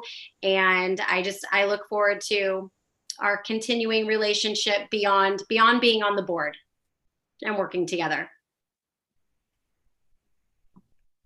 Todd, it's been fun being a fellow board member with you. You have a good sense of humor and are very logical, and also think differently than I do, which I think is an important thing. I think when we are all on a board with,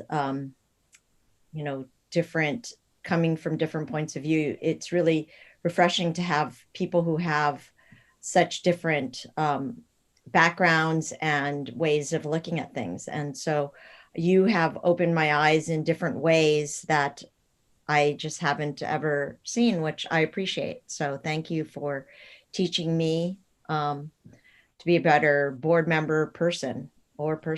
So thank you. That's extremely nice, everybody, and very nice to hear, Annette.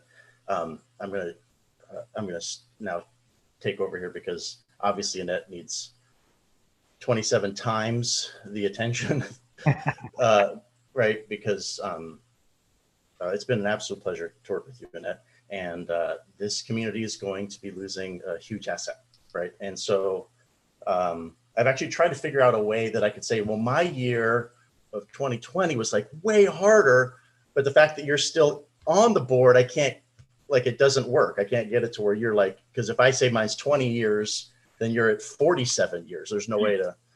So I haven't figured that one out yet. I'm going to try. I'm going to still try. But yeah, it's having you on this board, and even when we're able to, we have disagreed, but being able to do so, knowing that you have best intentions and knowing that everybody else on this board has had best intentions when we disagree, that's something that I've found to be quite remarkable, is knowing that somebody else can have a different perspective, but still knowing that their intention is good, right? The intention is coming from this place. And so we can actually have respect for that. And that's something that I think this board, really had in spades. So I appreciate everything you've done, Annette, and you've taught me, I'm sure, countless more things than I've been able to impart upon you. I also really appreciated when you spoke at the CSBA, where you were able to showcase to all the other board members, right, who were new coming on, impart your wisdom from so many years, because it's 27 years. I just can't get over. While that happens to not be a record, because I actually did look it up, it's close to the record for the longest number of serving years from a board member. So I really appreciate it, and I hope that we'll be able to continue our dialogue even after the board, Annette. I can go next. Annette, I'm going to miss your wisdom. Todd, you stole it because I sat through some of your MIG training sessions with CSBA, and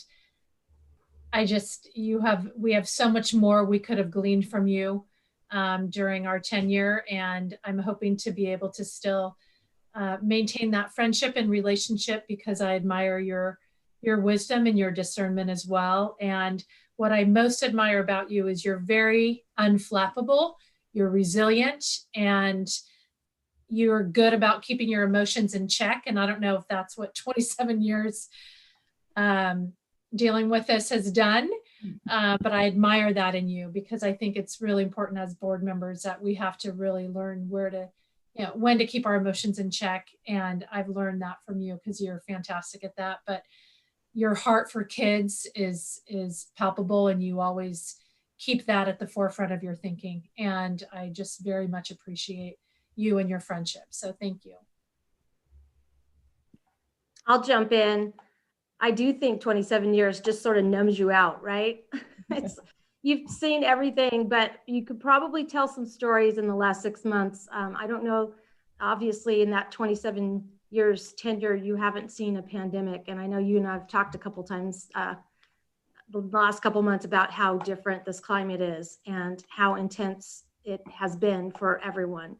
So I'm really happy and excited for you to do your next thing. And I know you're really busy and you have an amazing, you're a professional and you're out there doing things on a statewide basis. But you will be missed here and people will be continuing to tap into your expertise. Obviously the budget side of it, but also like others have said, just that consistency and sort of that backbone piece of what keeps a district going. All of that background stuff that people don't find very exciting to talk about, just the regular business, right, that has to be done in a board meeting and otherwise. So I'm excited for you and just enjoy and know that you did your work and you can go away without feeling any sort of guilt or anything like that. Be happy and enjoy. Oh, that was well said, Tricia. I'll go next. Annette, I just want to thank you for all your time and service to this community. I know, like Tess said, you love this community so much and the students in it. So I appreciate the heart and soul that you've put into being a board member for so many years. And at the same time, like Tricia said, I'm really excited for your next step and you're on to bigger and better things. And I think that's amazing. And I hope you're wildly successful and happy and feel proud of the mark that you made on Carmel Unified School District. It does not go unnoticed. Is Rita out there? Rita still with us or not? She is. Rita, did you want to say anything? Rita. Yes, I need to be unmuted by you guys. Sorry. Oh. All right. Thanks for unmuting me. I think I was unmuted and you guys probably heard me saying, yes, finally the agenda item I came for. Yeah. So, Annette, this is kind of like a momentous occasion. For me, it kind of feels like when Marvin retired. He was with our district for 30, 35 years, and you've been with our district just as long. It was my pleasure working with you for almost 10 years as a board member. And when I came in, I was a newbie. It took me a couple years, maybe many years, to figure out how to get on my feet and figure out what I was doing. And you helped me along the way. I did get a couple of phone calls from you with lots of advice and also some talking to too, because I wasn't, someone who towed the party line, as you guys know. So I appreciated all your guidance through the years. And I think what I respected most about you was what Tess said. You were unflappable and you were centered and you were measured. I was one of the emotional, board members while I was on the board with the five of us, with Mark, John, Carl, you and myself. And everyone knows, I needed to be reeled in once in a while because I was very emotional about, some of the things were going on. The students were always at my best interest, at my number one priority. And it was for all of us, all five of us. And so I really appreciated your guidance and just some of the talks that we had, some of the chats that we have. And I look forward to Seabury coming and also Anne-Marie Rosen coming too, but you are going to be missed. I always relied on you for the finance piece of it. I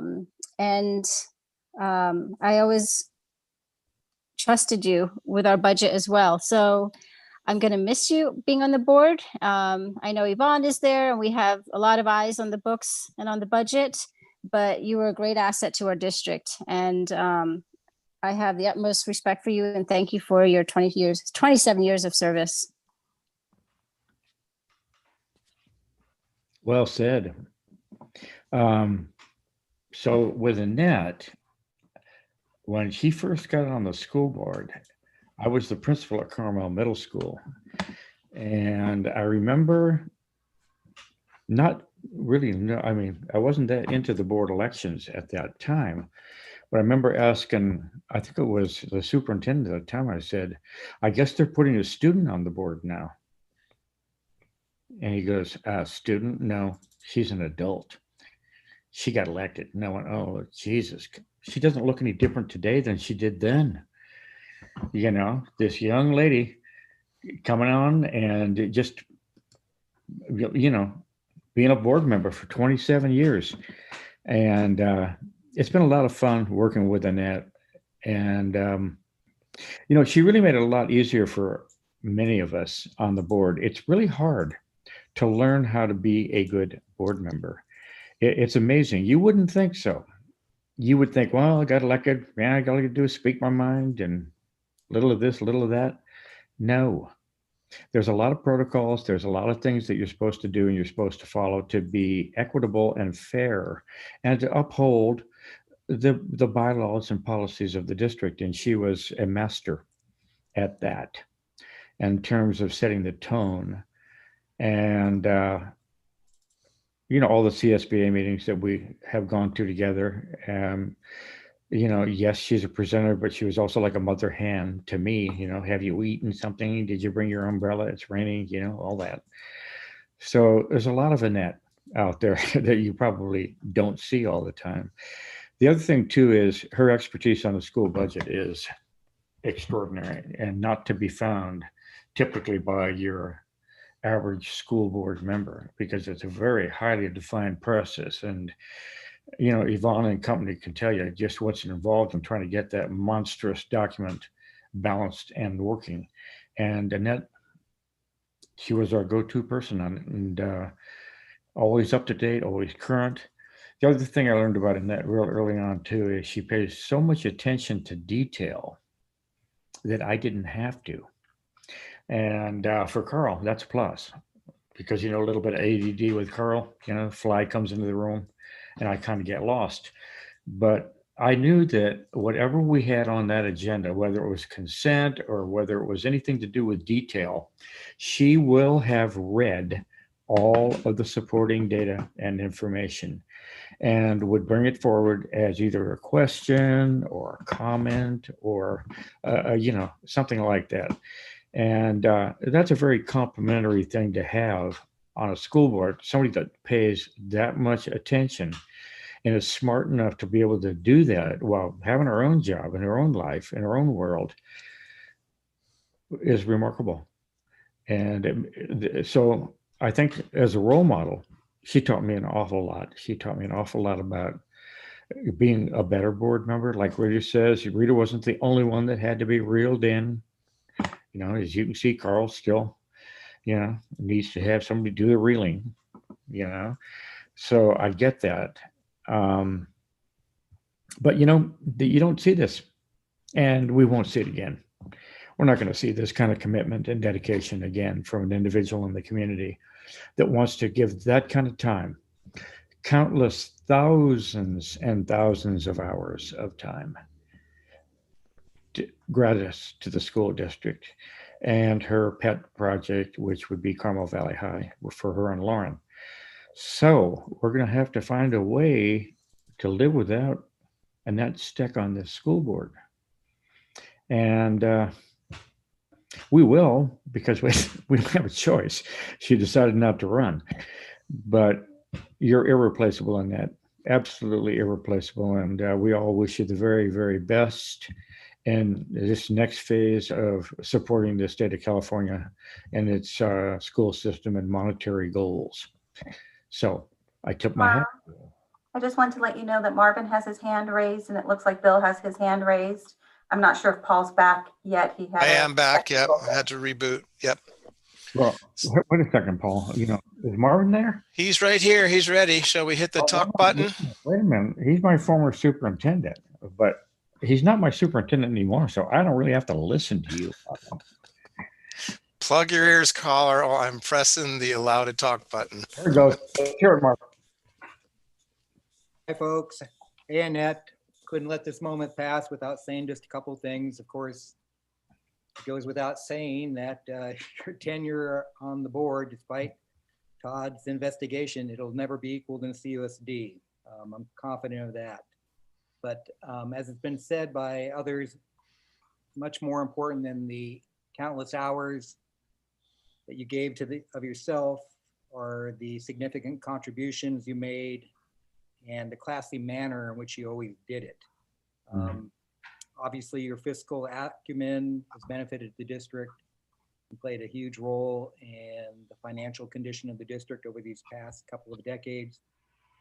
But I think maybe a little less obvious has been the powerful influence you've had through your visibility and encouragement of staff members, which I'm sure Bill is going to talk about, on the morale of the district.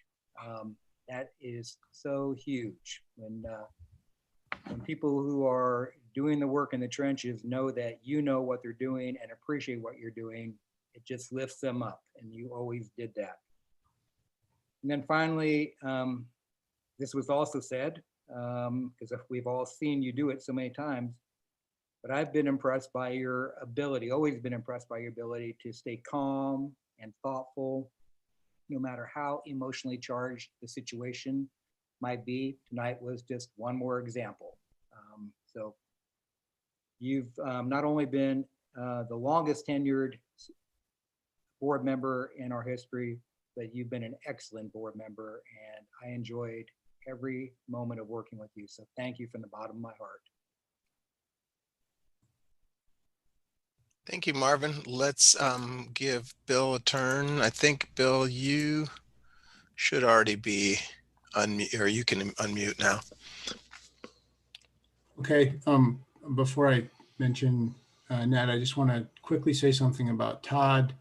I remember a board meeting probably about 4 or 5 months ago, and I had mentioned at the beginning of the board meeting about some discrepancy in the way refunds were going to be handled with, I guess it was CCDC, and you really took care of that issue in a way that demonstrated to the teachers and the staff your sense of fairness and equity. And that's one thing that I'm really going to remember about your contribution. So thank you for that. Annette, Marvin hit it right on the head, because 16 years ago, as a first-year teacher, I got this crazy idea when a student said, hey, can we have a mock trial team that we could do something like that?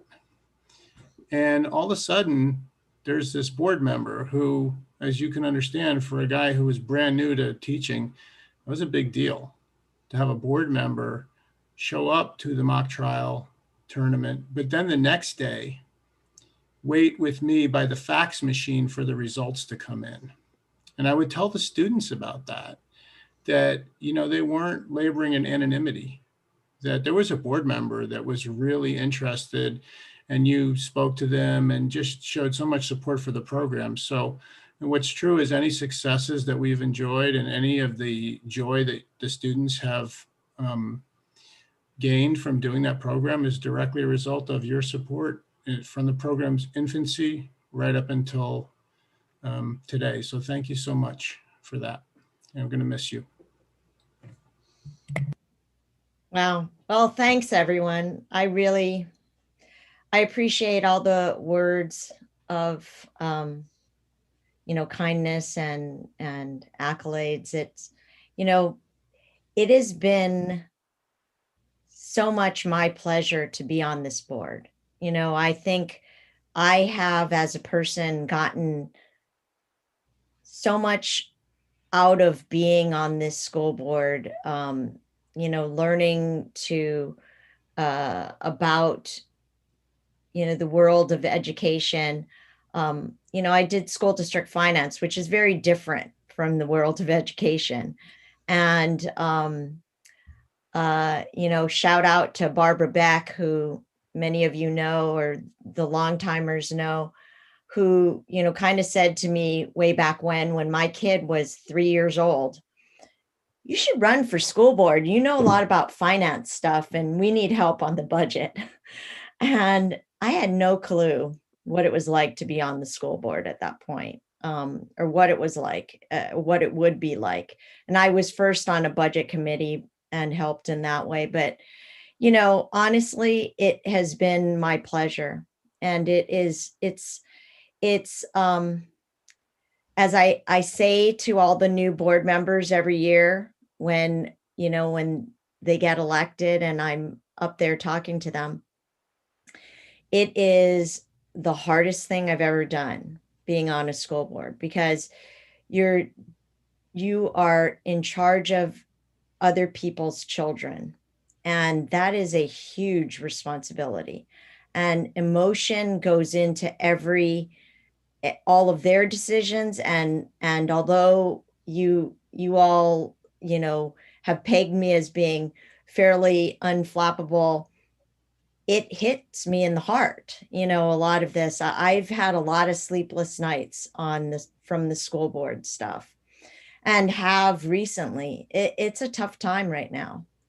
And I wish all of you so well in this, and I know that you will work together to do what's right and to listen to people and to understand that you can't make everybody happy, but that part of our job is to listen to people, take it into account when we're making decisions, and then make the best possible decision that we can. It's tough.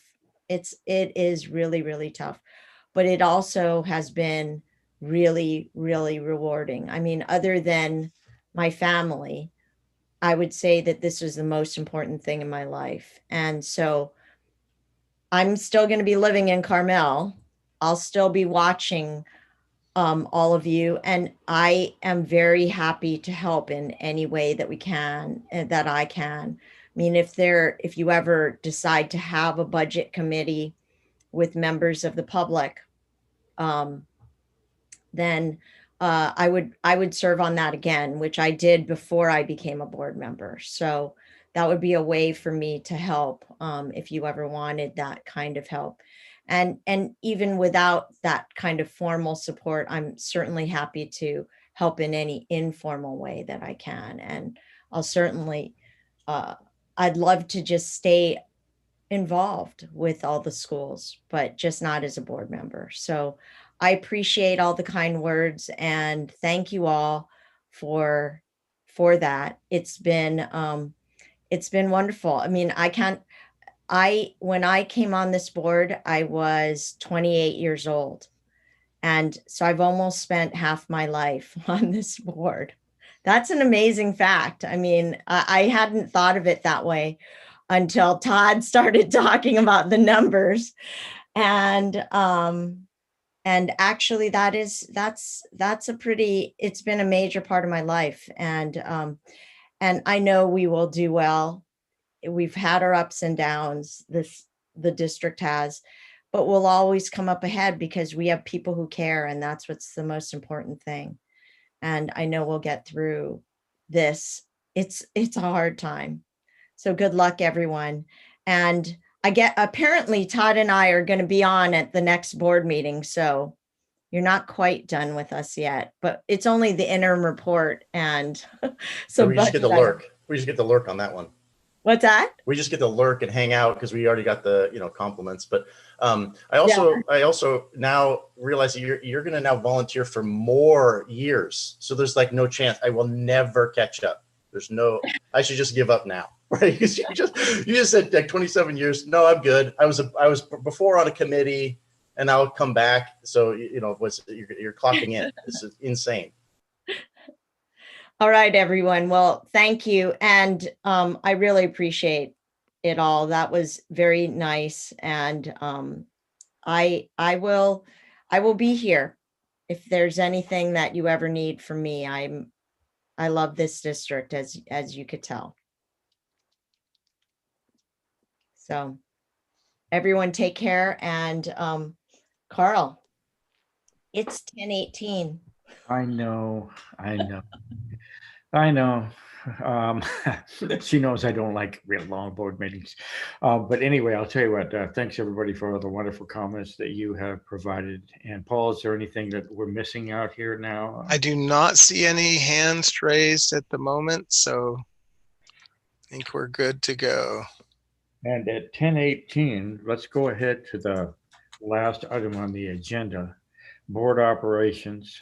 And item 6, first reading CSBA quarterly updates of board policies and exhibits. Tricia, do you wish to speak to this? Yes, very briefly, I will say that this is your first reading for your CSBA quarterly updates to get us back up to speed and back on our schedule.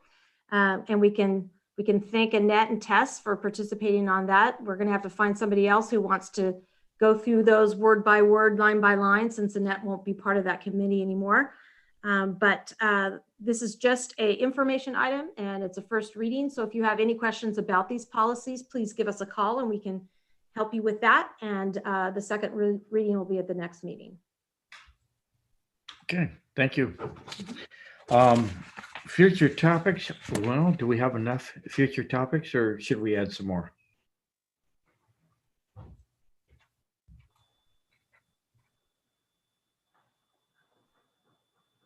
Well, just have a quick point of order. Sorry, Carl. Just a reminder that it says on here that the way the board bylaw reads is that if you have that, you can do that in writing. Again, I point you to the board website, the web page of the Board of Education, where you can click on the link and it will take you to a questionnaire that you can fill out and request board items be agendized. And then it'll be taken to the superintendent to review with the board president and clerk to agendize it at a future meeting should correct it be in your jurisdiction. Yeah, thanks again for that reminder. Hearing no additional future topics, I think it's at this point we will just simply adjourn. And I want to thank everybody for participating in the community, in the central office and at home. Okay, meeting adjourned. Thank you, Carl. Thanks, Sarah. Thanks, Tess. Thanks, Annette. Everybody. See you all. All right, bye-bye.